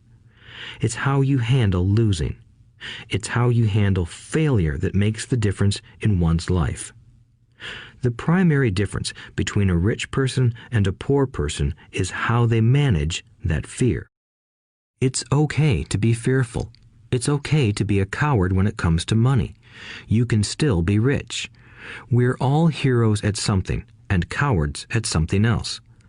My friend's wife is an emergency room nurse. When she sees blood, she flies into action. When I mention investing, she runs away. When I see blood, I don't run. I pass out. My rich dad understood phobias about money. Some people are terrified of snakes. Some people are terrified about losing money. Both are phobias, he would say. So his solution to the phobia of losing money was this little rhyme. If you hate risk and worry, start early.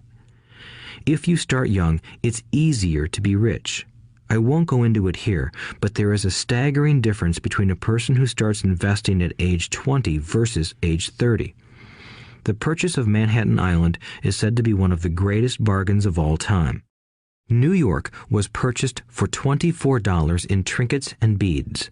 Yet if that $24 had been invested at 8% annually, that $24 would have been worth more than $28 trillion by 1995. Manhattan could be repurchased with money left over to buy much of Los Angeles. But what if you don't have much time left or would like to retire early?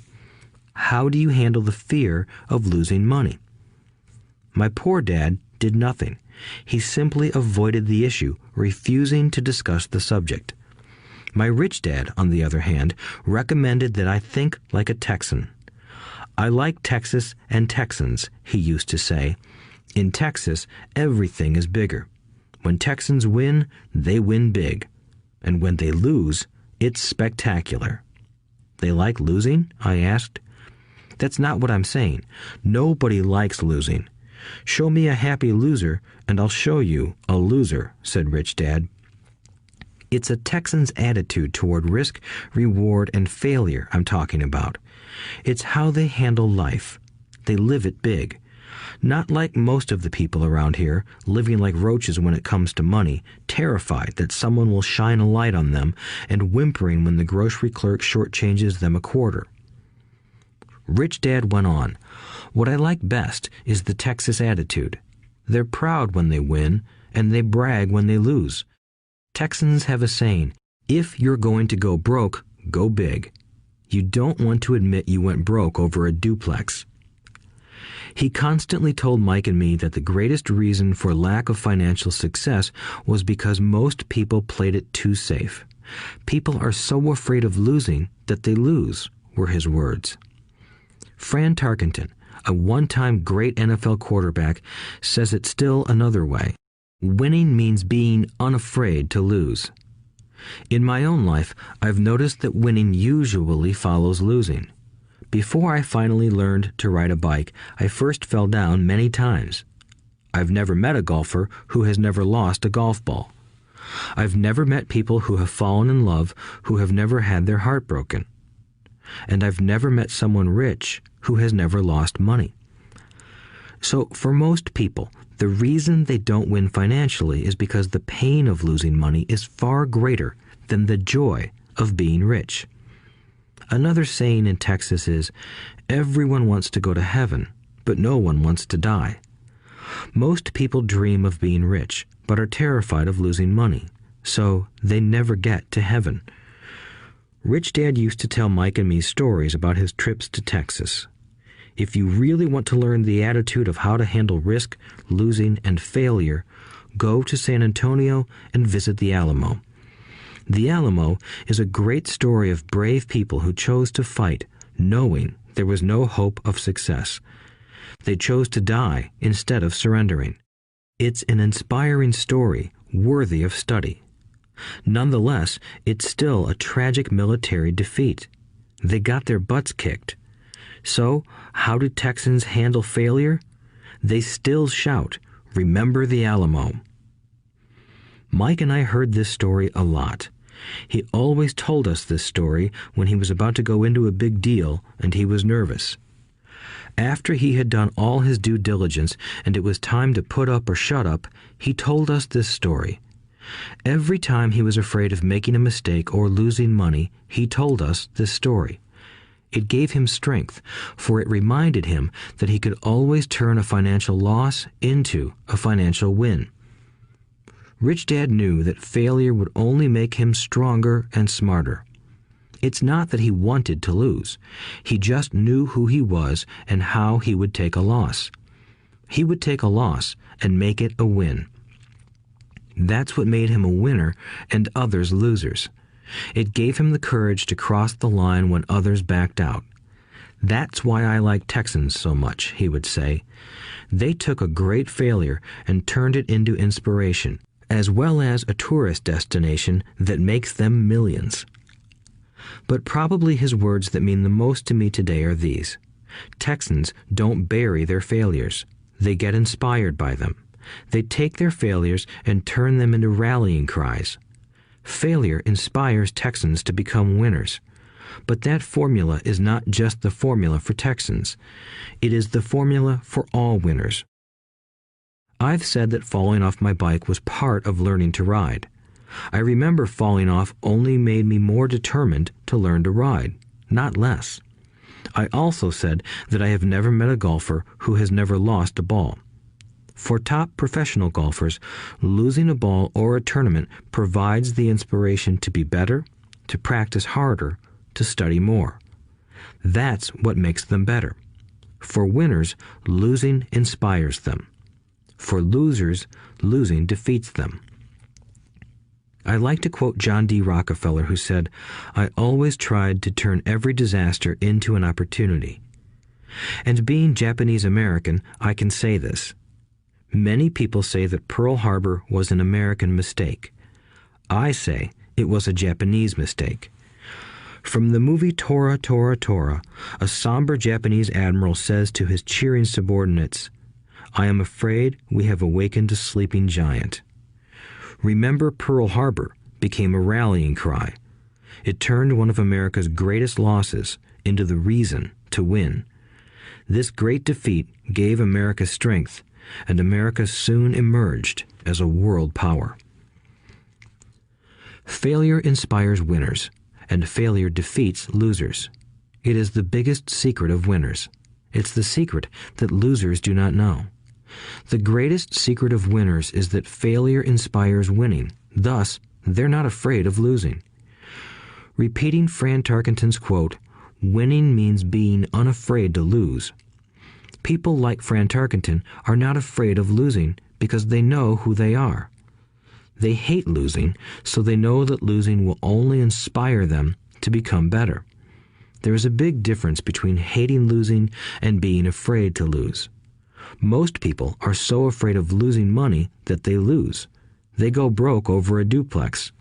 Financially, they play life too safe and too small. They buy big houses and big cars, but not big investments. The main reason that over 90% of the American public struggles financially is because they play not to lose. They don't play to win. They go to their financial planners or accountants or stockbrokers and buy a balanced portfolio. Most have lots of cash in CDs, low-yield bonds, mutual funds that can be traded within a mutual fund family, and a few individual stocks. It is a safe and sensible portfolio, but it is not a winning portfolio. It is a portfolio of someone playing not to lose. Don't get me wrong, it's probably a better portfolio than more than 70% of the population has, and that's frightening. It's a great portfolio for someone who loves safety. But playing it safe and balanced on your investment portfolio is not the way successful investors play the game. If you have little money and you want to be rich, you must first be focused, not balanced. If you look at any successful person, at the start they were not balanced. Balanced people go nowhere. They stay in one spot. To make progress, you must first go unbalanced. Just look at how you make progress walking. Thomas Edison was not balanced. He was focused. Bill Gates was not balanced. He was focused. Donald Trump is focused. George Soros is focused. George Patton did not take his tanks wide. He focused them and blew through the weak spots in the German line. The French went wide with the Maginot Line, and you know what happened to them. If you have any desire to be rich, you must focus. Do not do what poor and middle-class people do, put their few eggs in many baskets. Put a lot of your eggs in a few baskets and focus. Follow one course until successful. If you hate losing, play it safe. If losing makes you weak, play it safe. Go with balanced investments. If you're over 25 years old and are terrified of taking risks, don't change. Play it safe, but start early. Start accumulating your nest egg early because it will take time. But if you have dreams of freedom, of getting out of the rat race, the first question to ask yourself is, how do I respond to failure? If failure inspires you to win, maybe you should go for it, but only maybe. If failure makes you weak or causes you to throw temper tantrums, like spoiled brats who call attorneys to file lawsuits every time something doesn't go their way, then play it safe.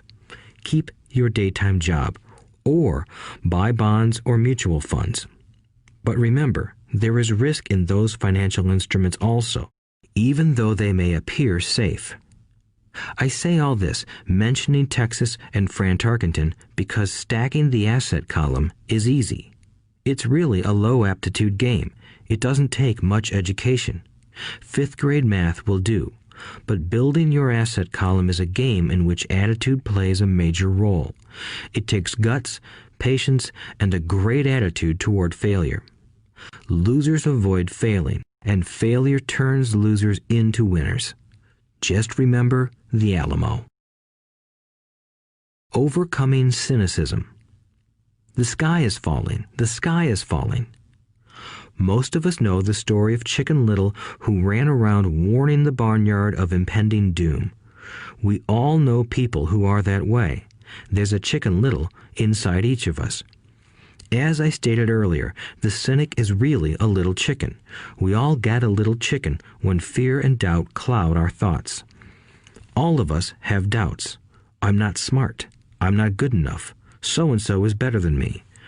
Our doubts often paralyze us. We play the what-if game. What if the economy crashes right after I invest? What if I lose control and I can't pay the money back? What if things don't go as I planned? Or we have friends or loved ones who will remind us of our shortcomings. They often say, "What makes you think you can do that? If it's such a good idea, how come someone else hasn't done it? That will never work. You don't know what you're talking about." These words of doubt often get so loud that we fail to act. A horrible feeling builds in our stomach. Sometimes we can't sleep. We fail to move forward. So we stay with what is safe, and opportunities pass us by. We watch life passing by as we sit immobilized with a cold knot in our body. We have all felt this at one time in our lives, some more than others. Peter Lynch of Fidelity Magellan Mutual Fund fame refers to warnings about the sky falling as noise, and we all hear it. Noise is either created inside our heads or comes from outside, often from friends, family, co-workers, and the media. Lynch recalls the time during the 1950s when the threat of nuclear war was so prevalent in the news that people began building fallout shelters and storing food and water. If they had invested that money wisely in the market, instead of building a fallout shelter, they'd probably be financially independent today. When violence breaks out in a city, gun sales go up all over the country.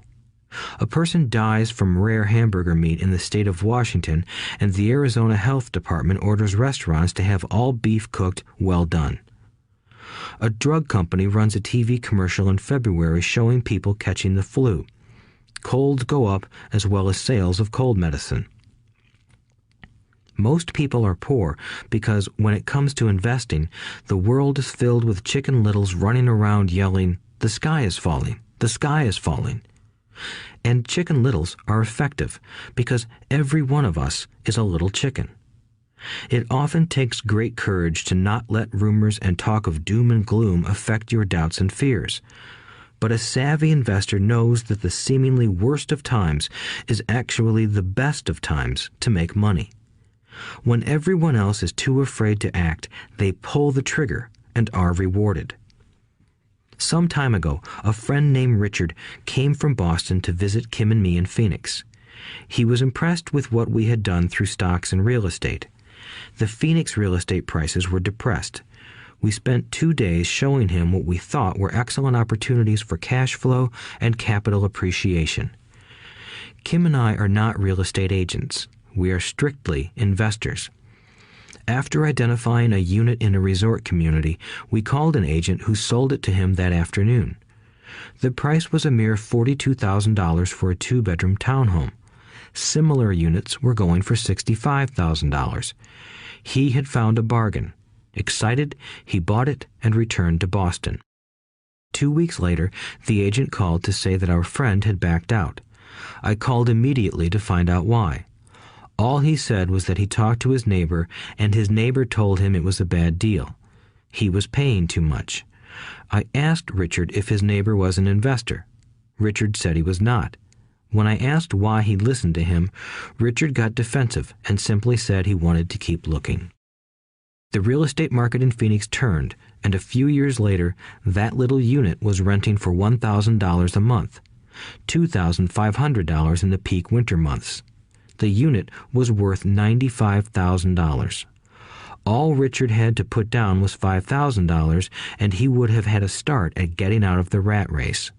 Today, he still has done nothing. Richard's backing out did not surprise me. It's called buyer's remorse, and it affects all of us. The little chicken won, and a chance at freedom was lost. In another example, I hold a small portion of my assets in tax lien certificates instead of CDs. I earn 16% per year on my money, which certainly beats the interest rates banks offer on CDs. The certificates are secured by real estate and enforced by state law, which is also better than most banks. The formula they're bought on makes them safe. They just lack liquidity. So I look at them as 2 to 7 year CDs. Almost every time I tell someone that I hold my money this way, especially if they have money in CDs, they will tell me it's risky. They tell me why I should not do it. When I ask them where they get their information, they say from a friend or an investment magazine. They've never done it, and they're telling someone who's doing it why they shouldn't. The lowest yield I look for is 16%, but people who are filled with doubt are willing to accept a far lower return. Doubt is expensive. My point is that it's those doubts and cynicism that keep most people poor and playing it safe. The real world is simply waiting for you to get rich. Only a person's doubts keep them poor. As I said, getting out of the rat race is technically easy. It doesn't take much education, but those doubts are cripplers for most people. Cynics never win, said Rich Dad. Unchecked doubt and fear creates a cynic. Cynics criticize and winners analyze was another of his favorite sayings. Rich Dad explained that criticism blinded while analysis opened eyes. Analysis allowed winners to see that critics were blind and to see opportunities that everyone else missed. And finding what people miss is key to any success. Real estate is a powerful investment tool for anyone seeking financial independence or freedom. It is a unique investment tool. Yet every time I mention real estate as a vehicle, I often hear, "I don't want to fix toilets." That's what Peter Lynch calls noise. That's what my rich dad would say is the cynic talking, someone who criticizes and does not analyze, someone who lets their doubts and fears close their mind instead of open their eyes. So when someone says, "I don't want to fix toilets," I want to fire back, "What makes you think I want to?" They're saying a toilet is more important than what they want. I talk about freedom from the rat race, and they focus on toilets. That is the thought pattern that keeps most people poor. They criticize instead of analyze. I don't once hold the key to your success, Rich Dad would say, because I too do not want to fix toilets. I shop hard for a property manager who does fix toilets. And by finding a great property manager who runs houses or apartments, well, my cash flow goes up. But more importantly, a great property manager allows me to buy a lot more real estate since I don't have to fix toilets. A great property manager is key to success in real estate. Finding a good manager is more important to me than the real estate. A great property manager often hears of great deals before real estate agents do, which makes them even more valuable. That is what Rich Dad meant by, I don't once hold the key to your success. Because I do not want to fix toilets either, I figured out how to buy more real estate and expedite my getting out of the rat race. The people who continue to say, I don't want to fix toilets, often deny themselves the use of this powerful investment vehicle. Toilets are more important than their freedom. In the stock market, I often hear people say, I don't want to lose money. Well, what makes them think I or anyone else likes losing money? They don't make money because they choose to not lose money. Instead of analyzing, they close their minds to another powerful investment vehicle, the stock market. I was riding with a friend past our neighborhood gas station. He looked up and saw that the price of gas was going up and thus the price of oil. My friend is a worrywart, or a Chicken Little. To him, the sky is always going to fall, and it usually does, on him.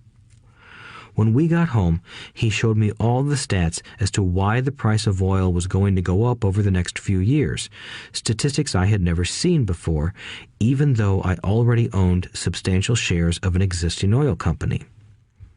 With that information, I immediately began looking for and found a new undervalued oil company that was about to find some oil deposits. My broker was excited about this new company, and I bought 15,000 shares for 65 cents per share. 3 months later, this same friend and I drove by the same gas station, and sure enough, the price per gallon had gone up nearly 15%. Again, the Chicken Little worried and complained. I smiled, because a month earlier, that little oil company hit oil, and those 15,000 shares went up to more than $3 per share since he had first given me the tip. And the price of gas will continue to go up if what my friend says is true. If most people understood how a stop worked in stock market investing, there would be more people investing to win instead of investing not to lose. A stop is simply a computer command that sells your stock automatically if the price begins to drop, helping to minimize your losses and maximize some gains. It's a great tool for those who are terrified of losing. So whenever I hear people focusing on their I don't wants rather than what they do want, I know the noise in their head must be loud. Chicken Little has taken over their brain and is yelling, the sky is falling and toilets are breaking. So they avoid their don't wants, but they pay a huge price. They may never get what they want in life. Instead of analyzing, their inner Chicken Little closes their mind. Rich Dad gave me a way of looking at Chicken Little. Just do what Colonel Sanders did. At the age of 66, he lost his business and began to live on his Social Security check. It wasn't enough. He went around the country selling his recipe for fried chicken. He was turned down 1,009 times before someone said yes, and he went on to become a multimillionaire at an age when most people are quitting. He was a brave and tenacious man, Rich Dad said of Harlan Sanders.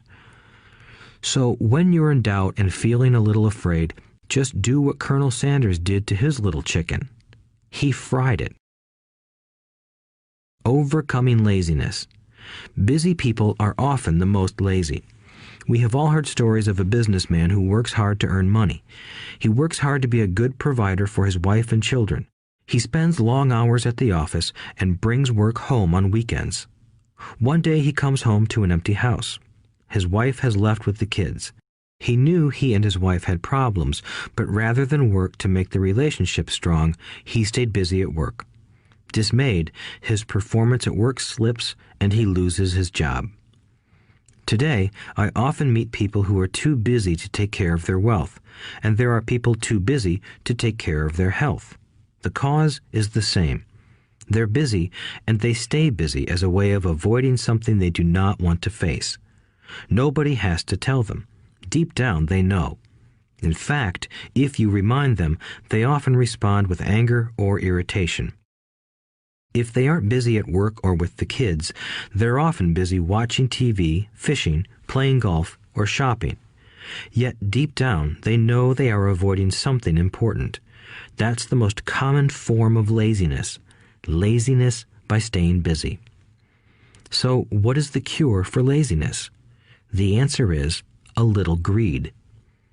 For many of us, we were raised thinking of greed or desire as bad. Greedy people are bad people, my mom used to say, yet we all have inside of us this yearning to have nice, new, or exciting things. So to keep that emotion of desire under control, often parents find ways of suppressing that desire with guilt. You only think about yourself.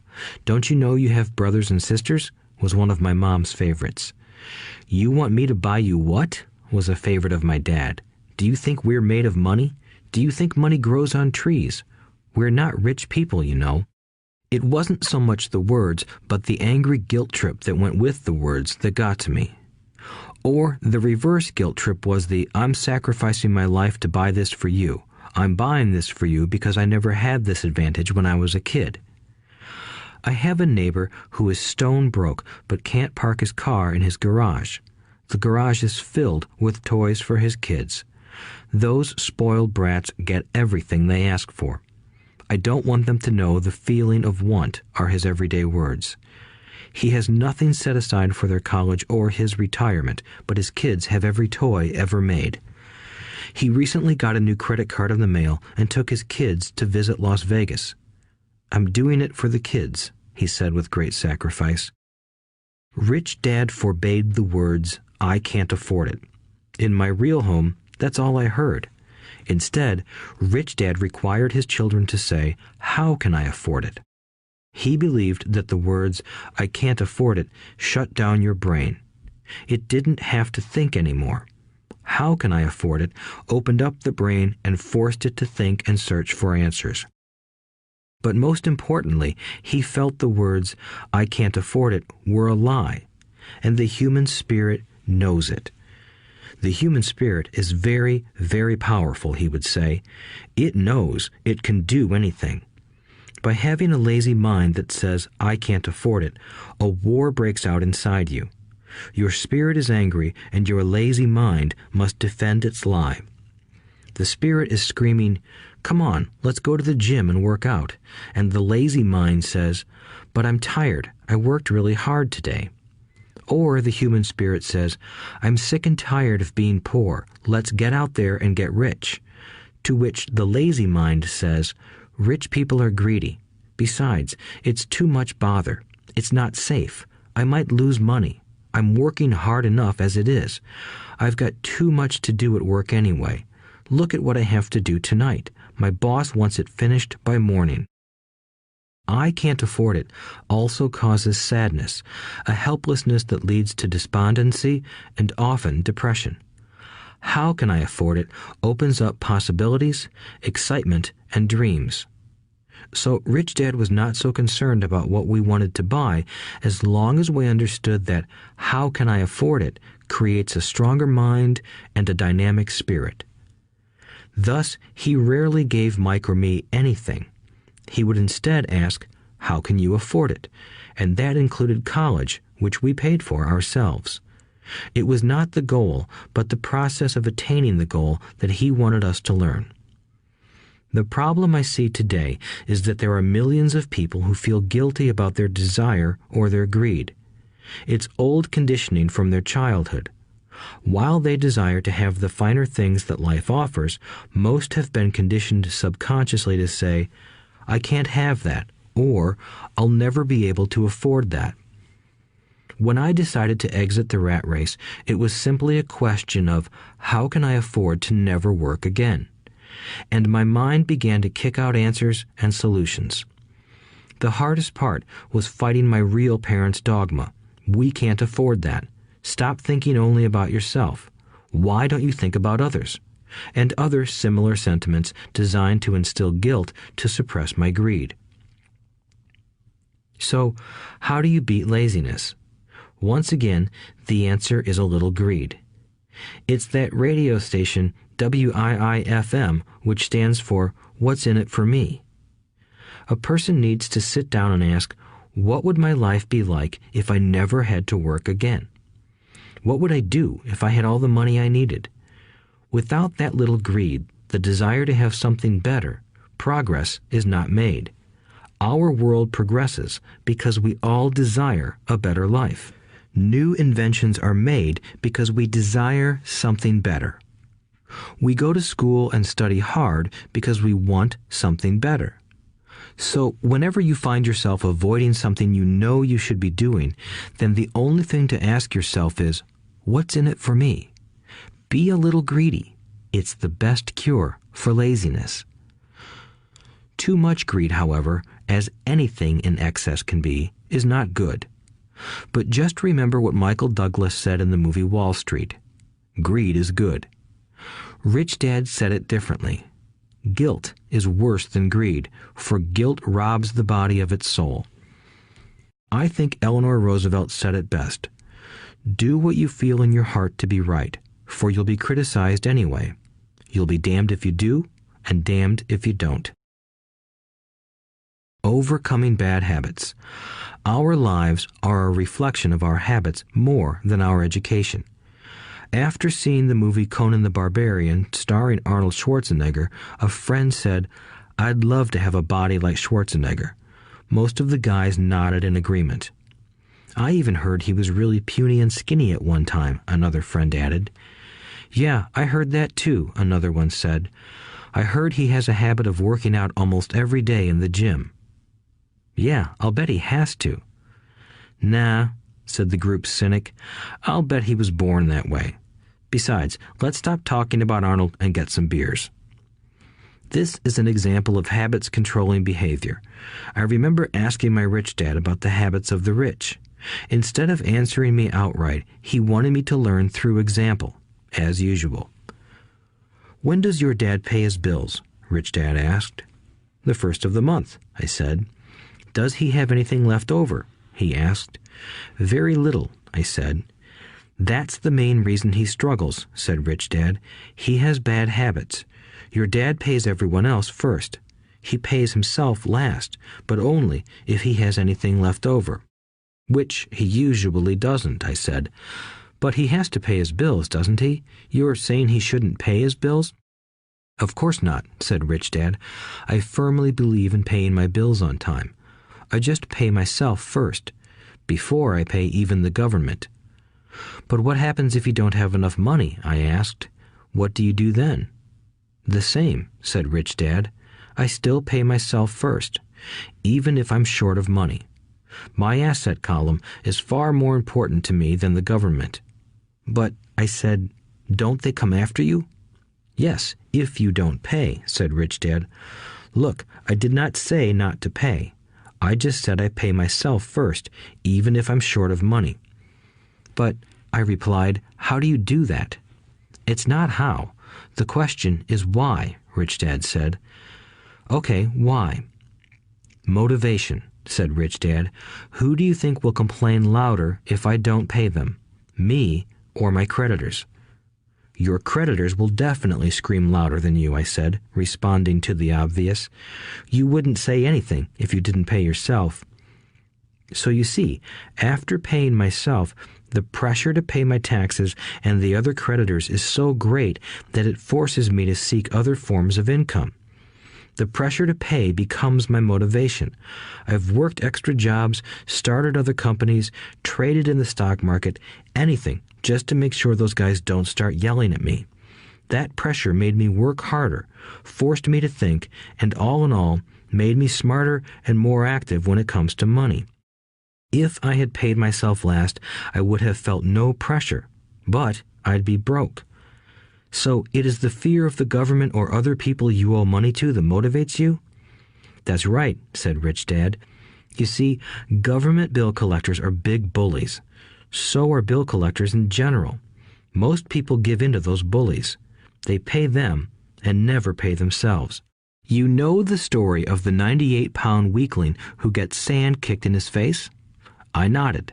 I see that ad for weightlifting and bodybuilding lessons in the comic books all the time. Well, most people let the bullies kick sand in their faces. I decided to use the fear of the bully to make me stronger. Others got weaker. Forcing myself to think about how to make extra money is like going to the gym and working out with weights. The more I work my mental money muscles out, the stronger I get. Now, I'm not afraid of those bullies. I liked what Rich Dad was saying, so if I pay myself first, I get financially stronger mentally and fiscally. Rich Dad nodded. And if I pay myself last, or not at all, I get weaker. So people like bosses, managers, tax collectors, bill collectors, and landlords push me around all my life just because I don't have good money habits. Rich Dad nodded, just like the 98-pound weakling. Overcoming arrogance. What I know makes me money. What I don't know loses me money. Every time I have been arrogant, I have lost money. Because when I'm arrogant, I truly believe that what I don't know is not important, Rich Dad would often tell me. I have found that many people use arrogance to try to hide their own ignorance. It often happens when I am discussing financial statements with accountants or even other investors. They try to bluster their way through the discussion. It is clear to me that they don't know what they're talking about. They're not lying, but they are not telling the truth. There are many people in the world of money, finances, and investments who have absolutely no idea what they're talking about. Most people in the money industry are just spouting off sales pitches like used car salesmen. When you know you are ignorant in a subject, start educating yourself by finding an expert in the field or a book on the subject. Chapter 8. Getting Started. There is gold everywhere. Most people are not trained to see it. I wish I could say acquiring wealth was easy for me, but it wasn't. So in response to the question, how do I start, I offer the thought process I go through on a day-to-day basis. It really is easy to find great deals. I promise you that. It's just like riding a bike. After a little wobbling, it's a piece of cake. But when it comes to money, it takes determination to get through the wobbling. That's a personal thing. To find million-dollar deals of a lifetime requires us to call on our financial genius. I believe that each of us has a financial genius within us. The problem is that our financial genius lies asleep, waiting to be called upon. It lies asleep because our culture has educated us into believing that the love of money is the root of all evil. It has encouraged us to learn a profession so we can work for money, but failed to teach us how to have money work for us. It taught us not to worry about our financial future because our company or the government would take care of us when our working days are over. However, it is our children, educated in the same school system, who will end up paying for this absence of financial education. The message is still to work hard, earn money, and spend it. And when we run short, we can always borrow more. Unfortunately, 90% of the Western world subscribes to the above dogma, simply because it's easier to find a job and work for money. If you are not one of the masses, I offer you the following 10 steps to awaken your financial genius. I simply offer you the steps I have personally followed. If you want to follow some of them, great. If you don't, make up your own. Your financial genius is smart enough to develop its own list. While in Peru, I asked a gold miner of 45 years how he was so confident about finding a gold mine. He replied, "There is gold everywhere. Most people are not trained to see it." And I would say that is true. In real estate, I can go out and in a day come up with 4 or 5 great potential deals. while the average person will go out and find nothing, even looking in the same neighborhood. The reason is that they have not taken the time to develop their financial genius. I offer you the following 10 steps as a process to develop your God-given powers, powers over which only you have control. 1. Find a reason greater than reality, the power of spirit. If you ask most people if they would like to be rich or financially free, they would say yes. But then reality sets in. The road seems too long with too many hills to climb. It's easier to just work for money and hand the excess over to your broker. I once met a young woman who had dreams of swimming for the U.S. Olympic team. The reality was that she had to get up every morning at 4 o'clock to swim for 3 hours before going to school. She did not party with her friends on Saturday night. She had to study and keep her grades up, just like everyone else. When I asked her what fueled her superhuman ambition and sacrifice, she simply said, "I do it for myself and the people I love. It's love that gets me over the hurdles and sacrifices." A reason or a purpose is a combination of wants and don't wants. When people ask me what my reason for wanting to be rich is, I tell them that it is a combination of deep emotional wants and don't wants. I will list a few. First, the don't wants, for they create the wants. I don't want to work all my life. I don't want what my parents aspired for, which was job security and a house in the suburbs.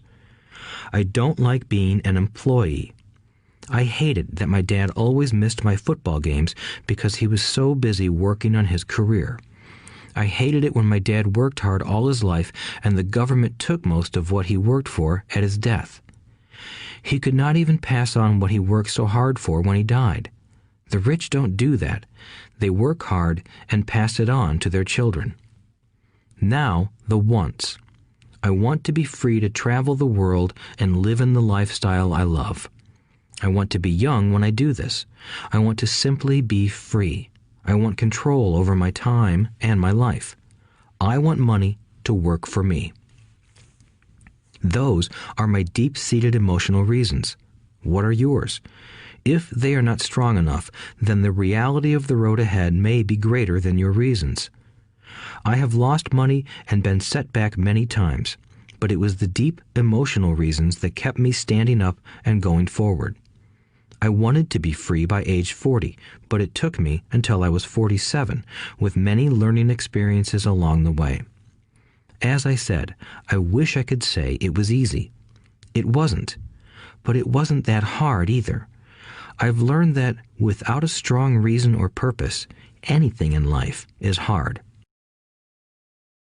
If you do not have a strong reason, there is no sense listening further. It will sound like too much work. 2. Make daily choices. The power of choice. Choice is the main reason people want to live in a free country. We want the power to choose.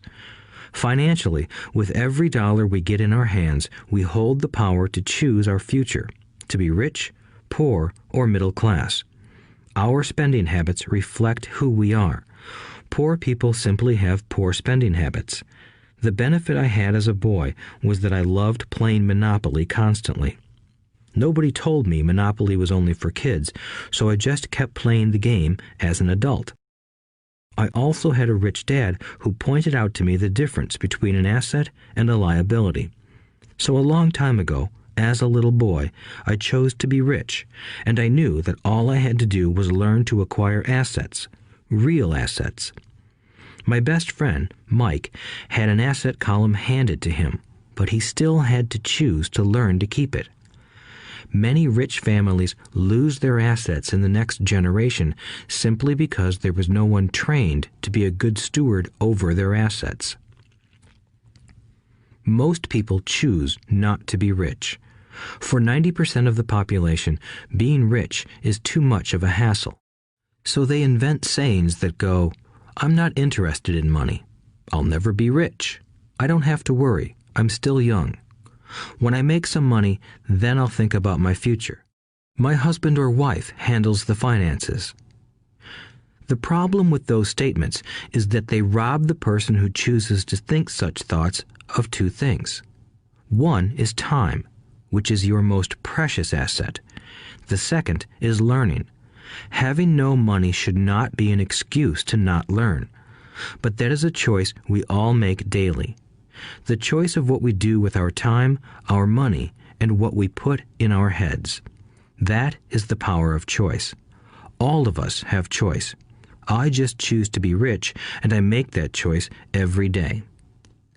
Invest first in education. In reality, the only real asset you have is your mind, the most powerful tool we have dominion over. Each of us has the choice of what we put in our brain once we're old enough. You can watch TV, read golf magazines, or go to ceramics class or a class on financial planning. You choose. Most people simply buy investments rather than first investing in learning about investing. A friend of mine recently had her apartment burglarized. The thieves took her electronics and left all the books. And we all have that same choice. 90% of the population buys TV sets, and only about 10% buy business books. So what do?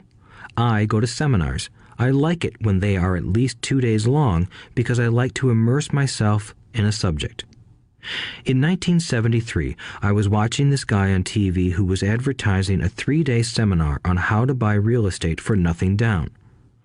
I spent $385, and that course has made me at least $2 million, if not more. But more importantly, it bought me life. I don't have to work for the rest of my life because of that one course. I go to at least 2 such courses every year. I love CDs and audiobooks. The reason? I can easily review what I just heard. I was listening to an investor say something I completely disagreed with. Instead of becoming arrogant and critical, I simply listened to that 5-minute stretch at least 20 times, maybe more. But suddenly, by keeping my mind open, I understood why he said what he said. It was like magic. I felt like I had a window into the mind of one of the greatest investors of our time. I gained tremendous insight into the vast resources of his education and experience. The net result? I still have the old way I used to think, and I now have a new way of looking at the same problem or situation. I have 2 ways to analyze a problem or trend, and that is priceless. Today, I often say, how would Donald Trump do this, or Warren Buffett, or George Soros? The only way I can access their vast mental power is to be humble enough to read or listen to what they have to say. Arrogant or critical people are often people with low self-esteem who are afraid of taking risks. That's because if you learn something new, you are then required to make mistakes in order to fully understand what you have learned. If you have listened this far, arrogance is not one of your problems. Arrogant people rarely read or listen to experts. Why should they? They are the center of the universe.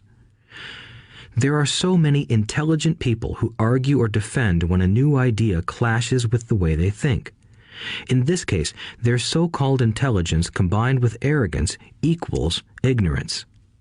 Each of us knows people who are highly educated or believe they are smart, but their balance sheet paints a different picture. A truly intelligent person welcomes new ideas, for new ideas can add to the synergy of other accumulated ideas. Listening is more important than talking. If that were not true, God would not have given us 2 ears and only 1 mouth. Too many people think with their mouth instead of listening in order to absorb new ideas and possibilities. They argue instead of asking questions. I take a long view on my wealth. I do not subscribe to the get-rich-quick mentality most lottery players or casino gamblers have. I may go in and out of stocks, but I am long on education. If you want to fly an airplane, I advise taking lessons first. I am always shocked at people who buy stocks or real estate but never invest in their greatest asset, their mind. Just because you bought a house or two does not make you an expert at real estate. 3. Choose friends carefully. The power of association. First of all, I do not choose my friends by their financial statements. I have friends who have actually taken a vow of poverty, as well as friends who earn millions every year. The point is that I learn from all of them. Now, I will admit that there are people I have actually sought out because they had money. But I was not after their money. I was seeking their knowledge. In some cases, these people who had money have become dear friends. I've noticed that my friends with money talk about money.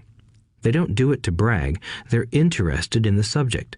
So I learn from them, and they learn from me. My friends who are in dire financial straits do not like talking about money, business, or investing. They often think it rude or unintellectual. So I also learn from my friends who struggle financially. I find out what not to do. I have several friends who have generated over $1 billion in their short lifetimes. The 3 of them report the same phenomenon. Their friends who have no money have never come to them to ask them how they did it, but they do come asking for one of 2 things, or both, a loan or a job. Warning: don't listen to poor or frightened people. I have such friends, and while I love them dearly, they are the Chicken Littles of life. To them, when it comes to money, especially investments, it's always the sky is falling, the sky is falling. They can always tell you why something won't work. The problem is that people listen to them. But people who blindly accept doom and gloom information are also Chicken Littles.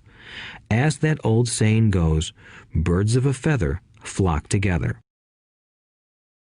If you watch business channels on TV, they often have a panel of so-called experts.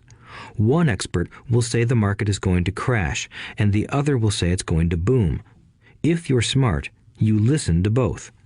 Keep your mind open because both have valid points. Unfortunately, most poor people listen to Chicken Little. I have had many close friends try to talk me out of a deal or an investment. Not long ago, a friend told me he was excited because he found a 6% certificate of deposit. I told him I earned 16% from the state government. The next day, he sent me an article about why my investment was dangerous. I have received 16% for years now, and he still receives 6%.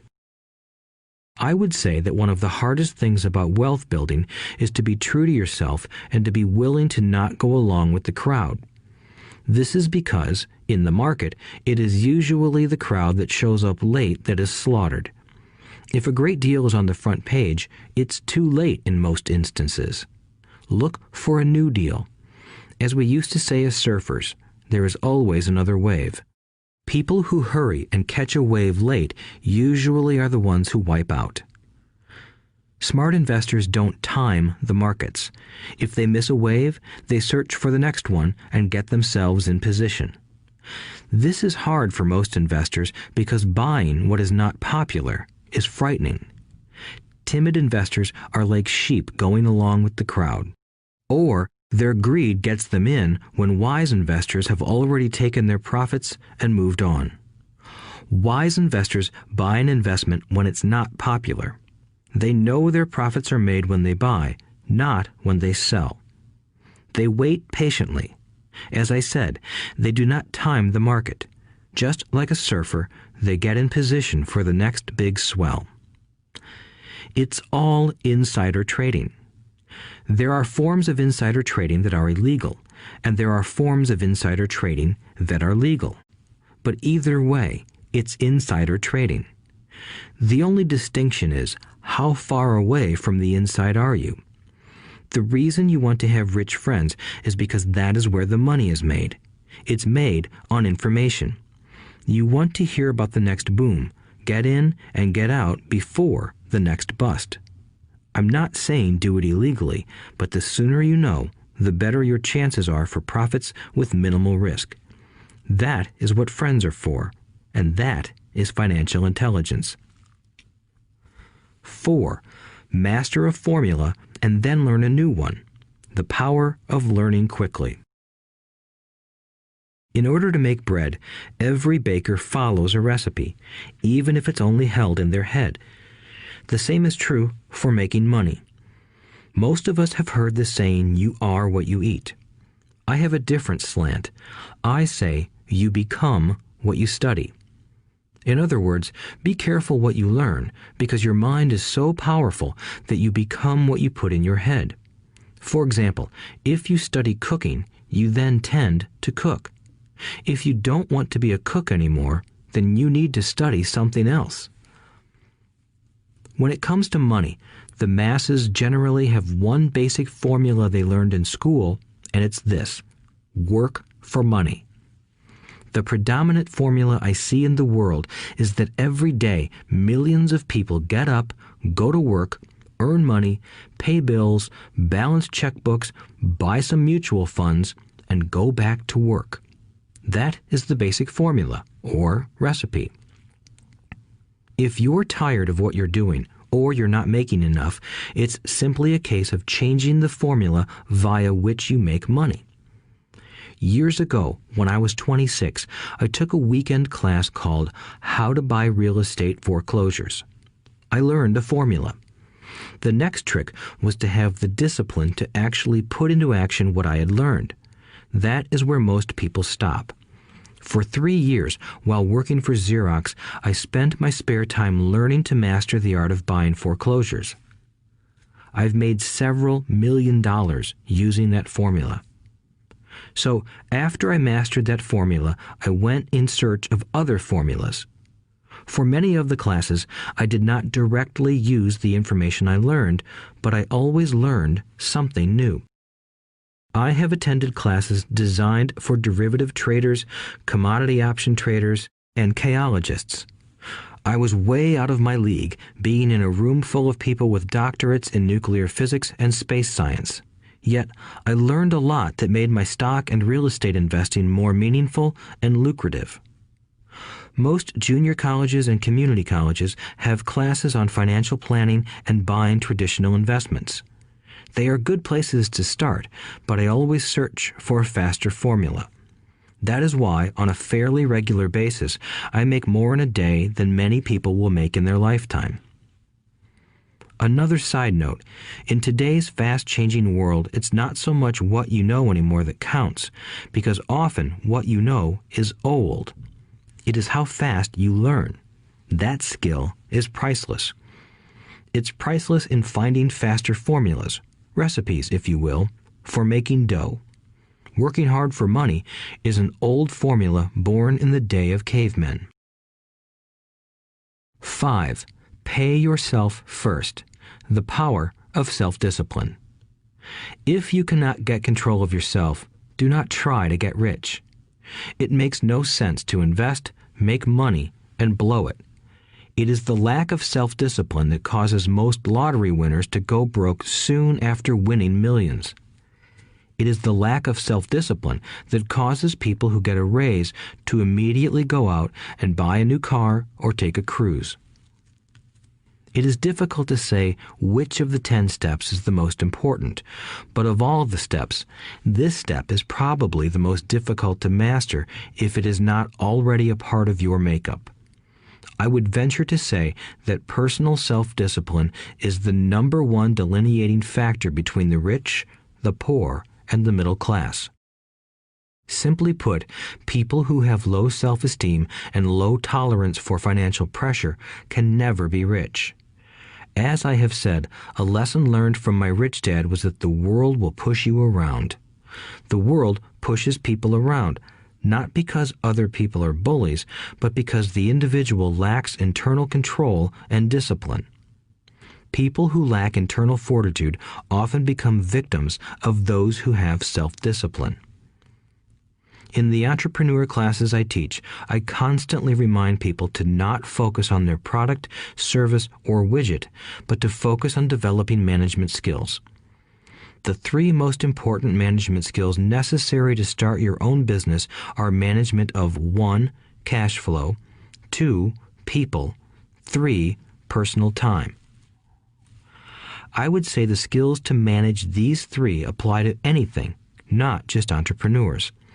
The three matter in the way you live your life as an individual or as part of a family, a business, a charitable organization, a city, or a nation. Each of these skills is enhanced by the mastery of self-discipline. I do not take the saying, "pay yourself first," lightly. The statement, "pay yourself first," comes from George Clayson's book, The Richest Man in Babylon. Millions of copies have been sold. But while millions of people freely repeat that powerful statement, few follow the advice. As I said, financial literacy allows one to read numbers, and numbers tell the story. By looking at a person's income statement and balance sheet, I can readily see if people who spout the words, "pay yourself first," actually practice what they preach. In reality, each month, many allocate money to their asset column before they pay their monthly expenses. Although millions of people have read Clayson's book and understand the words, "pay yourself first," in reality, they pay themselves last. Now, I can hear the howls from those of you who sincerely believe in paying your bills first, and I can hear all the responsible people who pay their bills on time. I am not saying be irresponsible and not pay your bills. All I am saying is do what the book says, which is pay yourself first. If you can truly begin to understand the power of cash flow, you will soon realize why 90% of people work hard all their lives and need government support like Social Security when they are no longer able to work. Kim and I have had many bookkeepers, accountants, and bankers who have had a major problem with this way of looking at pay yourself first. The reason is that these financial professionals actually do what the masses do. They pay themselves last. There have been times in my life when, for whatever reason, cash flow was far less than my bills. I still paid myself first. My accountant and bookkeeper screamed in panic. "They're going to come after you. The IRS is going to put you in jail. You're going to ruin your credit rating. They'll cut off the electricity." I still paid myself first. Why, you ask? Because that's what the story, The Richest Man in Babylon, was all about. The power of self-discipline and the power of internal fortitude. As my rich dad taught me the first month I worked for him, most people allow the world to push them around. A bill collector calls and you pay or else. A sales clerk says, "Oh, just put it on your charge card." Your real estate agent tells you, "Go ahead. The government allows you a tax deduction on your home." That is what the book is really about. Having the guts to go against the tide and get rich. You may not be weak, but when it comes to money, many people get wimpy. I am not saying be irresponsible. The reason I don't have high credit card debt and doodad debt is because I pay myself first. The reason I minimize my income is because I don't want to pay it to the government. That is why my income comes from my asset column through a Nevada corporation. If I work for money, the government takes it. Although I pay my bills last, I am financially astute enough to not get into a tough financial situation.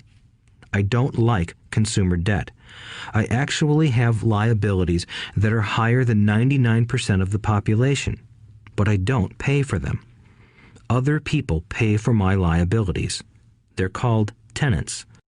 So rule number 1 in paying yourself first is don't get into debt in the first place.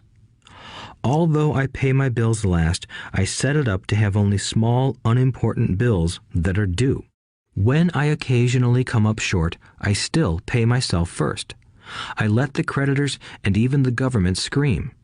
I like it when they get tough. Why? Because those guys do me a favor. They inspire me to go out and create more money. So I pay myself first, invest the money, and let the creditors yell. I generally pay them right away anyway. Kim and I have excellent credit. We just don't cave into pressure and spend our savings or liquidate stocks to pay for consumer debt. That is not too financially intelligent. To successfully pay yourself first, keep the following in mind. 1. Don't get into large debt positions that you have to pay for. Keep your expenses low. Build up assets first. Then buy the big house or nice car. Being stuck in the rat race is not intelligent. 2. When you come up short, let the pressure build and don't dip into your savings or investments. Use the pressure to inspire your financial genius to come up with new ways of making more money and then pay your bills. You will have increased your ability to make more money as well as your financial intelligence. So many times I have gotten into financial hot water and used my brain to create more income while staunchly defending the assets in my asset column. My bookkeeper has screamed and dived for cover, but I was like a good soldier defending the fort. Fort assets. Poor people have poor habits. A common bad habit is innocently called dipping into savings. The rich know that savings are only used to create more money, not to pay bills. I know that sounds tough, but as I said, if you're not tough inside, the world will always push you around anyway.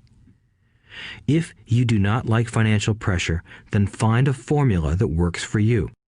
A good one is to cut expenses, put your money in the bank, pay more than your fair share of income tax, buy safe mutual funds, and take the vow of the average. But this violates the pay yourself first rule. This rule does not encourage self-sacrifice or financial abstinence. It doesn't mean pay yourself first and starve. Life was meant to be enjoyed. If you call on your financial genius, you can have all the goodies of life, get rich, and pay bills. And that is financial intelligence. 6. Pay your brokers well. The power of good advice. Sometimes I see people posting a sign in front of their house that says, "For sale by owner." Or I see people on TV claiming to be discount brokers. My rich dad taught me to take the opposite approach. He believed in paying professionals well, and I have adopted that policy also. Today, I have expensive attorneys, accountants, real estate brokers, and stockbrokers. Why? Because if, and I do mean if, the people are professionals, their services should make you money. And the more money they make, the more money I make. We live in the information age. Information is priceless. A good broker should provide you with information as well as take the time to educate you. I have several brokers who do that for me. Some taught me when I had little or no money, and I am still with them today. What I pay a broker is tiny in comparison with what kind of money I can make because of the information they provide. I love it when my real estate broker or stockbroker makes a lot of money because that usually means I made a lot of money. A good broker saves me time in addition to making me money. Like when I bought the vacant land for $9,000 and sold it immediately for over $25,000 so I could buy my Porsche quicker. A broker is my eyes and ears in the market. They're there every day, so I do not have to be. I'd rather play golf. People who sell their house on their own must not value their time much. Why would I want to save a few bucks when I could use that time to make more money or spend it with those I love? What I find funny is that so many poor and middle-class people insist on tipping restaurant help 15 to 20%, even for bad service, but complain about paying a broker 3 to 7%. They enjoy tipping people in the expense column and stiffing people in the asset column. That is not financially intelligent. Keep in mind that not all brokers are created equal. Unfortunately, most brokers are only salespeople. They sell, but they themselves own little or no real estate. There is a tremendous difference between a broker who sells houses and a broker who sells investments. The same is true for stock, bond, mutual fund, and insurance, brokers who call themselves financial planners. When I interview any paid professional, I first find out how much property or stocks they personally own and what percentage they pay in taxes. And that applies to my tax attorney as well as my accountant. I have an accountant who minds his own business. His profession is accounting, but his business is real estate. I used to have an accountant who was a small business accountant, but he had no real estate. I switched because we did not love the same business. Find a broker who has your best interests at heart. Many brokers will spend the time educating you, and they could be the best asset you find. Just be fair, and most of them will be fair to you. If all you can think about is cutting their commissions, then why should they want to help you? It's just simple logic. As I said earlier, one of the management skills is the management of people. Many people only manage people they feel smarter than and they have power over. Many middle managers remain middle managers, failing to get promoted because they know how to work with people below them, but not with people above them. The real skill is to manage and reward the people who are smarter than you in some technical area. That is why companies have a board of directors. You should have one too. That is financial intelligence. 7. Be an Indian giver. The power of getting something for nothing. When the first European settlers came to America, they were taken aback by a cultural practice some American Indians had. For example, if a settler was cold, the Indian would give the person a blanket. Mistaking it for a gift, the settler was often offended when the Indian asked for it back. The Indians also got upset when they realized that settlers did not want to give it back. That is where the term Indian giver came from, a simple cultural misunderstanding. In the world of the asset column, being an Indian giver is vital to wealth. The sophisticated investor's first question is, how fast do I get my money back? They also want to know what they get for free, also called a piece of the action. That is why the ROI, or return on investment, is so important. For example, I found a small condominium that was in foreclosure a few blocks from where I lived. The bank wanted $60,000 and I submitted a bid for $50,000, which they took simply because, along with my bid, was a cashier's check for $50,000. They realized I was serious. Most investors would say, "Aren't you tying up a lot of cash? Would it not be better to get a loan on it?" The answer is, not in this case. My investment company uses this condominium as a vacation rental in the winter months when the snowbirds come to Arizona. It rents for $2,500 a month for 4 months out of the year. For rental during the off-season, it rents for only $1,000 a month. I had my money back in about 3 years. Now I own this asset, which pumps money out for me, month in and month out. The same is done with stocks. Frequently, my broker calls and recommends I move a sizable amount of money into the stock of a company that he feels is just about to make a move that will add value to the stock, like announcing a new product. I will move my money in for a week to a month while the stock moves up. Then I pull my initial dollar amount out and stop worrying about the fluctuations of the market because my initial money is back and ready to work on another asset. So my money goes in, and then it comes out, and I own an asset that was technically free. True, I have lost money on many occasions, but I only play with money I can afford to lose. I would say, on an average 10 investments, I hit home runs on 2 or 3, while 5 or 6 do nothing, and I lose on 2 or 3. But I limit my losses to only the money I have in at that time.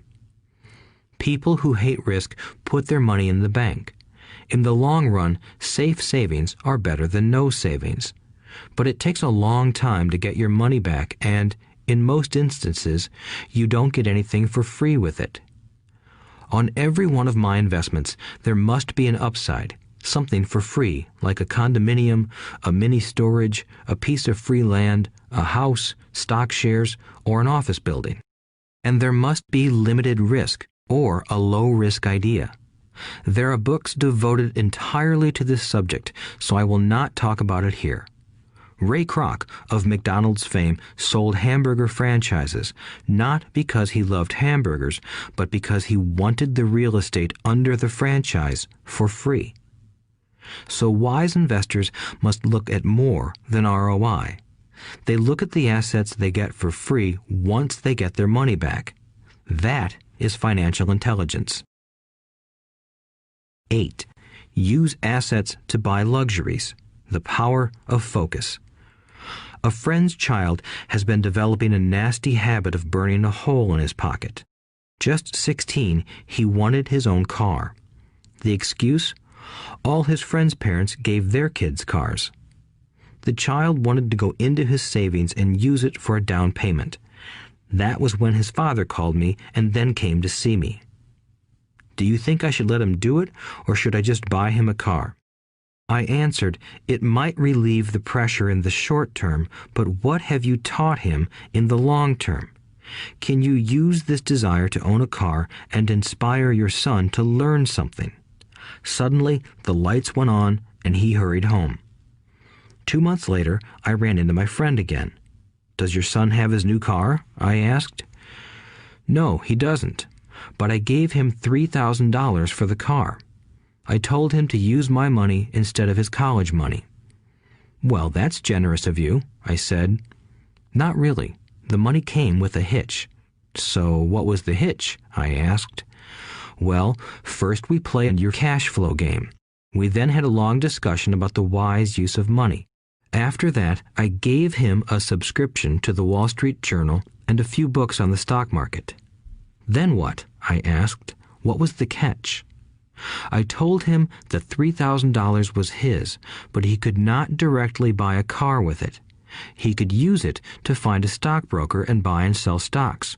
Once he had made $6,000 with the $3,000, the money would be his for the car, and the $3,000 would go into his college fund. And what are the results? I asked. Well, he got lucky early in his trading, but lost everything a few days later. Then he really got interested. Today, I would say he is down $2,000, but his interest is up. He has read all the books I bought him, and he's gone to the library to get more. He reads the Wall Street Journal voraciously, watching for indicators. He's only got $1,000 left, but his interest and learning are sky high.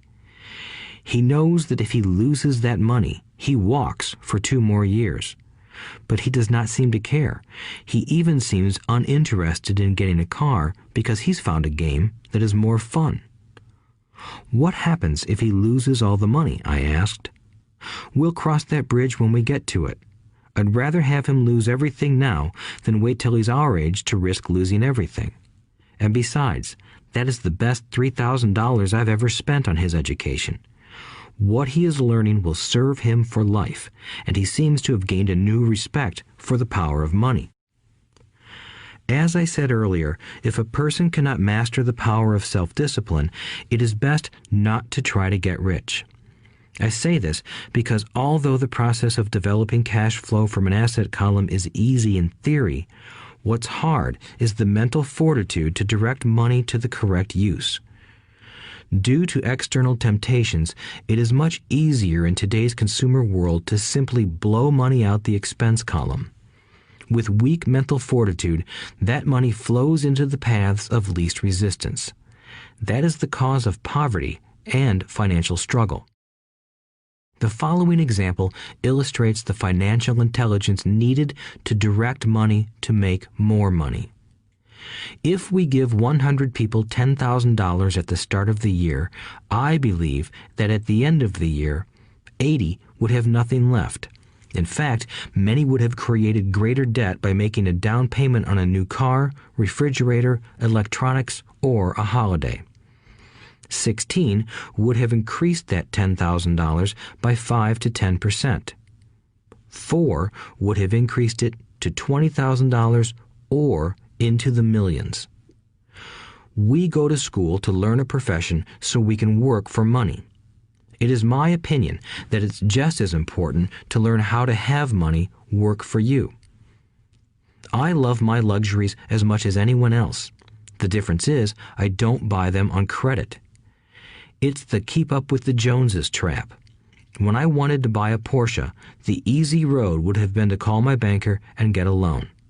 Instead of choosing to focus in the liability column, I chose to focus in the asset column. As a habit, I use my desire to consume to inspire and motivate my financial genius to invest. Too often today, we focus on borrowing money to get the things we want instead of focusing on creating money. One is easier in the short term, but harder in the long term. It's a bad habit that we as individuals and as a nation have gotten into. Remember, the easy road often becomes hard, and the hard road often becomes easy. The earlier you can train yourself and those you love to be masters of money, the better. Money is a powerful force. Unfortunately, people use the power of money against themselves. If your financial intelligence is low, money will run all over you. It will be smarter than you. If money is smarter than you, you will work for it all your life. To be the master of money, you need to be smarter than it. Then money will do as it is told. It will obey you. Instead of being a slave to it, you will be the master of it. That is financial intelligence. 9. Choose heroes. The power of myth. When I was a kid, I greatly admired Willie Mays, Hank Aaron, and Yogi Berra. They were my heroes, and I wanted to be just like them. I treasured their baseball cards. I knew their stats, the RBIs, the ERAs, their batting averages, how much they got paid, and how they came up from the minor leagues. As a 9-year-old kid, when I stepped up to bat or played first base or catcher, I wasn't me. I pretended I was a famous baseball player. It's one of the most powerful ways we learn, and we often lose that as adults. We lose our heroes. Today, I watch young kids playing basketball near my home. On the court, they're not little Johnny. They're pretending to be their favorite basketball hero. Copying or emulating heroes is true power learning. I have new heroes as I grow older. I have golf heroes, and I copy their swings and do my best to read everything I can about them. I also have heroes such as Donald Trump, Warren Buffett, Peter Lynch, George Soros, and Jim Rogers. I know their stats just like I knew the ERAs and RBIs of my childhood baseball heroes. I follow what Warren Buffett invests in, and I read anything I can about his point of view on the market and how he chooses stocks. And I read about Donald Trump, trying to find out how he negotiates and puts deals together. Just as I was not me when I was up to bat, when I'm in the market or I'm negotiating a deal, I am subconsciously acting with the bravado of Trump. Or, when analyzing a trend, I look at it as though Warren Buffett were doing it. By having heroes, we tap into a tremendous source of raw genius. But heroes do more than simply inspire us. Heroes make things look easy. Making it look easy convinces us to want to be just like them. If they can do it, so can I. When it comes to investing, too many people make it sound hard. Instead, find heroes who make it look easy. 10. Teach and you shall receive. The power of giving. Both of my dads were teachers. My rich dad taught me a lesson I have carried all my life, the necessity of being charitable or giving. My educated dad gave a lot of his time and knowledge, but almost never gave away money. He usually said that he would give when he had some extra money, but of course, there was rarely any extra. My rich dad gave money as well as education. He believed firmly in tithing. If you want something, you first need to give, he would always say. When he was short of money, he gave money to his church or to his favorite charity. If I could leave one single idea with you, it is that idea. Whenever you feel short or in need of something, give what you want first, and it will come back in buckets. That is true for money, a smile, love, or friendship. I know it is often the last thing a person may want to do, but it has always worked for me.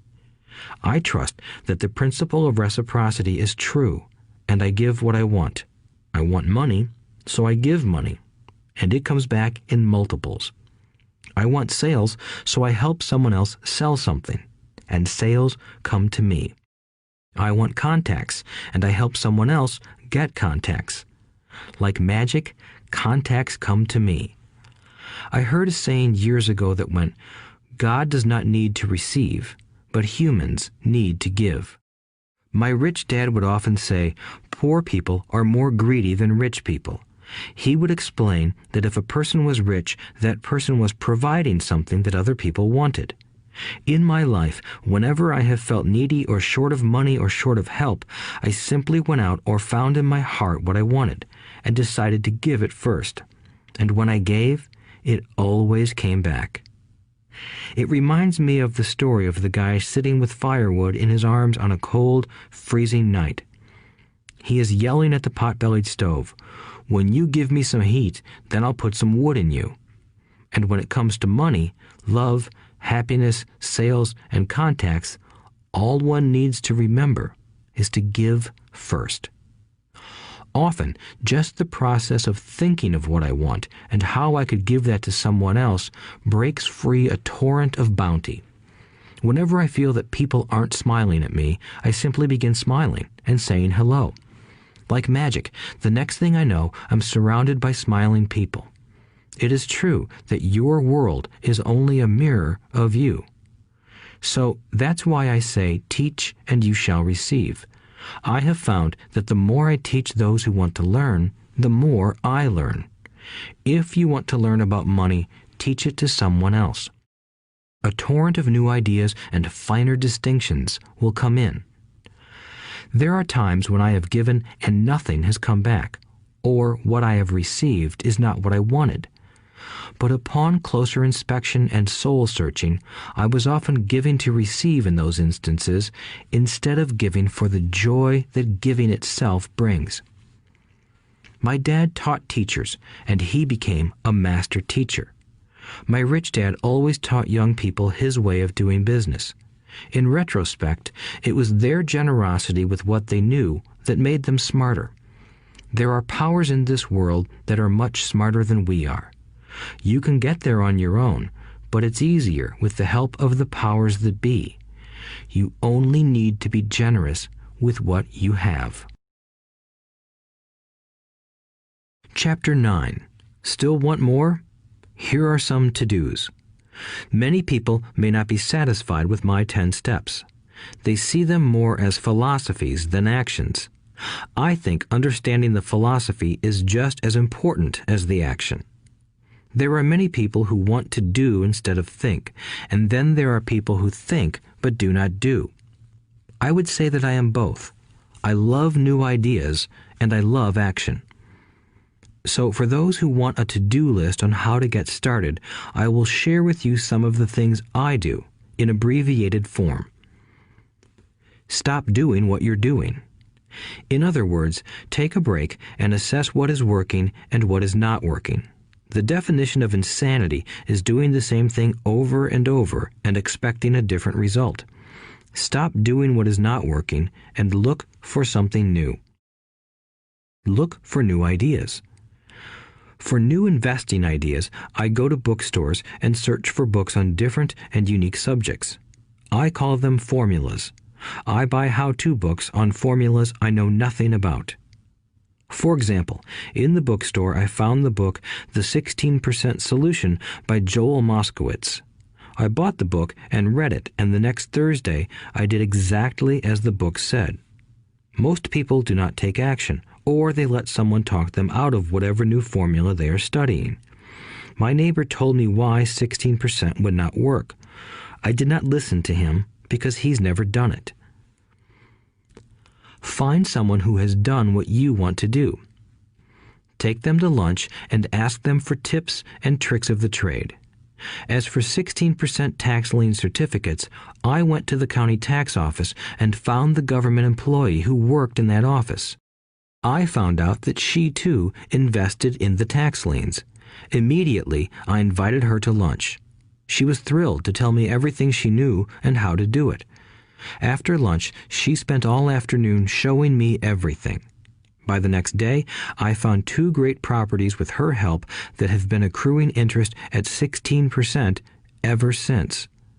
It took a day to read the book, a day to take action, an hour for lunch, and a day to acquire 2 great deals. Take classes, read, and attend seminars. I search newspapers and the internet for new and interesting classes, many of which are free or inexpensive. I also attend and pay for expensive seminars on what I want to learn. I am wealthy and free from needing a job simply because of the courses I took. I have friends who did not take those classes who told me I was wasting my money, and yet they're still at the same job. Make lots of offers. When I want a piece of real estate, I look at many properties and generally write an offer. If you don't know what the right offer is, neither do I. That is the job of the real estate agent. They make the offers. I do as little work as possible. A friend wanted me to show her how to buy apartment houses. So one Saturday, she, her agent, and I went and looked at 6 apartment houses. 4 were dogs, but 2 were good. I said to write offers on all 6, offering half of what the owners asked for. She and the agent nearly had heart attacks. They thought it was rude and would offend the sellers, but I really don't think the agent wanted to work that hard. So they did nothing and went on looking for a better deal. No offers were ever made, and that person is still looking for the right deal at the right price. Well, you don't know what the right price is until you have a second party who wants to deal. Most sellers ask too much. It is rare that a seller asks a price that is less than something is worth. Moral of the story: make offers. People who are not investors have no idea what it feels like to try to sell something. I have had a piece of real estate that I wanted to sell for months. I would have welcomed any offer. They could have offered me 10 pigs and I would have been happy. Not at the offer, but just because someone was interested. I would have countered, maybe for a pig farm in exchange. But that's how the game works. The game of buying and selling is fun. Keep that in mind. It's fun and only a game. Make offers. Someone might say yes. I always make offers with escape clauses.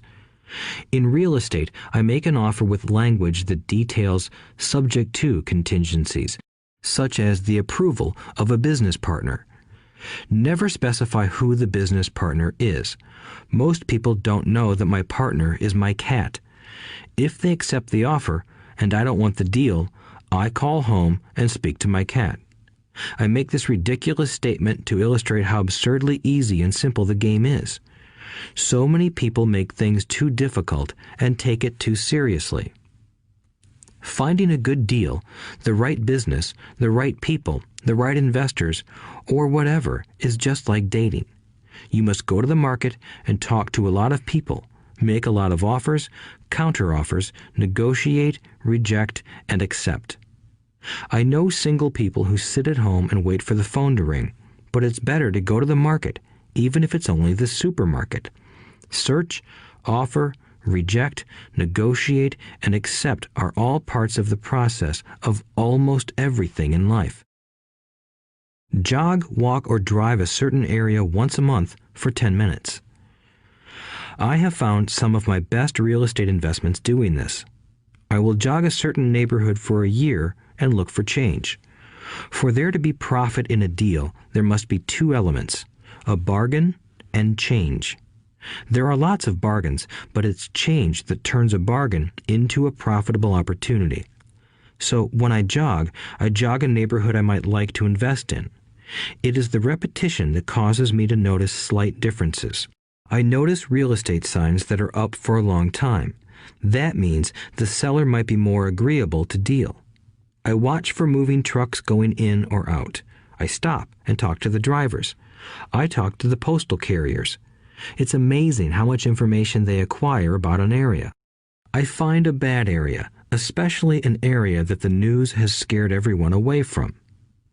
I drive it for sometimes a year, waiting for signs of something changing for the better.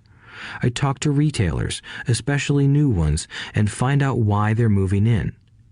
It takes only a few minutes a month, and I do it while doing something else, like exercising or going to and from the store. Shop for bargains in all markets. Consumers will always be poor. When the supermarket has a sale, say on toilet paper, the consumer runs in and stocks up. But when the housing or stock market has a sale, most often called a crash or correction, the same consumer often runs away from it. When the supermarket raises its prices, the consumer shops somewhere else. But when housing or the stock market raises their prices, the same consumer often rushes in and starts buying. Always remember, profits are made in the buying, not in the selling. Look in the right places. A neighbor bought a condominium for $100,000. I bought the identical condo next door for $50,000. He told me he's waiting for the price to go up. I told him that profit is made when you buy, not when you sell. He shopped with a real estate broker who owns no property of her own. I shopped at the foreclosure auction. I paid $500 for a class on how to do this. My neighbor thought that the $500 for a real estate investment class was too expensive. He said he could not afford the money or the time. So he waits for the prices to go up. Look for people who want to buy first, then look for someone who wants to sell. A friend was looking for a certain piece of land. He had the money, but did not have the time. I found a large piece of land, larger than what my friend wanted to buy, tied it up with an option, called my friend, and he said he wanted a piece of it. So I sold the piece to him and then bought the land. I kept the remaining land as mine for free.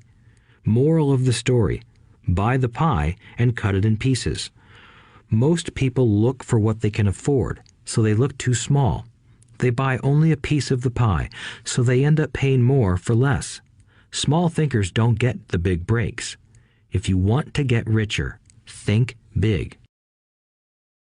Think big. Retailers love giving volume discounts simply because most business people love big spenders. So even if you're small, you can always think big. When my company was in the market for computers, I called several friends and asked them if they were ready to buy also. We then went to different dealers and negotiated a great deal because we wanted to buy so many. I have done the same with stocks. Small people remain small because they think small, act alone, or don't act at all. Learn from history. All the big companies on the stock exchange started out as small companies. Colonel Sanders did not get rich until after he lost everything in his 60s. Bill Gates was one of the richest men in the world before he was 30. Action always beats inaction. These are just a few of the things I have done and continue to do to recognize opportunities. The important words are have done and do. As repeated many times throughout this audiobook, you must take action before you can receive the financial rewards. Act now. Final thoughts. I would like to share some final thoughts with you. The main reason I wrote this book, and the reason it has remained a bestseller since 2000, was to share insights into how increased financial intelligence can be used to solve many of life's common problems. Without financial training, we all too often use the standard formulas to get through life. Work hard, save, borrow, and pay excessive taxes. Today, more than ever, we need better information. I use the following story as an example of a financial problem that confronts many young families today. How do you afford a good education for your children and provide for your own retirement? It requires using financial intelligence instead of hard work. A friend of mine was griping one day about how hard it was to save money for his 4 children's college educations. He was putting $300 away in a college fund each month and had so far accumulated only about $12,000. He had about 12 more years to save for college since his oldest child was then 6 years old. At the time, the real estate market in Phoenix was terrible. People were giving houses away. I suggested to my friend that he buy a house with some of the money in his college fund. The idea intrigued him, and we began to discuss the possibility. His primary concern was that he did not have credit with the bank to buy another house since he was so overextended. I assured him that there were other ways to finance a property rather than through the bank. We looked for a house for 2 weeks, a house that would fit all our criteria. There were plenty to choose from, so shopping was fun. Finally, we found a 3-bedroom, 2-bath home in a prime neighborhood. The owner had been downsized and needed to sell that day because he and his family were moving to California where another job waited. The owner wanted $102,000, but we offered only $79,000. He took it immediately and agreed to carry back the loan with a 10% down payment. All my friend had to come up with was $7,900. As soon as the owner moved, my friend put the house up for rent. After all expenses were paid, including the mortgage, he put $125 in his pocket each month. His plan was to keep the house for 12 years and let the mortgage get paid down faster by applying the extra $125 to the principal each month. We figured that in 12 years, a large portion of the mortgage would be paid off and he could possibly be clearing $800 a month by the time his first child went to college. He could also sell the house if it had appreciated in value. 3 years later, the real estate market greatly improved in Phoenix, and he was offered $156,000 for the same house by the tenant who lived in it. Again, he asked me what I thought. I advised that he sell it, using a 1031 tax-deferred exchange. Suddenly, he had nearly $80,000 to operate with. I called another friend in Austin, Texas, who then moved this tax-deferred capital gain into a mini storage facility. Within 3 months, he began receiving checks for a little less than $1,000 a month, which he then poured back into the college fund. A couple of years later, the mini warehouse sold, and he received a check for nearly $330,000 as proceeds from the sale. He rolled those funds into a new project that would now generate over $3,000 a month in income, again going into the college fund. He is now very confident that his goal will be met easily. It only took $7,900 to start and a little financial intelligence. His children will be able to afford the education they want, and he will then use the underlying asset, wrapped in his legal entity, to pay for his retirement. As a result of this successful investment strategy, he will be able to retire early. Thank you for listening to this audiobook. I hope it has provided some insights into utilizing the power of money to work for you. Today, we need greater financial intelligence to simply survive. The idea that it takes money to make money is the thinking of financially unsophisticated people. It does not mean that they're not intelligent. They have simply not learned the science of money making money. Money is only an idea. If you want more money, simply change your thinking. Every self-made person started small with an idea and then turned it into something big. The same applies to investing. It takes only a few dollars to start and grow it into something big. I meet so many people who spend their lives chasing the big deal or trying to amass a lot of money to get into a big deal. But to me, that is foolish. Too often, I have seen unsophisticated investors put their large nest egg into one deal and lose most of it rapidly. They may have been good workers, but they were not good investors. Education and wisdom about money are important. Start early. Buy a book. Go to a seminar. Practice. Start small. I turned $5,000 cash into a $1 million asset, producing $5,000 a month cash flow in less than 6 years. But I started learning as a kid. I encourage you to learn because it's not that hard. In fact, it's pretty easy once you get the hang of it. I think I have made my message clear. It's what is in your head that determines what is in your hands. Money is only an idea. There is a great book called Think and Grow Rich. The title is not Work Hard and Grow Rich. Learn to have money work hard for you, and your life will be easier and happier. Today, don't play it safe. Play it smart. The 3 incomes. In the world of accounting, there are 3 different types of income. 1, ordinary earned. 2, portfolio. 3, passive. When my poor dad said to me, "Go to school, get good grades, and find a safe, secure job," he was recommending I work for earned income.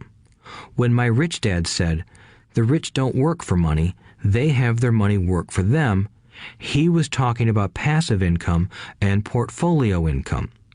Passive income, in most cases, is income derived from real estate investments.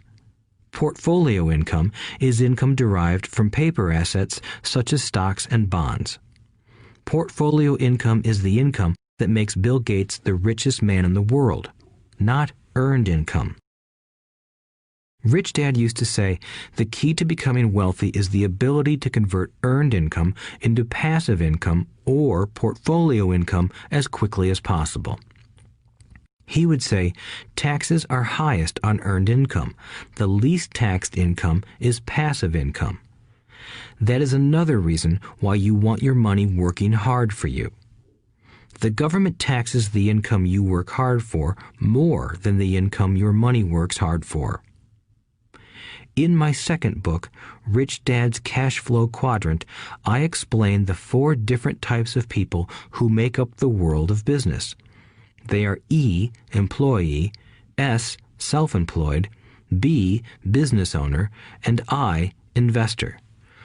Most people go to school to learn to be an E or an S. The cash flow quadrant is written about the core differences of these 4 types and how people can change their quadrant. In fact, most of our products are created for people in the B and I quadrants.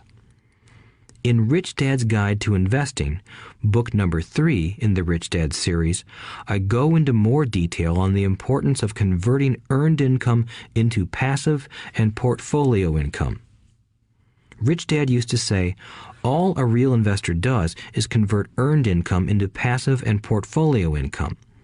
If you know what you're doing, investing is not risky. It's just common sense. The key to financial freedom. The key to financial freedom and great wealth is a person's ability to convert earned income into passive and/or portfolio income. My rich dad spent a lot of time teaching Mike and me this skill. Having this ability is the reason my wife Kim and I are financially free, never needing to work again. We continue to work because we choose to. Today, we own a real estate investment company for passive income and participate in private placements and initial public offerings of stock for portfolio income. We also went back to work to build a financial education company so that we can continue to create and publish books and games. All of our educational products are created to teach the same skills my rich dad taught me, the skills of converting earned income into passive and portfolio income. The games we create are important because they teach what books cannot teach. For example, you would never learn to ride a bicycle by only reading a book. Our cash flow games for adults and cash flow for kids game are designed to teach players the basic investment skills of converting earned income into passive and portfolio income. They also teach the principles of accounting and financial literacy. These games are the only educational products in the world that teach people all of these skills simultaneously. Cash Flow 202 is the advanced version of Cash Flow 101 and requires the game board from 101 as well as a full understanding of 101 before it can be played. Cash Flow 101 and Cash Flow for Kids teach the principles of fundamental investing. Cash Flow 202 teaches the principles of technical investing.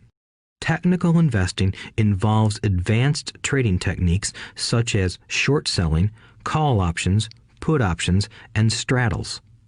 A person who understands these advanced techniques is able to make money when the market goes up, as well as when the market comes down.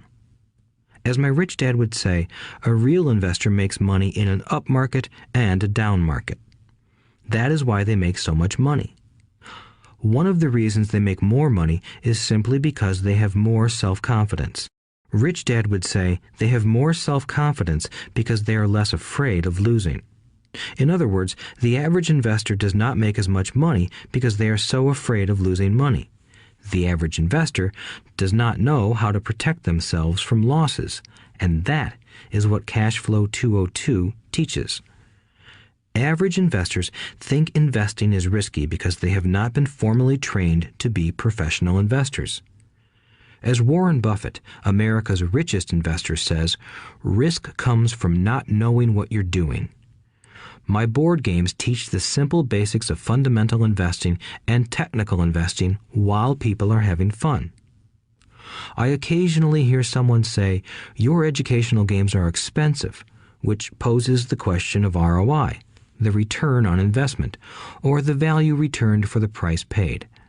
I nod my head and reply, yes, they may be expensive, especially when compared to entertainment board games. But my games are not as expensive as a college education, working hard all your life for earned income, paying excessive taxes, and then living in terror of losing all of your money in the investment markets. When someone walks away mumbling about the price, I can hear my rich dad saying, if you want to be rich, you must know what kind of income to work hard for, how to keep it, and how to protect it from loss. That is the key to great wealth. Rich Dad would also say, if you do not understand the differences in those three incomes and do not learn the skills on how to acquire and protect those incomes, you will probably spend your life earning less than you could and working harder than you should. My poor dad thought a good education, a good job, and years of hard work were all you needed to be successful. My rich dad also thought a good education was important. But to him, it was also important that Mike and I know the differences in the three incomes and what kind of income to work hard for. To him, that was basic financial education. Knowing the differences in the three incomes and learning the investment skills of how to acquire the different incomes is basic education for anyone who strives to acquire great wealth and achieve financial freedom, a special kind of freedom that only a few will ever know. As Rich Dad states in lesson number 1, the rich do not work for money. They know how to have money work hard for them. Rich Dad said, earned income is money you work for, and passive and portfolio income is money working for you. Knowing that little difference has been significant in my life. Or, as Robert Frost ends his poem, and that has made all the difference. Take action.